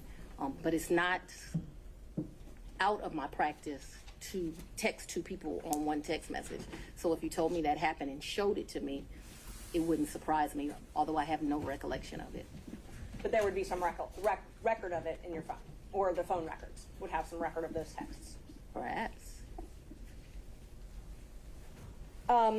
Talk about, you said that sometimes you paid Miss Yeardy cash. I'm sorry. When you went on vacation with Mr. Wade,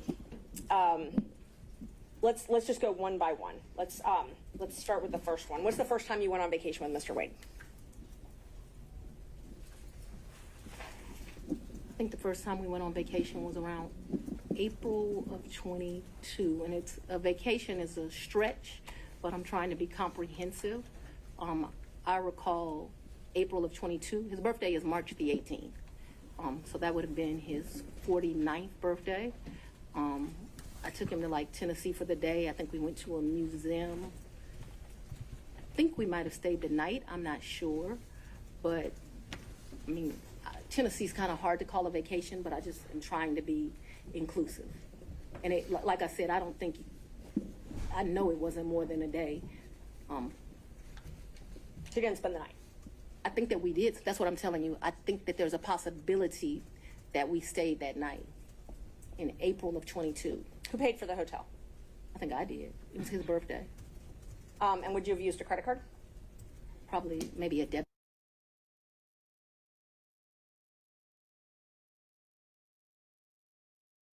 And when did you start dating? When I started dating Mr. Wade, it was right around then. April 2020? 22, yes. 2022. It was around then. I don't know, like, you know, it's not like when you're in grade school and you send a little letter and it says, will you be my girlfriend, and you check it. I don't know the day that we started seeing each other, but it was early 22 is my recollection. Okay, early 22. And you all went to Florida on vacation as well? I don't recall going to Florida on vacation with him. You never went to Florida with Mr. Wade?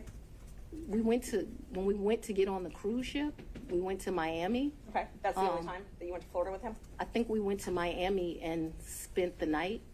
That's my recollection. Okay. I think we spent one night so that we wouldn't miss the ship. That's my recollection of our Who paid for that hotel? In Miami? Mm-hmm. I don't remember that. And how'd you get to Miami? We would have flown. And we've done that, so that I'm clear, we've done that twice. I think one time we stayed, and I honestly can't tell you, did we stay when the ship left or did we stay when the ship came back? I also can't tell you, so there's 2 cruises out of Miami. There's one that's in that October time period that was with his mom. And then there was another that was a New Year's Eve trip. I know I paid for the New Year's Eve trip because the tickets were $697 each. And I thought this is ridiculous that the tickets are $700 to go to Miami. But when you travel during New Year's Eve, you know, they get you. So let's just back up and talk about the first time that you went to Florida with Mr. Wade. That was the time that you said you stayed in Miami at the hotel the first night? That's the time I told you I am not sure. So I'm not sure of 2 things. So I want to make sure that my testimony is clear. I'm not sure if we stayed in Miami on the October trip. I'm not sure if we stayed in Miami on the December trip. I just can't remember that. And I also don't remember, so that the record is clear, I don't remember if the necessity was as we got on the ship or we got off the ship.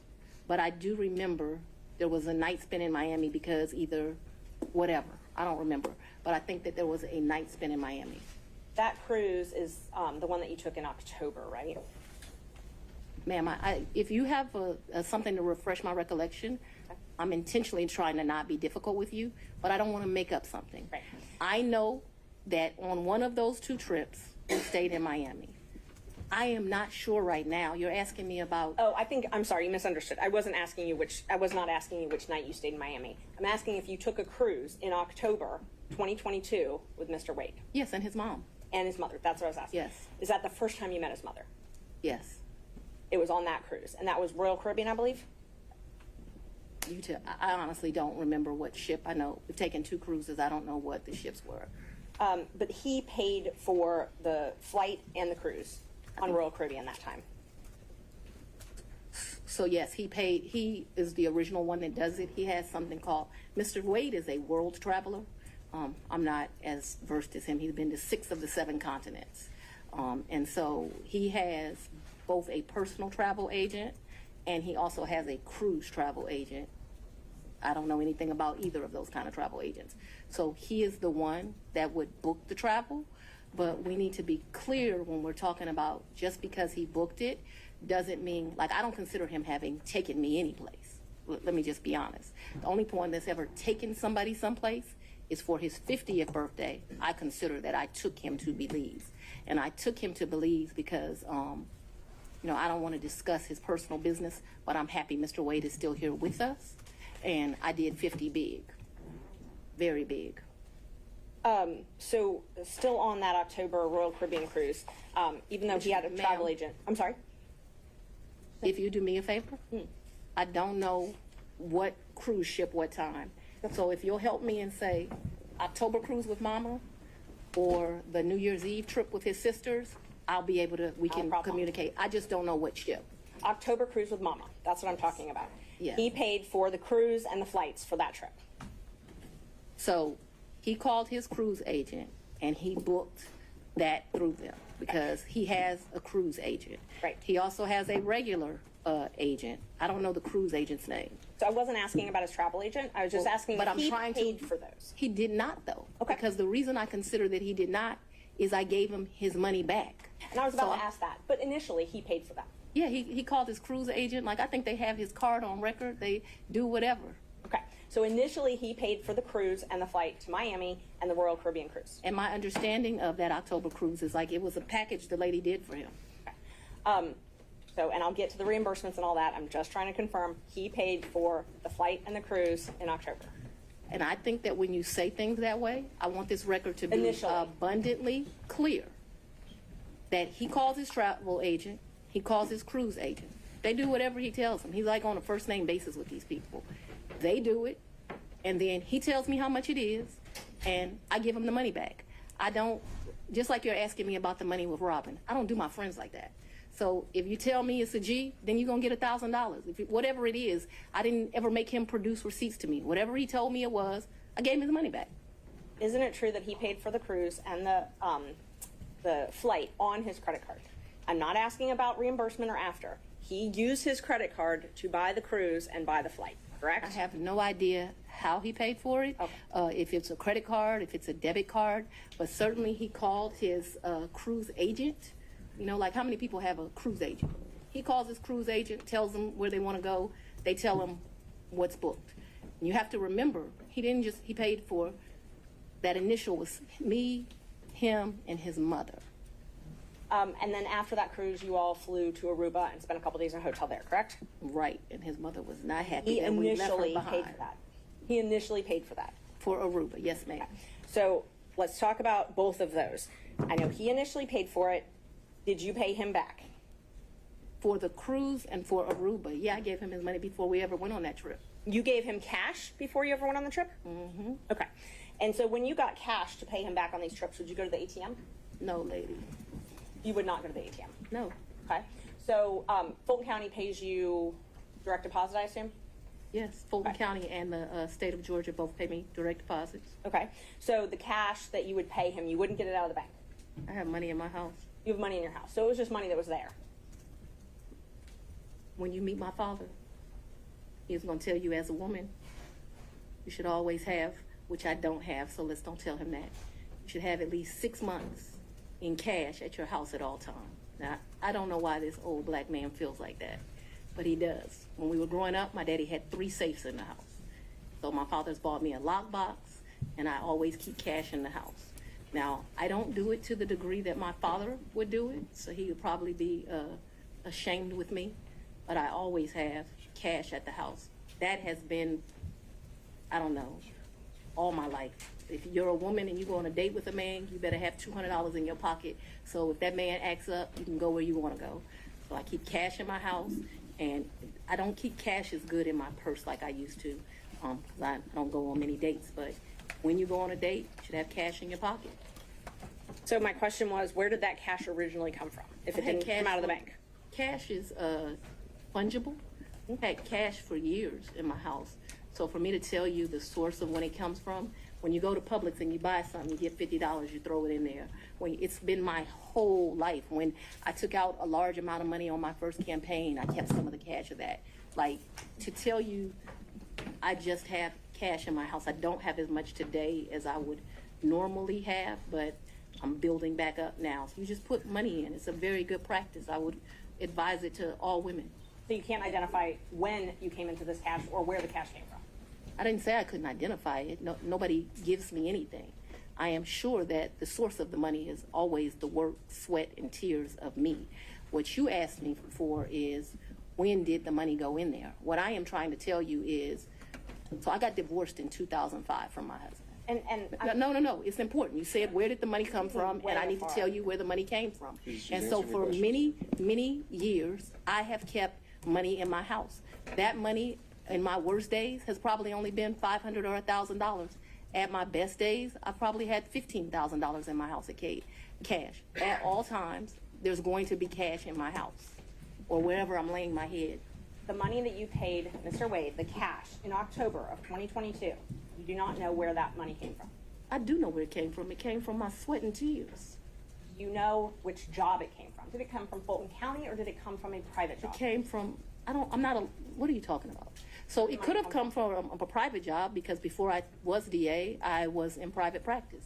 So I earned money during that time period. That's probably in there. You don't know could have. What do you mean I don't know where it came from? I understand the situation. We can move on. Okay, thanks. Same with Aruba. You don't know where that cash came from either, right? Ma'am, you are mischaracterizing my testimony greatly. I'm not going to allow you to mischaracterize my testimony. I know that I keep money in my house. The amounts of money I gave Mr. Wade, it was never that serious. I don't think I've ever handed him more than $2,500 in a reimbursement. So we're not talking about $20,000 in cash. I don't have $20,000 in cash right now. The most I ever gave him, I know I gave him $2,500 when we went to Belize, because we went to one hotel and then we went to a second hotel. That $2,500 I actually gave him while we were still in Belize. I know that the Aruba trip, the one that you described with his mom, I think I gave him about $2,000 for that trip, for like total. His mom went to Aruba with you? The Aruba trip. So I consider that to be one trip. So we got off of a cruise ship and then we went to Aruba, which is why I cannot remember is that the time that we had to stay in Miami to wait for the flight for Aruba. So I consider that one trip, but we didn't like come back to Atlanta and leave. We flew down to Miami. We got on a cruise ship. We spent a couple of days with his mama. We came back to Miami. When we came back to Miami, either that day or the next day, we flew to Aruba. We spent a few days in Aruba and we came back. That was really one trip. Even though we went two places, it was one trip. So let's talk about the California trip. Is that when you were moving your daughter out to California? When you all went, or did you have two trips to California? My daughter doesn't live in California. Did she ever live in California? I'm not discussing to you the location of my child. So how many times did you go with Mr. Wade to California? Once. And you all stayed in Napa Valley and he paid for the plane tickets and the hotel? He paid for the plane tickets and the hotel. And what did you pay for on that trip? I gave him much less cash that time, probably $400 or $500, and then I paid for a bunch of stuff. I think we did 2 different wine tours that you do, which are pretty expensive. I think I bought him, he likes wine. I don't really like wine, to be honest with you. I like Grey Goose. I bought him a bottle of wine while we were there, and the sippings that you do. I can't remember how many, like 4 or 5 different places you go. I remember we went to this place that they do pairings. That was the most expensive thing that I think that we did while we were there. So they would pair, champagne, chocolate, and caviar. It was a 3, and it was like 3 different things: Sweden, Russia, someplace else. I'll make that up. But that was the most expensive thing we did that trip, and I paid for that. You pay cash for us doing that? Mm-hmm. Yeah, that trip did not cost me a lot of money. I might have took like $750 in cash on me because we weren't gone very long. I'd only asked if you paid in cash. I don't even know the amounts. When I travel, I always take cash. And is the cash that you keep in your house, or do you keep it at the condo that you were living in? So at that point, it wouldn't be at my house, and I'm sorry if I was not clear. The money would be wherever I laid my head. So I wouldn't leave the money at the house. So if I was unclear, no. Money's going to be where I stay. How much did you pay for your trip to Panama? To where? Panama, I believe. I didn't go to Panama. I may have the location wrong. I never went to Panama. So Mr. Wade went to Panama with his frat brother. Oh, he went to Panama with his frat brothers. So tell me about, let's see. So I want to make sure I've got them. I've got Belize. You already covered Belize. You covered the... So let me tell you our real trips. In October, we went on the cruise with his mom. We got back from the cruise with his mom and we went to Aruba. I consider that one trip. Second trip, New Year's Eve, we went on a cruise to the Bahamas. That's the second trip. I want to make sure I get this right. Third trip, 100% on me. I think he might have spent $200 on that entire trip. We went to Belize. That was my trip. That was, his 50th. And then Napa Valley, we went around May. I don't know the dates, but it seems to me like it was close to Mother's Day. And those are the only trips? So that the record is complete, I can remember one time driving to, where were we? South Carolina, and we met my sister for lunch with her man. When was that? I don't know, but we didn't stay the night there. But I guess people would consider that a trip if you drive somewhere and you come back. That was insane because it was like 5 hours to drive. We ate lunch and we drove right back. I can remember driving to some little town in Georgia. I don't even know where I was. I had never been there before or after. there's some boat you can get on over to, and there's like a slave thing, if that gives anyone any reference. We didn't do that. I remember doing that. I remember driving one time to Charlotte. We had lunch with one of my very close girlfriends, and again, we drove to Charlotte, met my girlfriend for lunch, and drove right back. So that's a trip. We didn't stay the night there, but I just want to be complete in my testimony. We drove someplace, had lunch, drove back. I don't remember another driving someplace distant for lunch and coming back to Charlotte to see a girlfriend, to meet my sister in South Carolina. We went by ourselves when I told you about that remote place in Georgia. We could have driven someplace else and had lunch and came back, but that's all that comes to my recollection right now. There could have been another place we drove and had lunch. My security team was very clear to me. I'm not to be out and about in Atlanta without them. And so for me to do something just very normal that a normal person would get to do if they weren't prosecuting this case, I got to drive 4 hours to do it. And that's what I was going to ask you. Your security detail, did they take you to and from your house? They take, well, so I haven't been able to enjoy my home. Condo, I'm sorry. Since And March of where you lay your head? Did they take you to and from where you lay your head? 99% of the time. Would they take Mr. Wade to and from wherever you laid your head? That has never in the history of ever happened, ever, okay? Your security team has never taken him? From my house? That's a lie. I'm That's asking another, if they've ever taken him anywhere. and I'm telling you that that's never happened. So your security team has never taken Mr. My Wade security team has never taken Mr. Wade from any place where I have lived and brought him here. Never, not once, not ever. Have they ever taken the two of you together? To where? Anywhere. Well, we've left this building and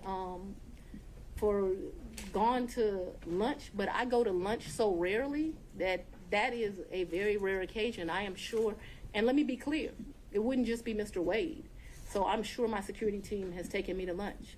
Probably been a time I've left here 7 o'clock, gone to get something to eat, and I don't even know that they would have taken him or if he would have driven himself, but they've taken me to do that. But we're talking very few, very far in between. Most days I don't even eat lunch, and when I do, it's because my assistant has heated up some bag, something, and I eat through meetings and eat in my office. It's not a practice of mine to go to lunch. During the time period that you were dating, would your security team ever take you two together anywhere? No. Never? If there was a lunch that occurred that I just described, if there was a meal that occurred that I just described, anything outside of that, and it needs to be very clear, not often, once, twice, because I want to be over-inclusive, I'm saying once or twice. I'm not certain that it happened, but I'd rather be over-inclusive with you. So your office objected to us getting Delta records for flights that you may have taken with Mr. Wade. And, well, no, look. I object to you getting records. You've been intrusive into people's personal lives. You're confused. You think I'm on trial. These people are on trial for trying to steal an election in 2020. I'm not on trial, no matter how hard you try to put me on trial. So my question was, do you have any problem? I object to getting any personal records of mine. We're not dealing with privilege through a witness. And I'm not, no, I'm not dealing with privilege. What we had offered to put them in camera for the court to review, and I just want to know if she has any That's problem. not something you deal with a witness.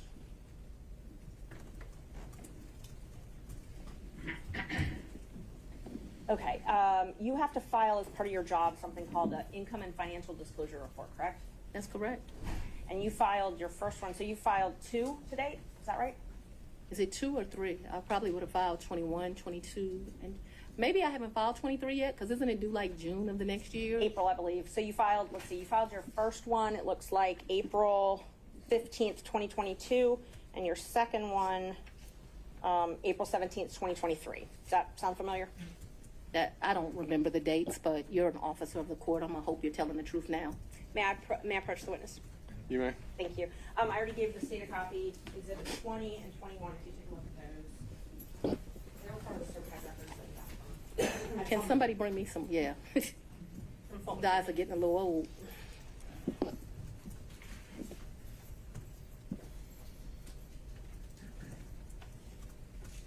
Yes. Okay. Yes, so ma'am. Those are the ones that you filed. This looks like me for sure. Yes, ma'am. Yes, ma'am. Judge, we'd move to admit 20 and 21. I think you need to delineate which one's which 20 one's which. is 2021, so it accounts for the time period, Your Honor, January the 1st, 21 through December the 31st, 2021. That is Defendant's Exhibit 20. Defendant's Exhibit 2021, it accounts for the time period January the 1st, 2022 through December the 1st of 2022. All right. Any objection to Exhibits 20 and 21? Nope. Sorry. From other counsel? Admitted without objection. Yeah. When did your personal relationship with Mr. Wade end? Our personal relationship ended in this year. So let's be very clear so that we don't mix words. I don't want to mix words in here. Mr. Wade is my friend right now. Mr. Wade, I would say, has been my friend since 2020. I think he started out as like a mentor and a professional colleague. He became my friend and somebody that I really respected. I feel very indebted to Mr. Wade for taking on the task of this job.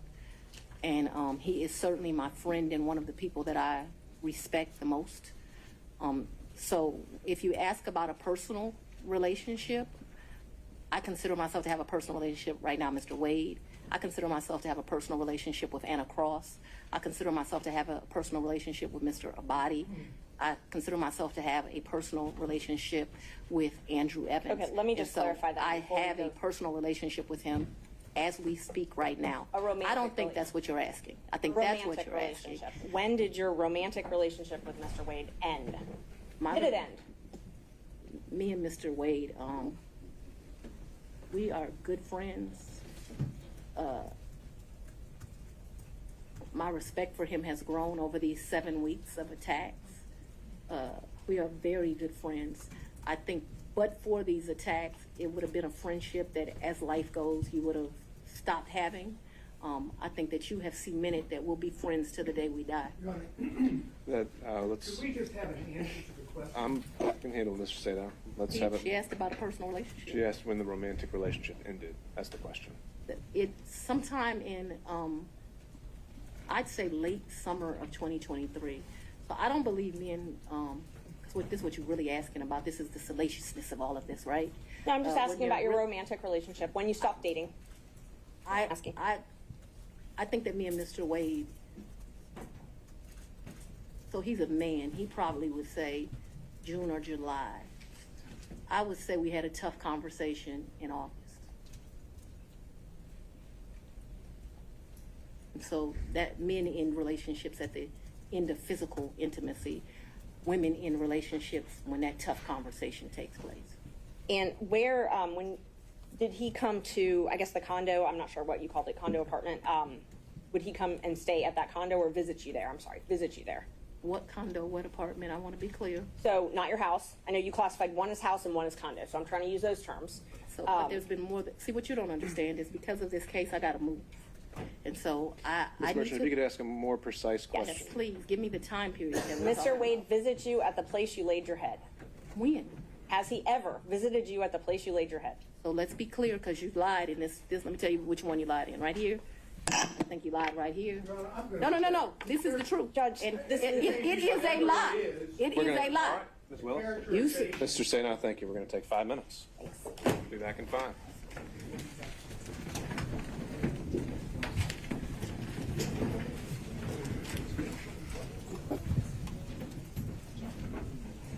May I go to the bathroom?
Ready,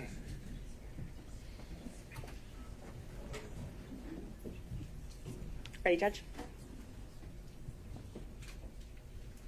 Yeah. Yeah, you go. All right, Thank you. We're back on the record. Before we proceed, though, I'd advise everyone here, this being a room mostly full of lawyers who have spent their lives in and out of a courtroom. We all know what professionalism looks like, what decorum looks like, and devoting ourselves to the rule of law and proper advocacy. I would urge everyone to keep those principles in mind, starting with the fact that we won't talk over each other. And from there, we'll get through this. Ms. Merchant. Thank you, Judge. How often did Mr. Wade visit you at a place where you were living between 2019 and 2021? So you want to start with the lie that he lived with me in South Fulton in 2019, a home he's never been to? That's one lie you told in your document. No. Judge, I didn't ask her about that. Ms. Merchant, I want you to ask a very precise question. I think she's saying and answering that he did not live with her. So why don't we break that up into smaller parts? And I didn't ask about living. But you put in your, while we're talking about professionalism, while we're talking about professionalism, she put in 3 different documents he lived with me. Full opportunity to respond. And filed that with the court. In 2019. He's never been to South Fulton. In 2019, I lived in South Fulton. He has never been to my residence in 2019, ever, not once. In 2019, he's never been to your residence, any place. I lived in my home in South Fulton before I started getting the threats that were here, a house I paid for with my own sweat and tears. I'm no longer able to live there. But in 2019, I did. And in the 2 months of 2019 that I knew Mr. Wade, 3 months, the beginning of October, all of November, and all of December, Mr. Wade never came to my house in South Fulton. Let me help you out. I lived there in 2020. He never came to my house in 2020, let alone live with me, as you put falsely in these documents. In the first 3 months of 2021, when I could still enjoy my home, Mr. Wade never came to South Fulton, and it is certainly a lie that he lived with me. So in 2020, so you said 2019, 2020, did Mr. Wade ever visit you at a place that you resided? He has never been to my home in South Fulton. 2020 was before I knew that a phone call was going to be made and I was going to have to abandon my home. As a result thereof, he never visited, lived at, came to, or has seen South Fulton. You qualified that with your home in South Fulton. That's where I lived in 2020. In 2020, did he ever visit you at a place that you resided? Okay. I don't understand. You're going to give me guidance. In 2020, I lived in South Fulton. Okay. That's the only place I lived in South Fulton. That's before I had to abandon my home, Judge. All right. And at my home in South Fulton, he never came there, okay? So if you don't come someplace, you can't live there. Ms. Willis, I'm going to have to caution you. This is going to be the first time I have to caution you. We have to listen to the questions as asked. And if this happens again and again, I'm going to have no choice but to strike your testimony. So we need to break this down. Ms. Merchant's question, I believe, was asking whether you lived anywhere other than South Fulton. I did not live anywhere but South Fulton, Georgia in 2020. That is before I began my prosecution of this case, and it was my plan to only live there. Did Mr. Wade ever visit you at the condo that you leased from Miss Yurdy? He visited that condo, yes. He did? Yes. Did he ever spend the night at that condo? No. Just visited? Yeah, but he did visit for sure. Did you ever go out to eat together, other than the lunches you talked about, during 2019 or 2020? I would think that we probably went to lunch, but it wouldn't have been, let me think, 2019. I'm going to say, I don't know, I'm going to say we probably broke bread someplace in 2019. I don't remember it, but it seems like we would have broke bread sometime in 2019. So I'm going to say yes, although I have no recollection. But it seems to me like I go out to eat and drink with pretty much everyone, so I'm gonna say yes. So outside of the vacations that we've already talked about, did you ever go out to dinner with Mr. Wade?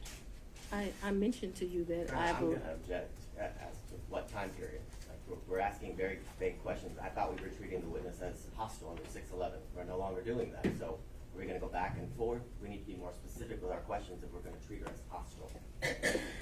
All right, Ms. Merchant, it's not so much, I think you can elect between leading and open into questions, but I think we are still wondering about, and I think we need to get back on track of focusing on the financial benefit or the relationship. And my next question about if you did go out to dinner, who paid when you went out to dinner? He paid, I paid. You both paid. Okay, so let me be real clear. We didn't say, oh, the bill is $102. You give $51, I'll give $51. I don't operate like that with my girlfriends. I don't operate like that with anyone. He caught the bill, I caught the bill. Whomever. Did you ever pay him through Cash App? No. You only ever paid him through cash? Well, yes. We're talking about, I'm very confused You've now. never given Mr. Wade money through Cash App? No. The only money you've ever given him outside of a contract is cash. I didn't give him money in a contract, so that was cute, but I didn't give him money outside in a contract. What happened, no, we're going to answer it since you said it. He worked more hours than he was paid, and the county paid him for the work that he did. So don't be cute with me and then think that you're not going to get an answer. And I will ask you about the contract in a minute. I asked you about cash. Did you ever pay him anything? And I'm trying to qualify my questions. I'm not talking about the contract with Fulton County that was paid. I'm not talking about that. I'm talking about outside of that. Did you ever pay him anything other than cash? I've only given him cash a few times in the course of what we're talking about. So you've if never we used would your go to credit dinner, Let her finish her answers. if we would go to dinner, I wouldn't give him cash because he paid for dinner or I paid for dinner. I've given him cash only a few times in life, probably 4. Okay. Probably the most money I've ever handed him is $2,500. The least amount of money I've handed him, probably between $500 and $1,000. You never wrote him a check? Ma'am, I don't have checks. Okay. So you have no proof of any reimbursement for any of these things because it was all cash, right? The testimony of one witness is enough to prove a fact. So my question was, do you have any lying proof? to you? Is that what you're intimating right here? I'm asking if you have any proof that you paid him any of these The monies. proof is what I just told you. You have no written proof. Is that correct? So I have some, probably some transactions like in Belize. I probably spent $500 on my card in Belize. I spent I can't remember, $900 on each of our tickets to go to Belize. I did the $700. I probably got some minor expenses in Aruba that would be on a card. But for the most part, for those trips, other than, so the 2 cruises, I gave him money for those before we ever left because they were pre-booked. Let me answer. Well, the question was if you had any written proof. And so I've answered you that I've had written we proof. We can move to the next question. If you've answered if you had any written proof, and that was my question. I want to make sure that we're clear that for the 2 cruises, Judge, I asked if she gave him written proof. We're not going to talk over each other. Ms. Merchant, she answered your question, so we can ask the next question. Ms. Willis and Ms. Cross will have plenty of opportunities to let you clarify your answers when it's her turn. Thank you, Judge. Knowing your role as district attorney, you know that public funds are scrutinized and money is scrutinized and things like that. You understand. I'm sorry, go ahead. You understand you're under a microscope. You have reporting requirements, all of those types of things. You have no record other than your testimony of the money that you've given Mr. Wade. You've already asked that question. Let's keep going. When you took office, you had a tax lien of $4,600. Did you pay that with cash when you made that tax lien whole? I probably paid through however you pay. Okay.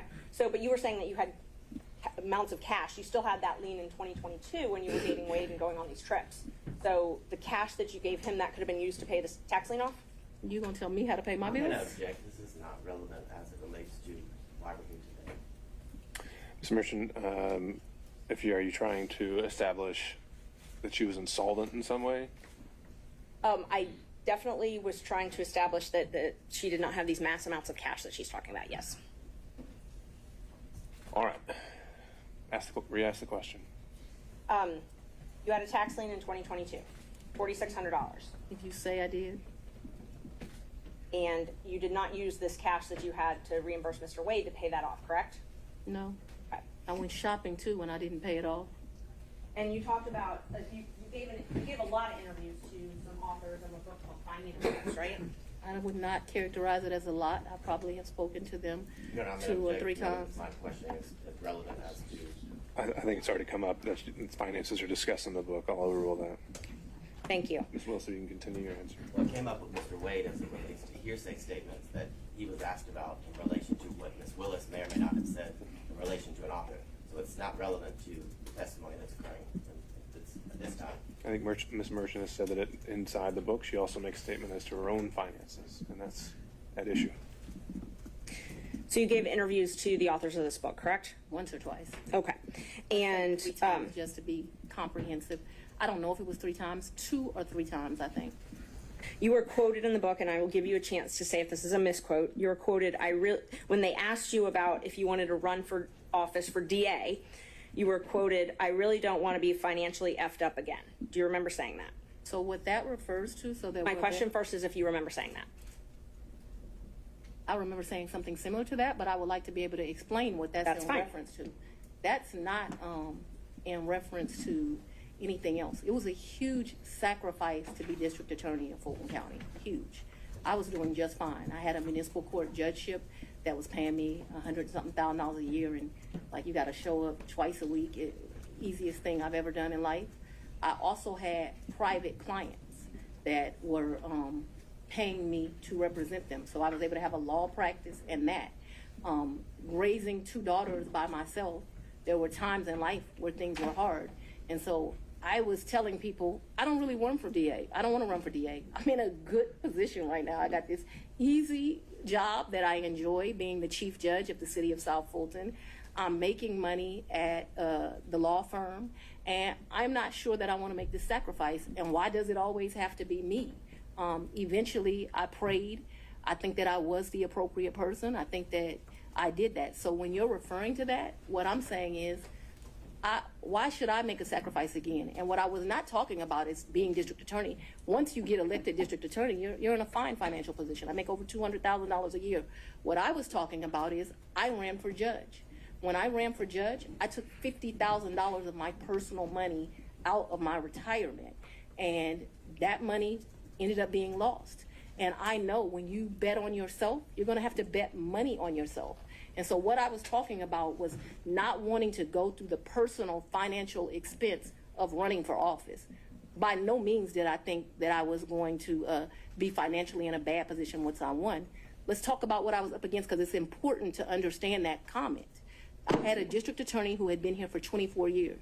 People, it's very relevant as to what my mindset was about this. So I'm trying to answer your question. So what I was saying is Tailored solely to finance. Right, but it is about my finances.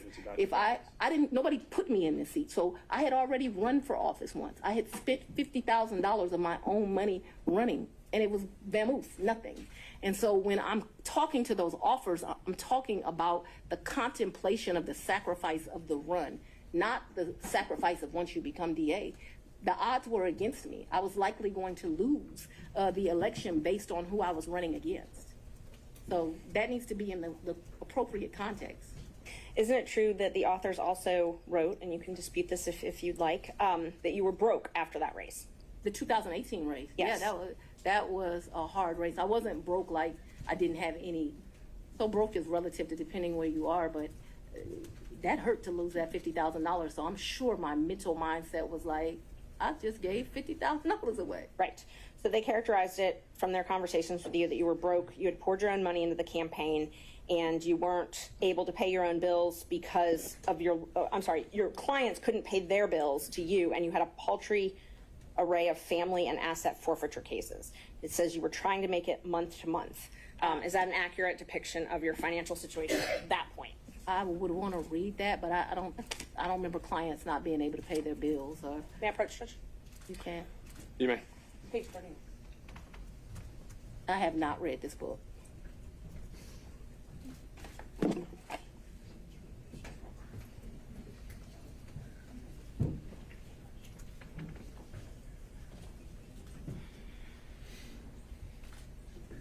So like this fact here, her ex-husband Fred had run into a financial, I have no information I about didn't that. ask you about that. I just Okay. asked about if what they represent from their interviews with you, that you were broke and that you had clients that weren't able to pay their bills. Can you show me where that is? Because this is where you put the tab, so that's where I read.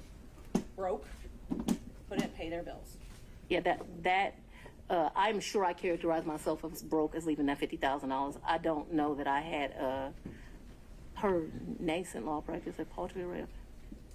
Well, you just I didn't have. Ms. Merchant. I thought I had a law practice. So this is not correct. I'm sure it's just, I didn't have any asset forfeiture cases. So I had one case where they had took one of my clients' money at the airport. I don't know if that's what I don't know. Paltry rate, I did have family law cases. I guess that's what they're talking about. And clients who couldn't pay their bills ain't clients, so no. So my question was just if this was a fair and accurate representation where it says you were trying to make it month to month at that point. No, I don't think that is actually a fair and accurate representation, but I am certain that after the 2018 election, I'm still not really happy about having given up that $50,000. You know when you paid your tax lien? I don't. You don't? Do you know if you paid it? I know I've paid some taxes. I don't know. I don't want to speculate. Did you tell anyone at Fulton County Board of County Commissioners about your relationship with Mr. Wade? No. Did you disclose your relationship to anybody at Fulton County?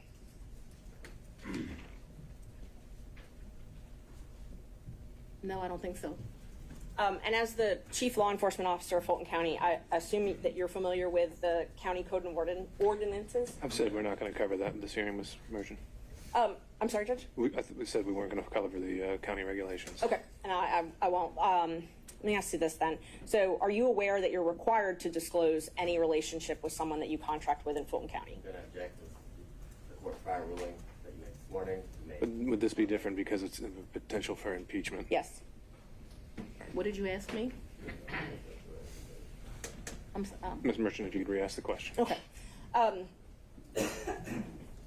Are you aware that Fulton County requires you to disclose any relationship with someone that you're doing business with?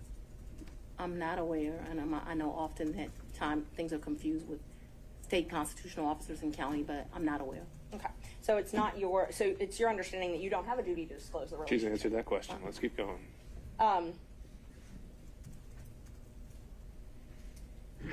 Did you keep track of this cash that you paid him at all? What are you talking? I don't understand. Did you keep track? Did you keep a ledger? Did you keep track of it? So I've only given him cash, as I mentioned, 3 or 4 times. There's no ledger.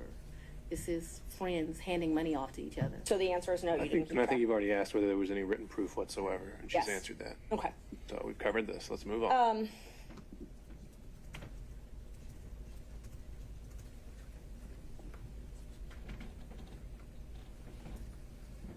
Who are you referring to when you suggested that Mr. Roman's motion to disqualify was racially motivated? We already said we're not talking about the forensic misconduct that's been alleged. And just so the record is clear, I don't believe I said that his motion was racially motivated, so I don't want that to stay there. I've never said his motion was racially motivated, so that should not be true. I think it would be best if we don't need to go down that road. We're going to save that for argument. You once said that you would not engage with a personal relationship with anyone that worked for Fulton County. Is that correct? An employee? Anyone that worked for Fulton County. I think I said an employee. Okay. So that's the qualification you give an employee? You wouldn't. I think that's the statement that I made. So if you want to quote me accurately. So it's your position because Mr. Wade was not an employee? Or it's your position he wasn't an employee, correct? Mr. Wade is not an employee, and he will tell you that over and over again. Just 1 moment, Judge.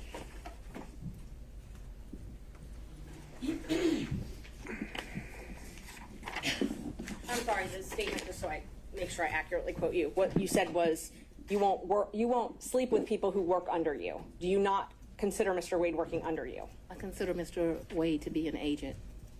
An agent? Yeah, all right. An appointee is what I really think of him as. Your point, whatever merit it has, Ms. Merchant, is on the record. Thank you, Judge. Next question. All right. Do we need any moments in a minute? Mr. Sadow. Yeah, I'm ready to go, Your Honor. All right.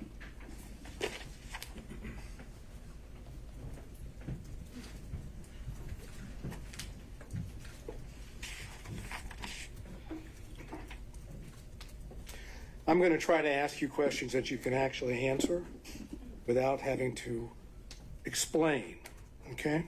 Yes, sir. My comprehension skills are pretty good, so we should do all right. We shall soon see.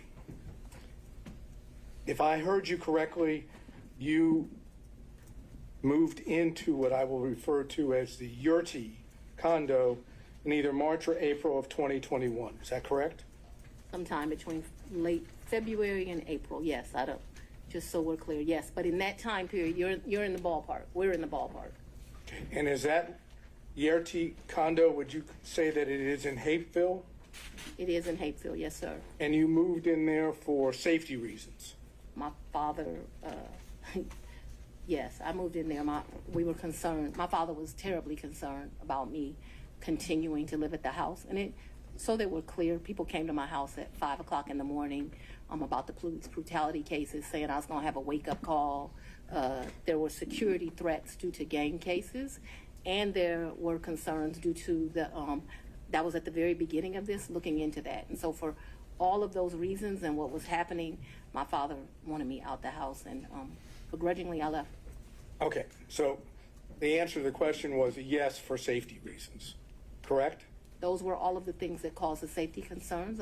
I'm sorry. I'm not questioning whether they are or are not safety concerns. I just asked that you moved into this condo, the RT condo, Right. for safety reasons, right? Yes.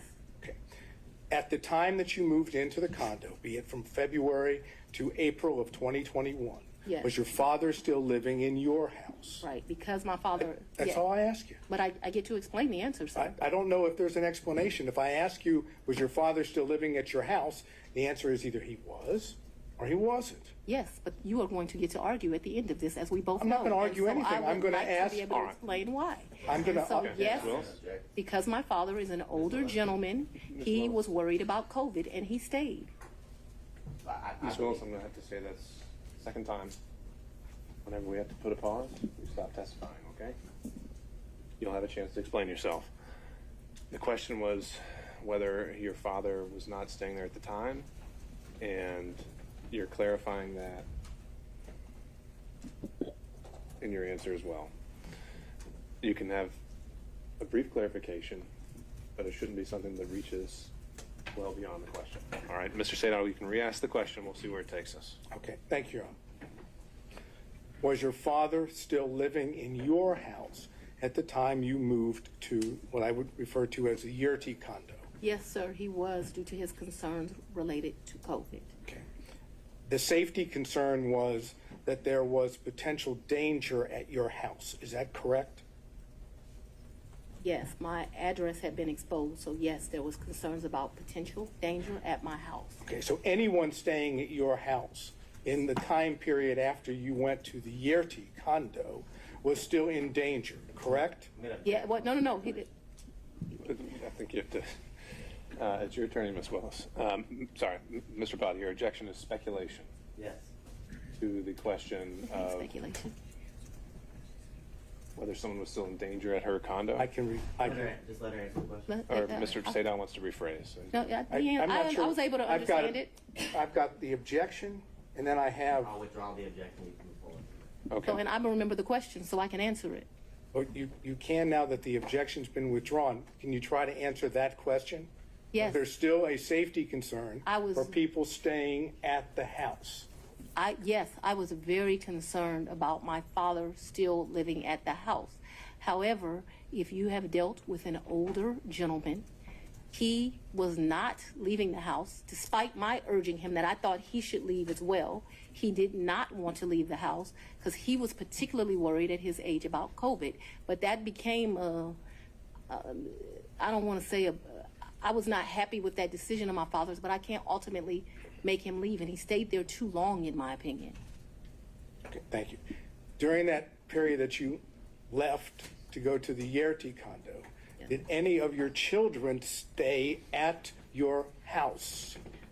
So I I don't think that they were there at that point. Certainly my baby wasn't there. I'm talking about this entire period. We're talking about, if I remember correctly, and you'll correct me, I'm sure, you said that you stayed there at what I would call the Yerty condo until January of 2022, correct? Yes. Okay, so I'm asking you in that period, which would be February to April of 2021 until January of 22, did any of your children stay at your house? And you don't have to yell at me. I'm able to understand. So I would ask you to not yell at me. That being said, I don't actually expressly remember, but I can tell you since I have left my home, there have been times my oldest daughter came in.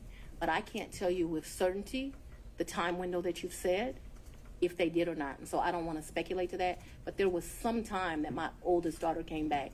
Whether it was that period or after I left the Yerty residence, I'm not sure, okay?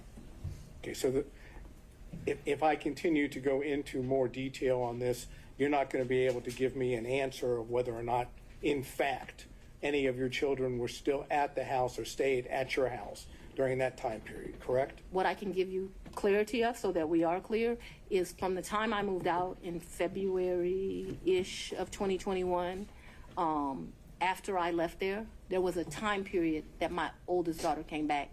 But if you're asking me, was it in that window or after, I just don't have a recollection of that, because, you know, your kids come and they go. And so I don't remember the specific time period, and I apologize for that. Did your children ever stay with you at the Yerty condo? Like maybe a night. Okay. Like for a girls' night or something, but live with, no. Okay. Did anyone else stay with you at the Yerty condo, including Miss Yerty? Never. Miss Yerty never lived in the condo. She met her husband and they moved. They weren't quite married, but they moved. Nobody ever lived with me in the condo. That was my word was stayed, not lived. Stayed with you at the condo. I guess I don't understand the distinction, but no one ever, I think my baby's my oldest child. I think she spent one night with me, maybe my oldest and my youngest, but I think that whole time I was in that place, other than that one night, I don't think anyone ever, this was a very lonely period in my life. I don't think anyone ever spent the night other than maybe one night. I remember a picture of my baby sitting on the couch in that place, and I'm thinking she spent that night, but just a very lonely time in life. Okay, we'll stay with the lonely theme just for a minute. Did Nathan Wade visit you at the Yerty condo from the time you moved in until he was hired on November the 1st of 2021? So I moved out of that condo, but during that time period, I'm sure he came to visit. He came to visit. I can remember us going, I think the restaurant's Lickety Split. I can remember him picking me up, going to Lickety Split and ordering some food and coming and sitting at my table and eating. So I remember times that he visited me at that condo, yes. Okay, could you give us an approximation of how many times Mr. Wade visited you at the condo between the time you moved in and prior to November 1 of 2020? I don't think often, but I don't want to speculate. Can we say more than 5, more than 10? I'm going to tell you the problem I'm having here. Let's say more than 10, but I'm not sure that that's even accurate. He certainly has come and picked me up, gone to grab some food to eat. I don't remember him being in that condo a lot. Okay, that's your. I'm sorry. You want a number, and what I don't want to do. Giving me your current and best recollection is all I'm asking for. That's all I can give you, sir. How many times did any of the prosecution team, how many times did Anna Cross come to that condo between the time you moved in and November 1st of 2021? I don't think Anna's ever been to that condo. What about any other prosecutor that's involved in the prosecution of this case? I don't think any of them have. Just Mr. Wade? That's correct, sir.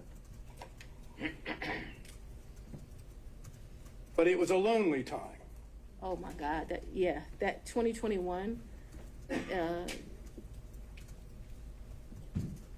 I have a lot of guilt about this time period in my life. Let me tell you why. But yes, it was a lonely time. Okay. I was very appreciative to the citizens for giving me this responsibility and this duty. But what I very, very quickly learned is that this is a very isolating job, and 2021 was a lonely time. I turned 50 in 2021. That's probably one of the worst birthdays I've ever had. I spent it alone. So I have a clear recollection of 2021 being lonely. Okay. Did Mr. Wade ever visit you at the condo, the time period I'm talking about, prior to November of 2021, when Ms. Yerty was at the condo? So Miss Yerty and me, we didn't share the condo at the same time. So the answer would be no. But we never stayed there together, so it's an impossibility. It's an impossibility. Yeah. Okay. Now, Miss Yerty, because we need to get clarification on this. Miss Yerty stayed in that place. There may have been a time that me and Mr. Wade visited, like went and saw Miss Yerty, but me and Miss Yerty never lived there together. Just so we're clear. Well, maybe that was clear, but I'm going to have to try again. Okay. Was Miss Yerty still living in the condo when you moved in? Not a day. Okay.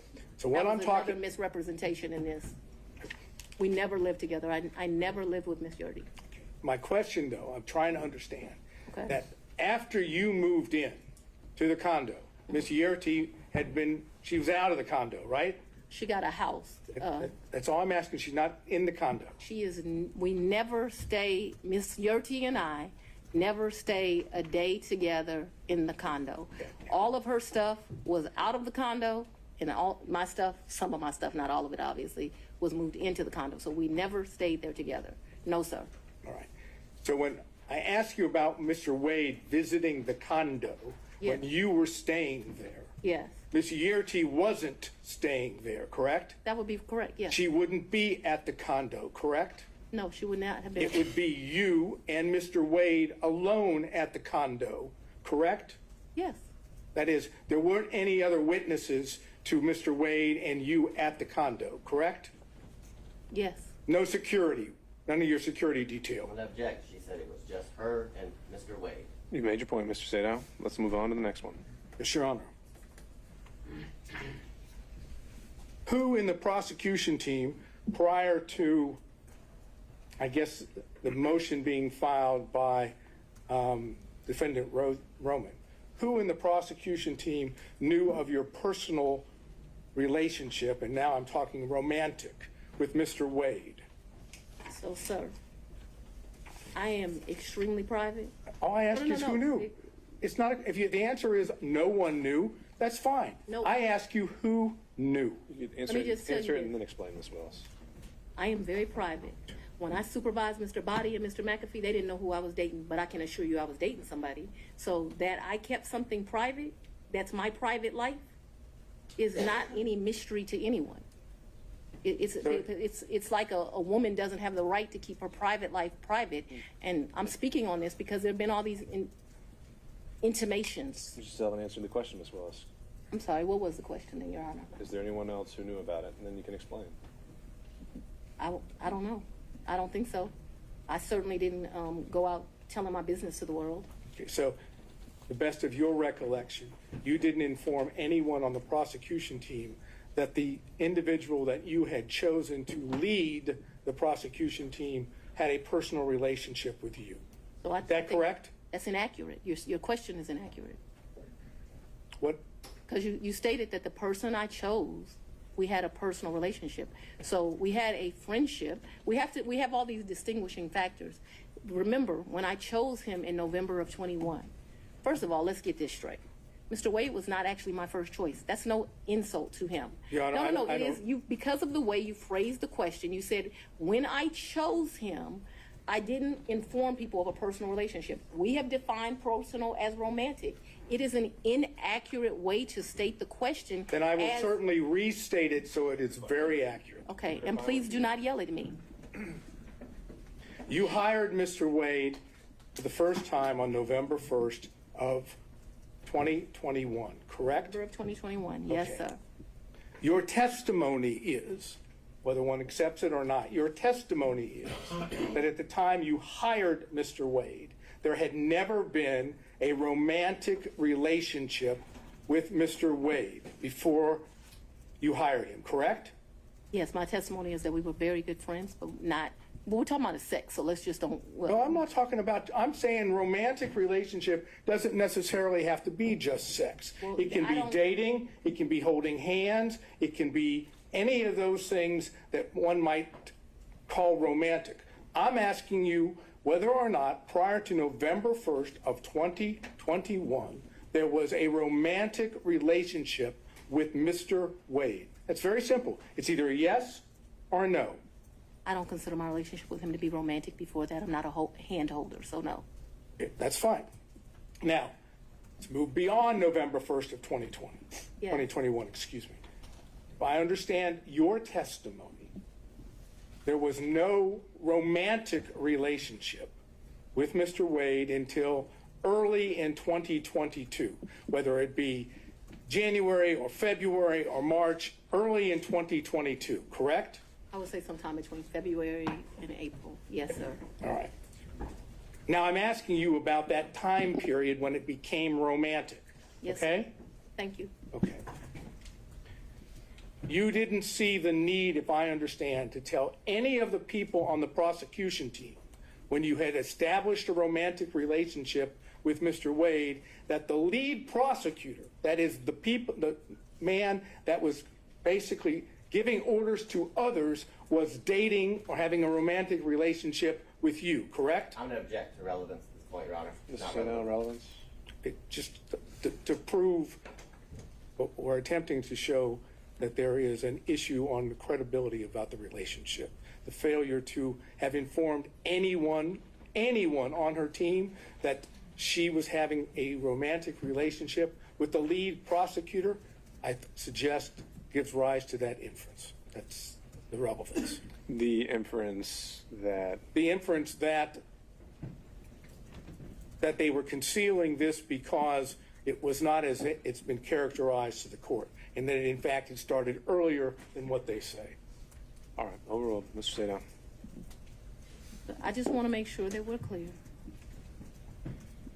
From at least 2020, me and Mr. Wade were friends. At least that time period. Okay, I'm not talking Okay, about. so no, I want to be clear because my credibility is being evaluated here, right?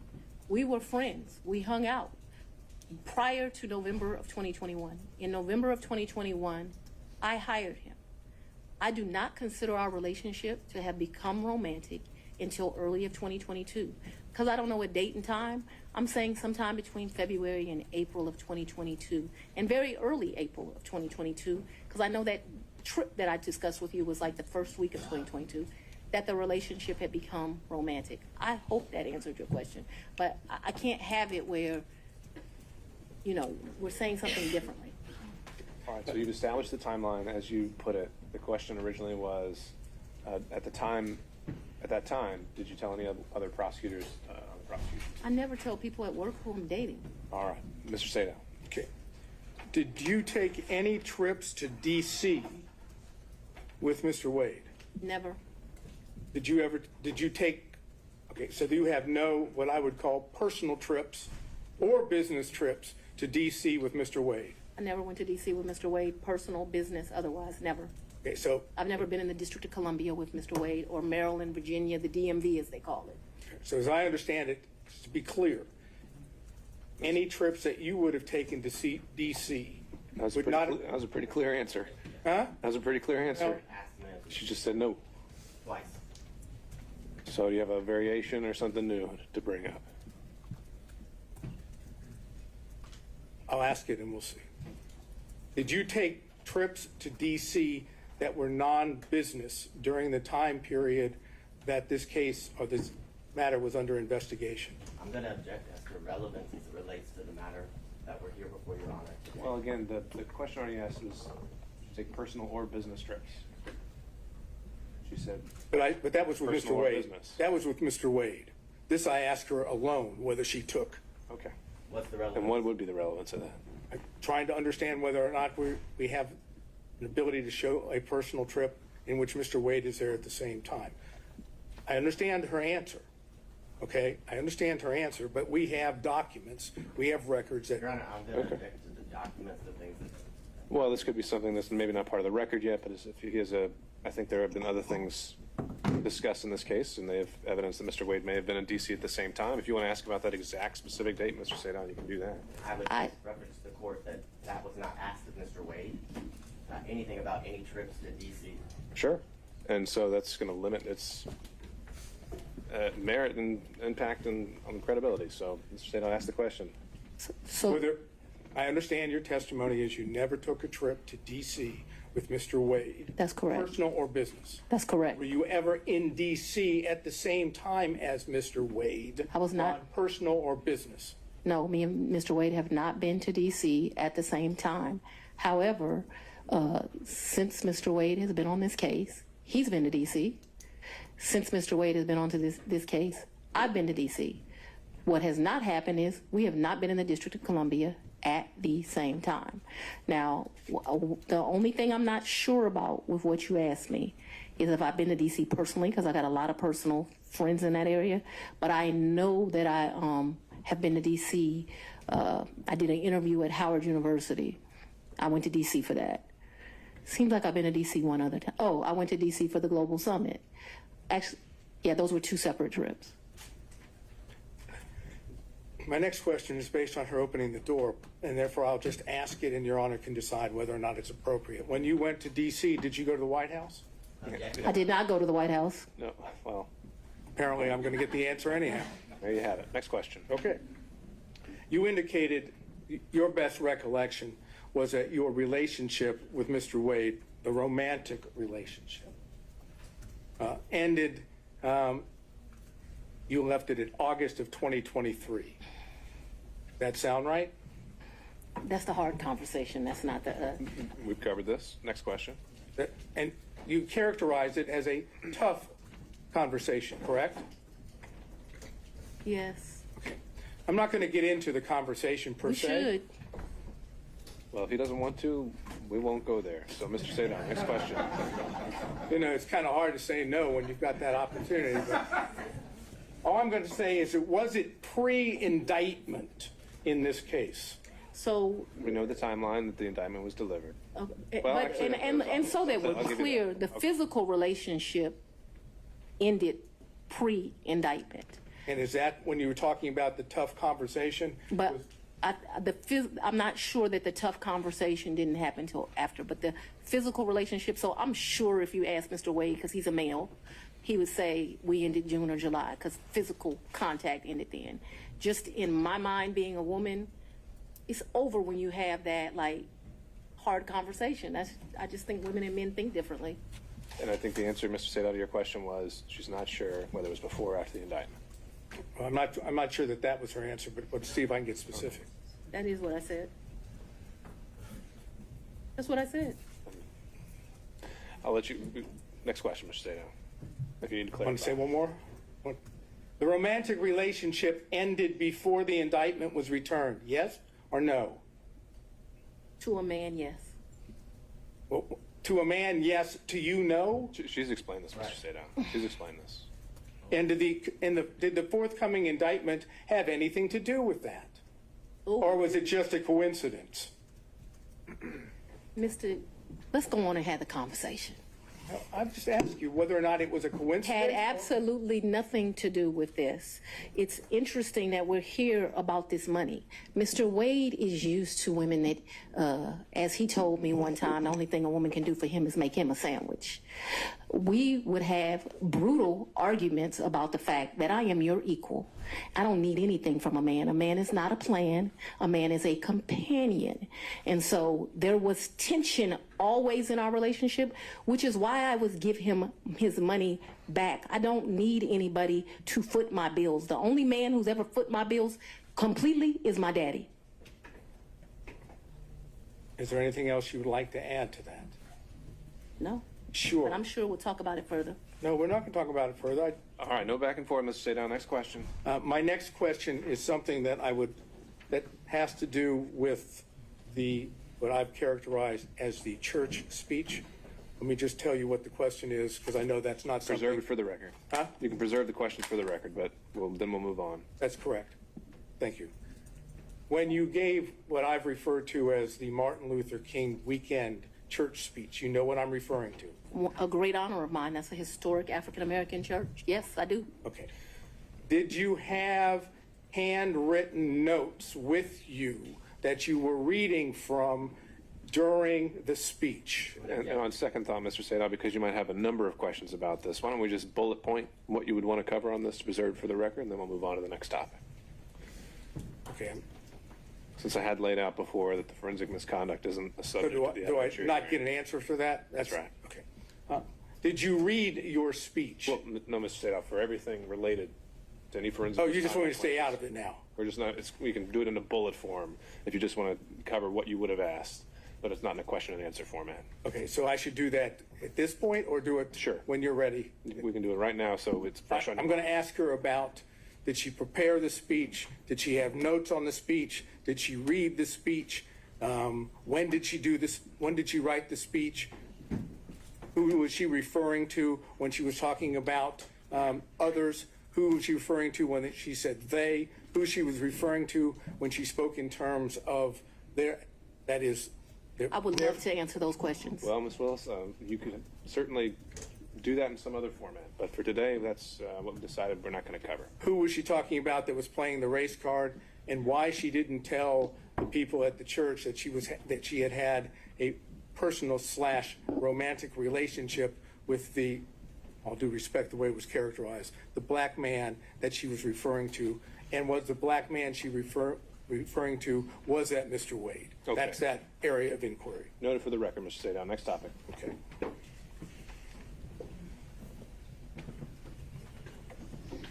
I realize that you've testified that you have no records that with regard to cash payments.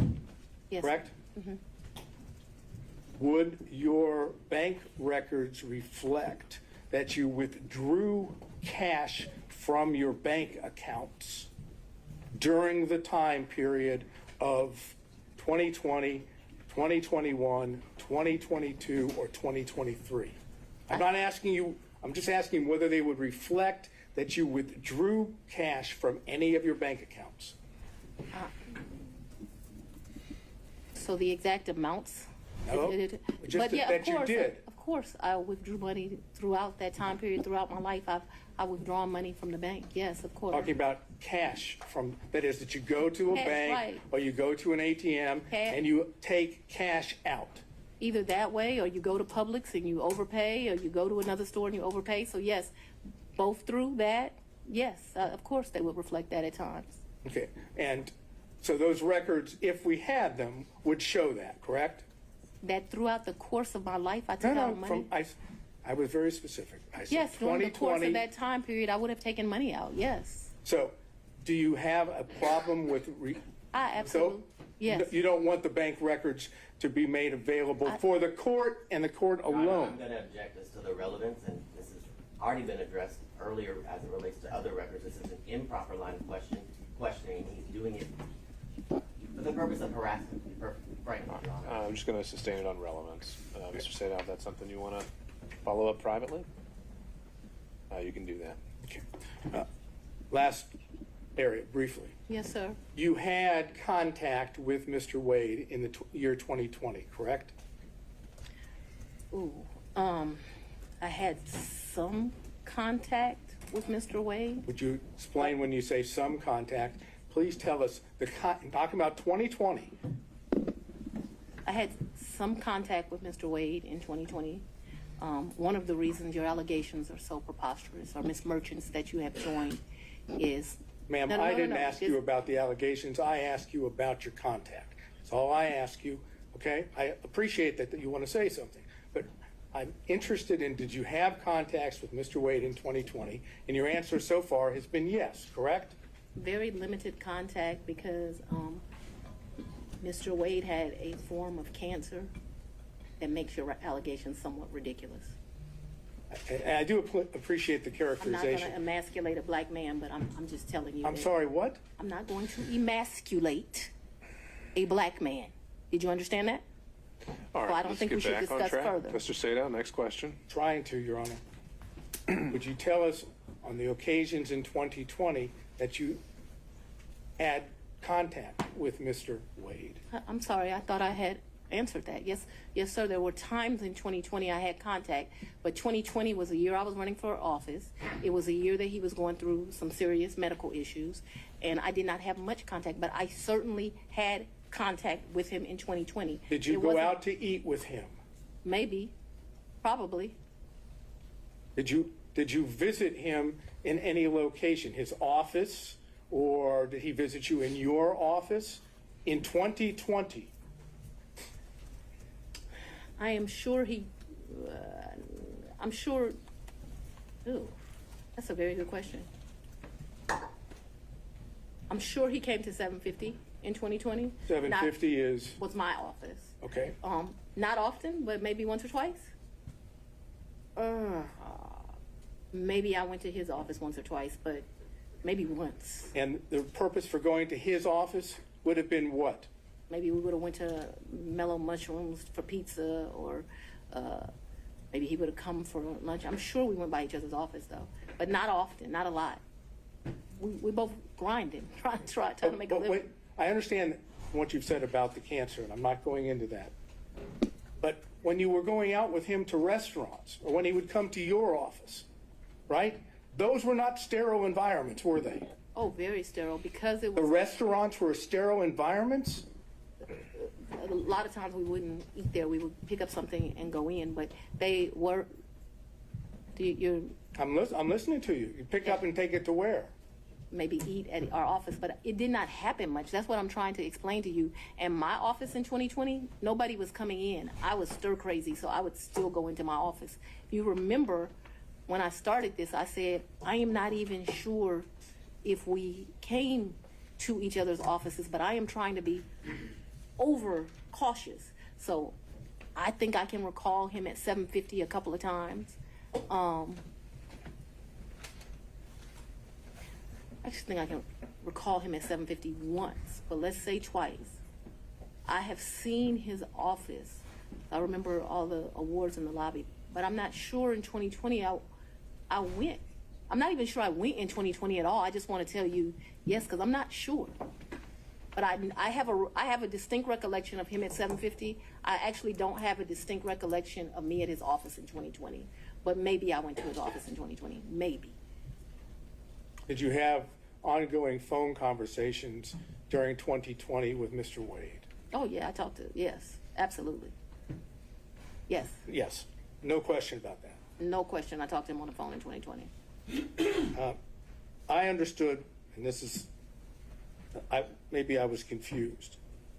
The Belize trip was for his 50th birthday. His 50th birthday, and that was in March. He turned 50 March 18th of 2023. If you look at the dates of the trip, I think we were there about 6 days. We stayed at 2 different locations. And you paid for it? 100%. He said, not only, I paid for the hotel, I paid for the flights, I had a birthday luncheon for him, I paid for massages, I paid for everything. And would those payments be reflected on your credit card? I paid for the cash. You paid them in cash? Cabs. I was telling you all the different things. I'm asking you whether or not those payments would be reflected on credit card bills of yours. So there was about $500 that I think is reflected on a debit card. What my recollection is, I took about $400 in cash with me to that. 400 or 4,000? 4,000. But I remember I handed him $2,500, and then the rest was just the money we spent. I probably gave $300 or $400 to this guy who was a taxi driver. He would drive us every day around the 2 or 3 days we went. Took him to eat like it was my trip money. And you had, to be clear, to end this up, the 4,000 that you've just told us. But I didn't give it all to him. Remember, I only gave the $2,500 to him. I didn't ask you that. I was going to ask you that 4,000 is part of your, my words, cash hoard that you had collected over time. Cash what? Hoard, H-O-R-D-E. Oh, I thought you said something different, sir. No, I'm afraid I wouldn't say that under any circumstances to you or in court. All right, back on track. So hoard, cash hoard.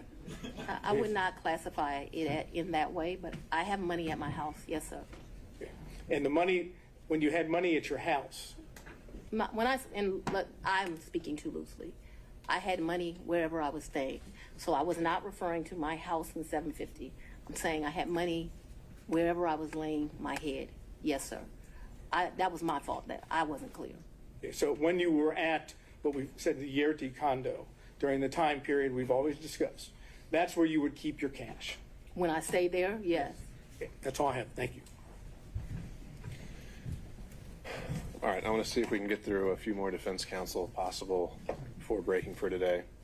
Mr. Stockton.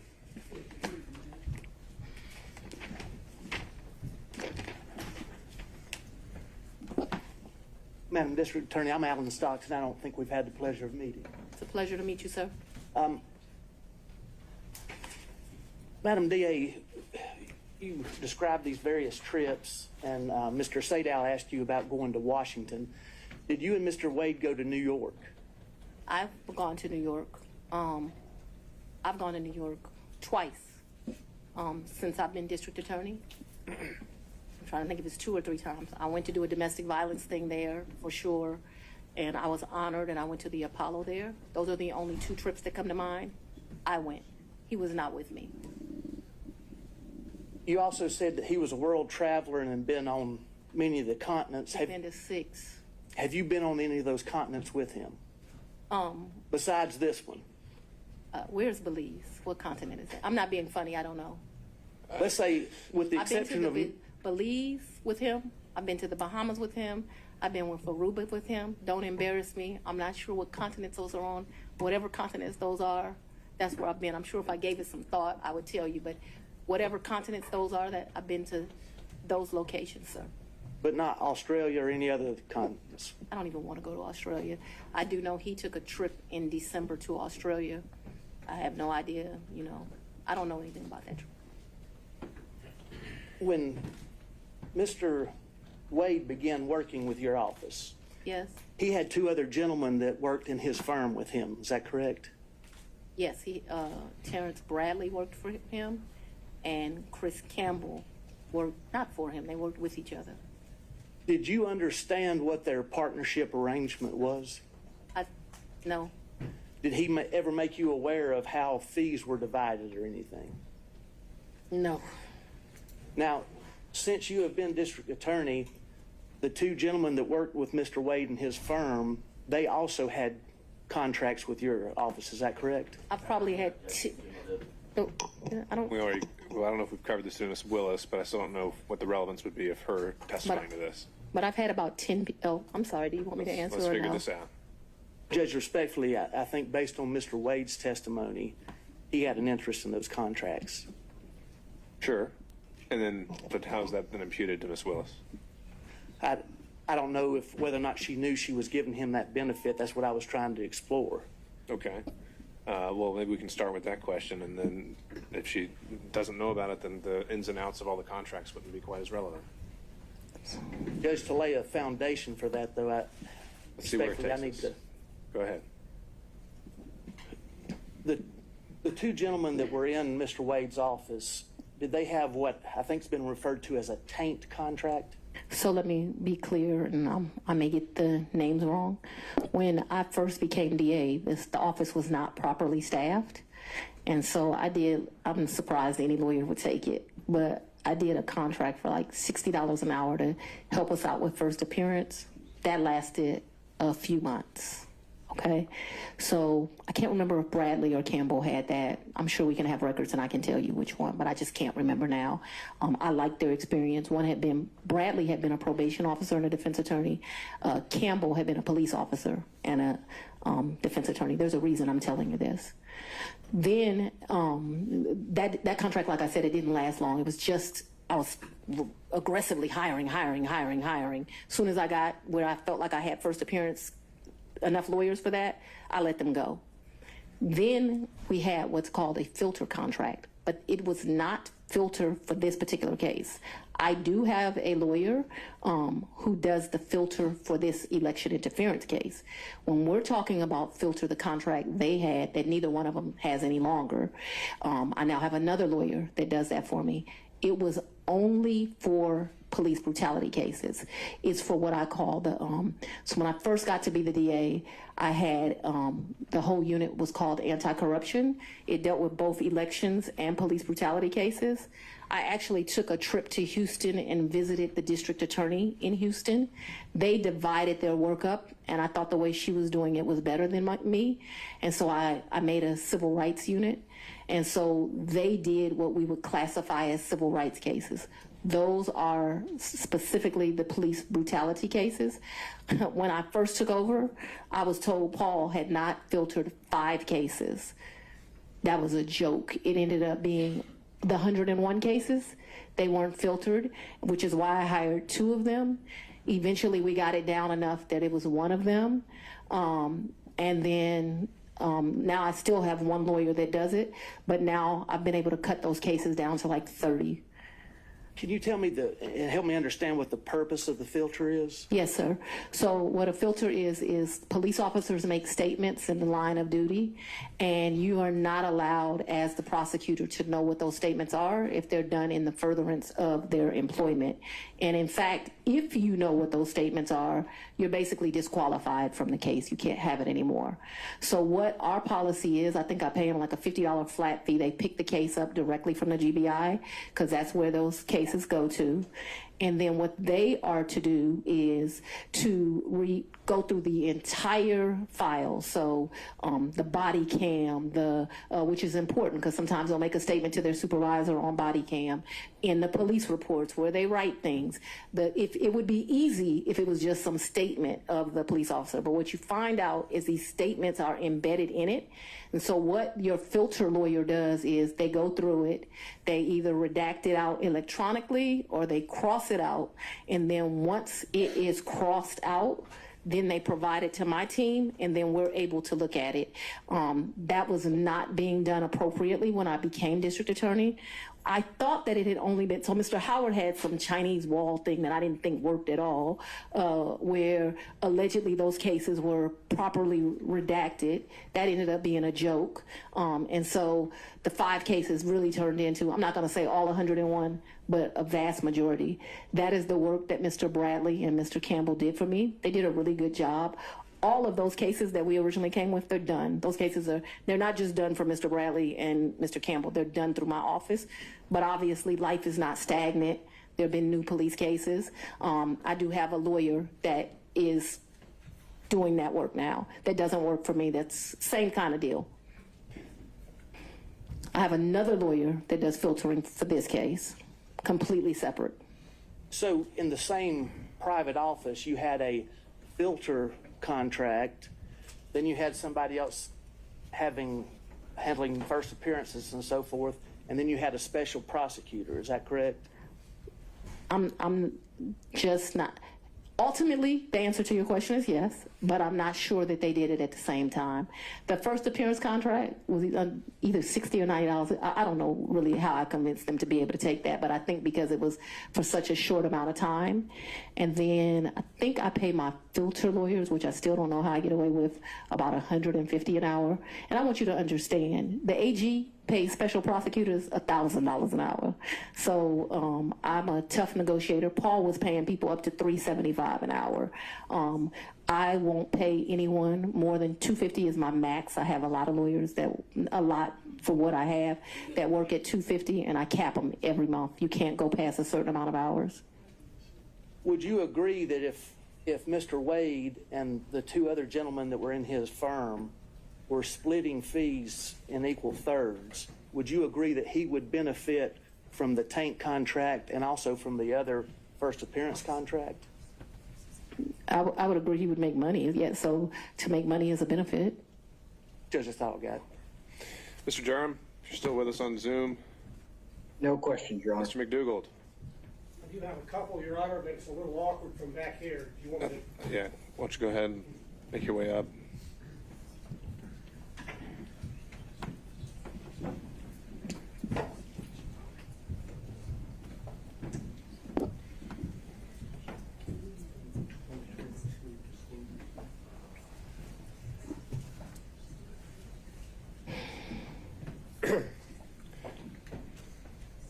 Good afternoon, Ms. Willis. How you doing?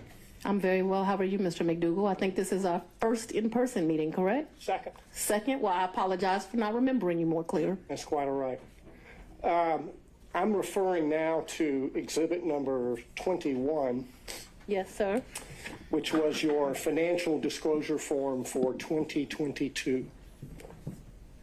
Yes, sir. And it has a question which requires you to disclose any gifts or favors from a single prohibited source in the aggregate amount of $100 or more. Do you see that? I don't, but I believe you. It would be on page 2 in the middle, paragraph number 3. Yes. And what is your understanding of a prohibited source for purposes of this form? I believe there's some classification of somebody you like don't have a personal relationship with that gives you $100. All right, if you look under there Sorry. at subparagraph 2, Romanet 2, it defines it as someone that you know or should know is seeking to do or is doing business with the county, correct? Yes, but yes. That includes Mr. Wade as of the date you filled out this form, correct? Yes, but he never gave me a gift of $100 or more. The only thing that I would say maybe went over that, but I don't think it ever did, is if we went to dinner and my meal was $100, but I don't think I've ever eaten $100 worth of food at a restaurant, because I would not pay him back if we went to lunch or went to dinner.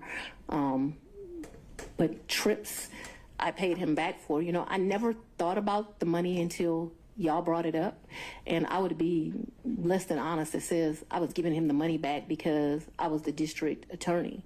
I didn't take gifts from him for a lot of personal reasons. Anyway, I did not take gifts from him. And so your reason for not disclosing any gifts from Mr. Wade on exhibit number 21 is that the aggregate amount on a net basis was less than $100 in the year 2022. Is that correct? I did not accept a gift of him of more than $100 in 2022. The one exception to that, because I want us to be clear, is we probably went out to eat multiple times in the year. If you're considering eating a meal, you know, because we went out multiple times, that probably went to the level of more than $100. But if we're doing tit for tat like that, I probably paid for as many meals as he paid for. And so I did not receive any gifts from him. The question on the form, I understand the question. The aggregate in excess of $100, and your testimony is that you did not receive in the aggregate more than $100. All right, Mr. McDougall, you can sit down now. I don't believe she answered that question, Your Honor. She answered as to specific individual gifts. And you're not listening to my answer either, so we're done. Very well. Okay. Mr. Rice. No further questions. Mr. Gillen.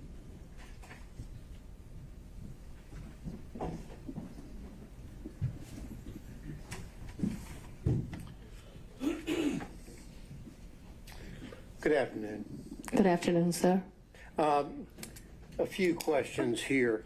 I want to, you saw the book here, Find Me the Votes. That was shown to you, correct? Yes, sir. Your Honor, I would like to just tender this as an exhibit, number 22. Is that your copy? It is. All right. What exhibit is that going to be? 22. All right. I'm making the is that evidentiary contribution here to this. Now, well, I guess you're tendering it. Is it with position of the state? I'm going to object just to the relevance at this point. There's no relevance at this point. Mr. Gillen, are you using this to confront her with prior statements? Yes, Your Honor. And statements that she made concerning her financial situation and laying the foundation for that, and that she gave these interviews to the authors. And so this would document that, and ask her, get this in the record, ask her questions about it. Well, we could mark it for impeachment purposes. I'm a little wary of entering an entire 300-page book because I don't know exactly what every single line, if it would pass hearsay or relevance or et cetera, but I don't think it needs to be admitted as an actual evidence for the record for you to do what you need to do with it. So, Well, Your Honor, I understand. I just would. it's marked as again, Exhibit 22, and we'll move from there. Thank you, Your Honor. Now, you were asked a little bit about this book before, correct? I think Mrs. Merchant. Ms. Merchant did. Asked me some questions, yes. And you gave about 6 interviews to the authors of this book in the sit down? No, sir. You didn't? No. Was it? She answered how many interviews she gave, in her opinion. How many, in your opinion, do you believe you gave, and how long did they last? 2 to 3, maybe 20, 30 minutes. So your testimony is at most, you think that you gave maybe an hour to an hour and a half's interview to the authors of this book? Oh, you mean in total? In total, yeah. Maybe, yeah. Anywhere between, definitely not more than 2-ish hours. Okay. But you also were telling, when they were, the title of the book, of course, is A Hard-Charging Georgia Prosecutor, a Rogue President, and the Plot to Steal American Election. You've seen that. Why is the title of the book relevant, sir? And I had no. And then I'm going to ask her whether or not that was the theme that they gave her when they talked with her. What the thing gave her? What do you mean by that? Well, because they were sat down and they told her why they were there to interview her. And why does that matter? Well, I think it matters because it shows, but they want her to give her version of what her life story is. This is almost a life story of her. So that's why it's relevant. But if the court thinks it's not, then no. It could be relevant to your issue of the forensic misconduct that has been alleged, and maybe some of the motives at play when it comes to forensic misconduct. But I'm not seeing, again, what we're here for today was the relationship and/or any financial elements of it. Correct. Well, I think it clearly relevant to the forensic misconduct, also relevant to the personal interest in terms of the finances. I didn't make 10 cents off that book. Pardon me? I didn't make 10 cents off that book. Didn't ask whether you made any money. Okay, I just didn't ask whether you made any money. Do you have any other statements that she hadn't already been confronted with by Ms. Merchant? Well, other than I want to focus on when you were telling them about your financial straits and you're living kind of month to month, that is what your financial status was back in 2018 after your election. Mr. Gallon, we covered that at length, and you're at the end of the line. I'm sorry about that, but we've got to find new ground. Well, let me move on to my point here. So the point is that what you're telling us is that you were in financial straits, but really that your testimony today is you had a cash hoard of maybe up to $10,000 in cash where you laid your head at night so that you would dip out and there would be no record of it, correct? That's not what I'm telling you, sir. That's not at all what I'm telling you. What I'm telling you is that throughout the course of my life, I have always kept cash in my house. That cash has ranged from times, my father would probably be ashamed of this because he would say it should be more, but that cash at times has ranged from $500 to maybe $9,000, and he would be like, that is not what I told you to do. I've always had that amount of money. What I've told you is that when I travel, you do better negotiating when you travel. If you have cash, you go to get the cab. They say, oh, we're going to charge you $300 for the day. Well, I got American cash. Will you take it for $150? And so it's my practice to take money when I travel. We're not talking about a whole lot of money. We're going to the Bahamas. $1,500 in cash is in my pocket, or at the most $2,500. Belize was actually probably the most money I've ever taken. And it was taken because it was a big deal. My 50th birthday sucked. His 50th birthday, it sucked. It was terrible. No. Your Honor, and I'd so like to get back to some questions here. I'm trying to answer it. I think it would help if we So let's move to the specific yes or no's here. Have you told us today that you would keep a cash hoard in your residence up to about $9,000? Yes or no? And throughout the course of my adult life. And so let's even be more specific than that. Probably from the time... Your Honor, I'm only asking for yes or no rather than... And we have already covered this, so I need to get to that point. I know you're laying the foundation, but it's already been laid. So yes. The filibuster is here. I'm trying to move through the filibuster. Yeah, but we're not talking about a lot of... And so it could be $2,000. It could be $1,500. It could be $7,500. It just depends on what you're doing at that time. What I'm telling you is when I traveled, I took cash. I find that when you travel, especially to foreign countries, the American dollar does well, and it's good to have cash. You can negotiate with the taxi driver, with the jet skis, and it's not a lot of money we're talking about. Your Honor, Okay, we understood, need Ms. to, Willis. we need Let's to get cut to off the Let's get to a narrative question, Mr. Gillen. And so you have cash in your house, but you had a lien, a tax lien on your property, is that right? I don't believe I had a tax lien on my property. You didn't have a tax lien on your property? You gotta talk up louder, Mr. Hunt. Okay, we already covered that, Mr. Gillen. I need new ground here. I'm asking the question, I'm trying to figure out how someone can have a tax lien. Then ask that question. But not use the money that they allegedly said they have. Well, I think Ms. Merchant asked that exact same question. She said she didn't use the money to pay her tax lien. So what's your question that's new? So I was going to build on that to say. No more building. It's already built. All right. It's the same way you pay a bill. So just put the top on it if you need to, okay? It's the same way you owe a bill and go shopping. Well, now, have you ever used, did you say earlier that you used Cash App? When I would pay Robin Bryant, I used Cash App. What is Cash App for the record? I don't need to know that for the record. Let's keep going. Well, so if you're paying Robin with Cash App, why aren't you paying, allegedly paying Mr. There's no alleged here.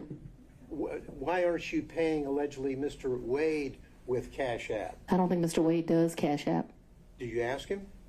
I think he's told me he doesn't do Cash App. Okay, so that's the reason why you didn't use Cash App. He's sitting next to me. I hand him the money. Because there would be a record in Cash App of your making payments, correct?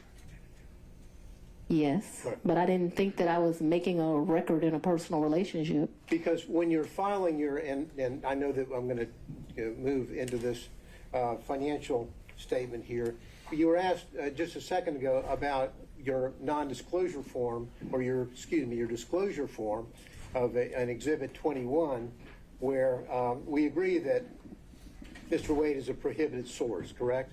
What I agree to is I don't believe he's giving me gifts. You would like to classify these trips as gifts, but I've always paid my fair share on these trips, so I did not look at them as gifts. I don't think that what this is disclosing, and they can tell me if they mean something different, I don't think it means that if you go to dinner with somebody over the course of a year and it gets to 100, you're supposed to report it. If my understanding of that is wrong, I've probably been to lunches with a couple of people that over the course of a year they paid, I paid. Let me, prohibited source means. We already went over this, Mr. Gillen. Mr. McDougall. Well, Your Honor, I have to lay the foundation here before I can follow up with my next question. I don't know why you can't. You have to. Well, it's already, the questions have been made. Then your 2022 disclosure form did not list any of the thousands and thousands of dollars that Mr. Wade paid for on trips that you were on. Isn't that correct? That's because Mr. Wade was paid that money back, or he was paid due to the fact that I bought the plane ticket or I paid for the hotel. There were never money that he gave me. That wasn't the nature of our relationship. You know, there's so many men, and Mr. Wade is one of them, where the nature of the relationship is they're just paying a woman. The nature of our relationship is companionship and friendship. Despite the way people would like to paint certain women, it's just not true. Final question.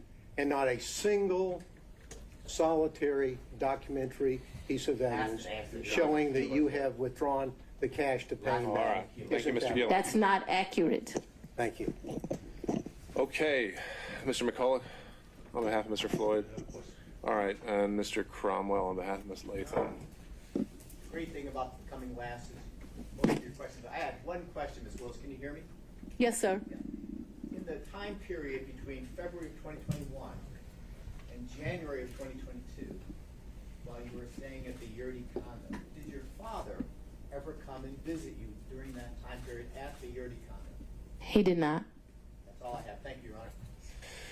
All right, Ms. Cross, I would imagine you have a number of topics to cover with Ms. Willis that'll take more than 10 to 15 minutes. I do. Okay, then I think we've reached a stopping point for today. And so, Ms. Willis, I'd ask you if you could step down now, and I'd also remind you that you're not to discuss your testimony or that of any other witness until tomorrow morning. Back here, and we'll begin again at 9 a.m. 9 a.m. We'll do 9 a.m. this time tomorrow. Before we recess for today, I want to check in on logistics, and I'll ask Ms. Merchant. Once the testimony of Ms. Willis is concluded, how many other witnesses do you anticipate calling?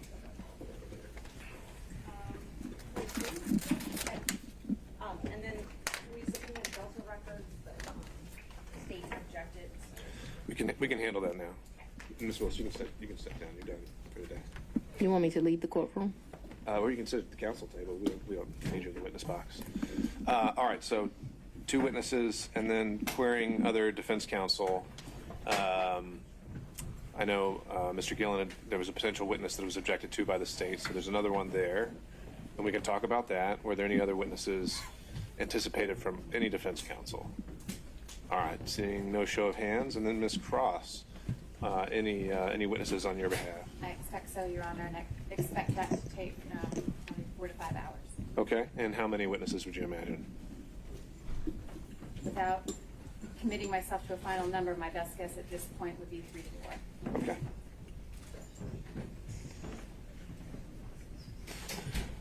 All right. Do we know who, I mean, I gave them our witnesses. I know we're supposed to give witnesses from evidentiary hearing. I'm guessing that one is John Floyd, but I don't know anything else. All right.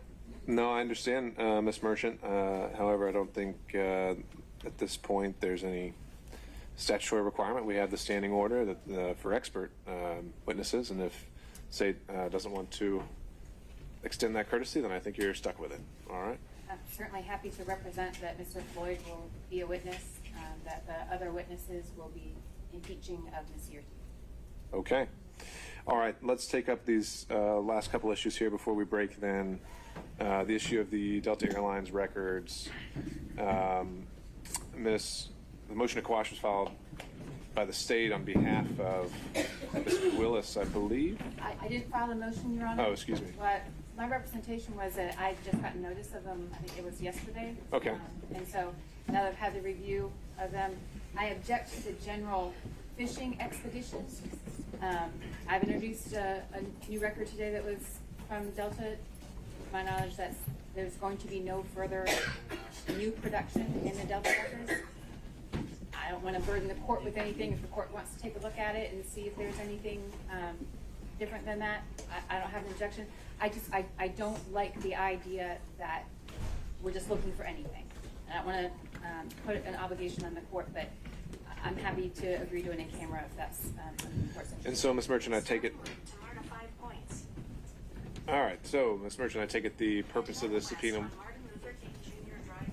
going to need you to step out. Step out, ma'am. Judge, the purpose is to show travel. Right. Is it because you suspect there are other travel records, or just you think there might be something else in there? It's, well, one is to prove some of the travel records that they traveled together. And so we have no problem, like I told the state, putting them in camera. I don't even think I mean, what I'm saying is if we've heard about the trips today in detail. Is there anything else that's in these records that you're saying is going to prove some additional trip, or is it just further corroborating what really is kind of uncontested at this point? there may be some additional trips. But you don't know of any specifically? You just think there might be any? Okay. All right. Well, then let's continue with that. Then if you want to send them or instruct Delta to send them to us in chambers, we'll take a look. And I think essentially if there's, you can tell us, Ms. Merchant, what you think we should be looking for and what you think is relevant, and we'll do that. Thank you. Okay. All right. And then when it comes to Mr. Schaefer's witness, there was an issue raised about this kind of being a summary versus an expert witness, and so I reviewed the motions, and I think there was the essentially kind of the summary document that Mr. Gillen's witness would, the sole purpose of this witness to introduce.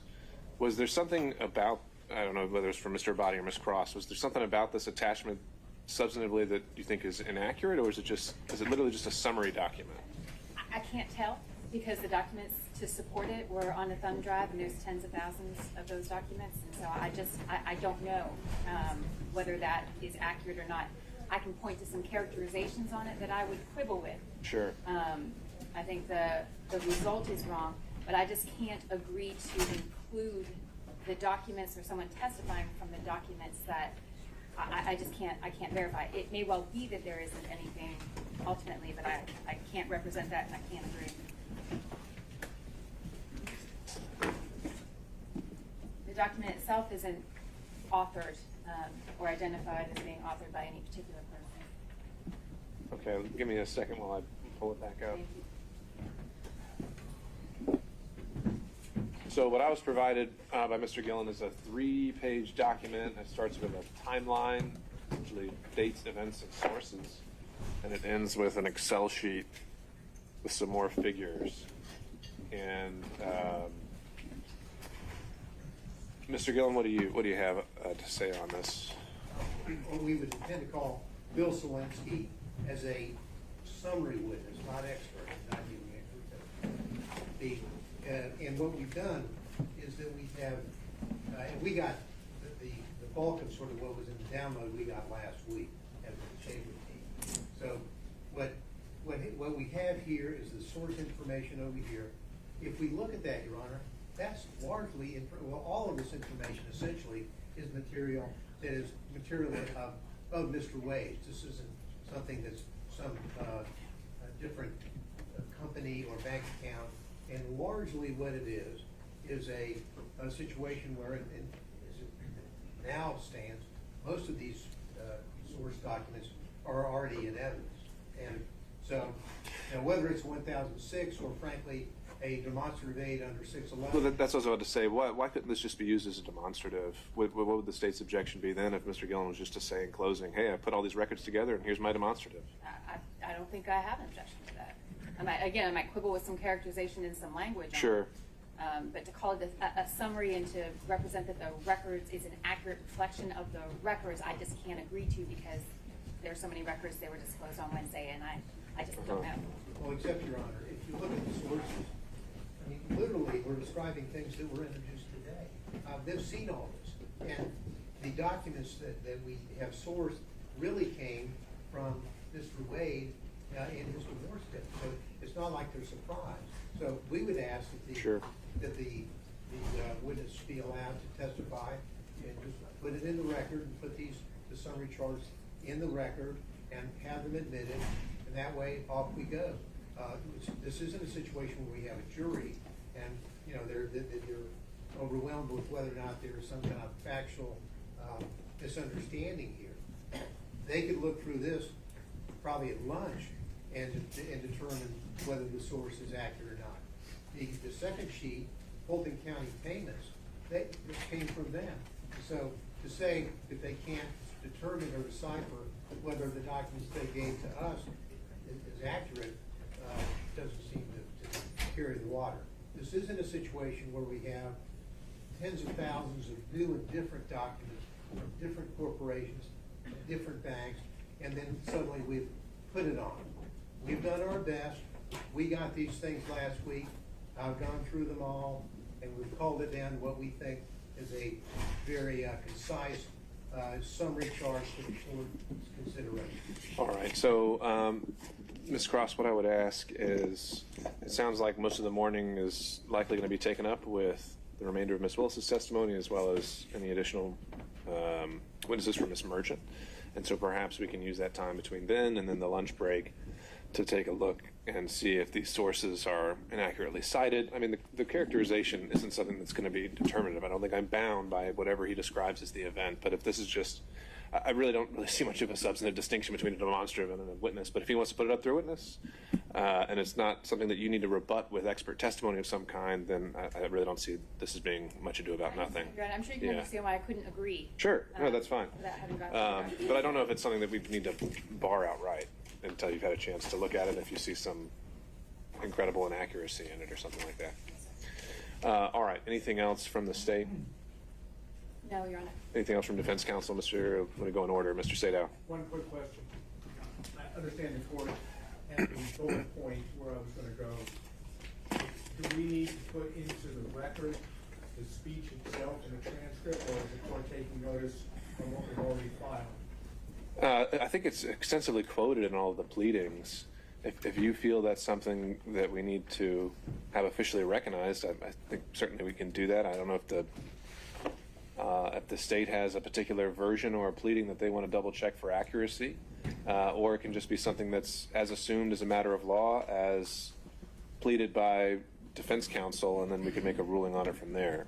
But there's certainly no certified transcript that I'm aware of. If they want to give me the version that they believe to be accurate, then I'll certainly take a look at it. okay. I have a USB that my paralegal would download it onto a USB drive to take it home. All right, and that's also not something I think we need to have done by tomorrow. I'm not going to be ruling on. Yeah, I mean, I'm not ruling on any of this tomorrow. I mean, this is something that's going to be taken under advisement on all aspects. So the forensic issue we can bring up, and we may need to bring everyone back if everyone needs an extensive, not even extensive, but if everyone just wants to be heard in argument in some way, we're probably not going to have time for that tomorrow either. So my hope is perhaps we can just close the evidence tomorrow, and we'll take it from there. I think we're going to want to have argument, and I've already requested, depending on how busy the court reporter is between now. Yeah, the answer is they're all busy, and we don't have enough of them. So I don't know. This court reporter was giving me a potential of a reasonable time period. But is that what you just turned over to Ms. Croft? Does that also have a transcript? No. Or is it just having a video? It's got the USB video. I believe that's all it is. Again, I think that's something I'll just wait for direction from the parties on. I don't think that's something we've got enough to deal with tomorrow, and I think we can handle that as it comes once we've had a chance to take a look. Okay?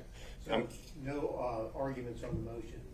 I doubt we're going to reach it if the state has 45 hours of witnesses and. That's fine, just a question of preparation. Yeah, I don't think that's going to be needed. Okay, Mr. McDougall. Just a very short housekeeping matter. You ruled on Monday you didn't want to hear any evidence about the county ordinances and so Sure. forth. The statute 24-2-221 requires that they be put into evidence as opposed to being cited as law. So before the defense evidence closes, I would like to tender certified copies of those. I don't need a witness Sure. for that. And then I've got one other certified copy that I want to tender. I don't need a witness for that. So that would just be a little mechanical thing right before the defense evidence closes, Your Honor. Understood. Any thoughts from the state on that?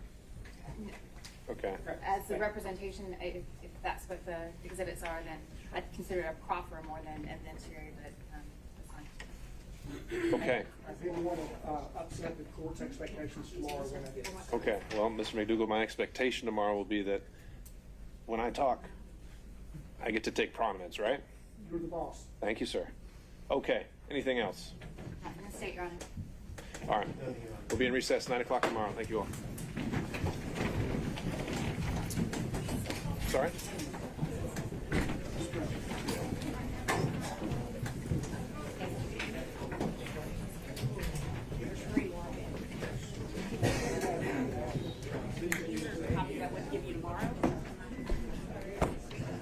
You're going to give me ideas.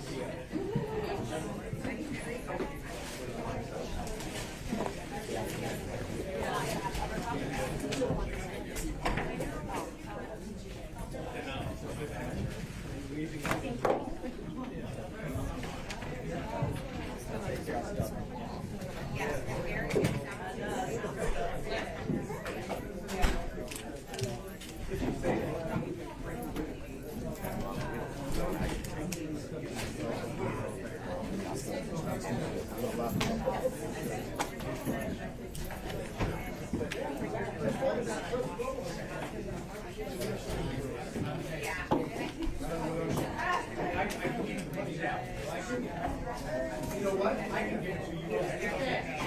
You can give me a receipt.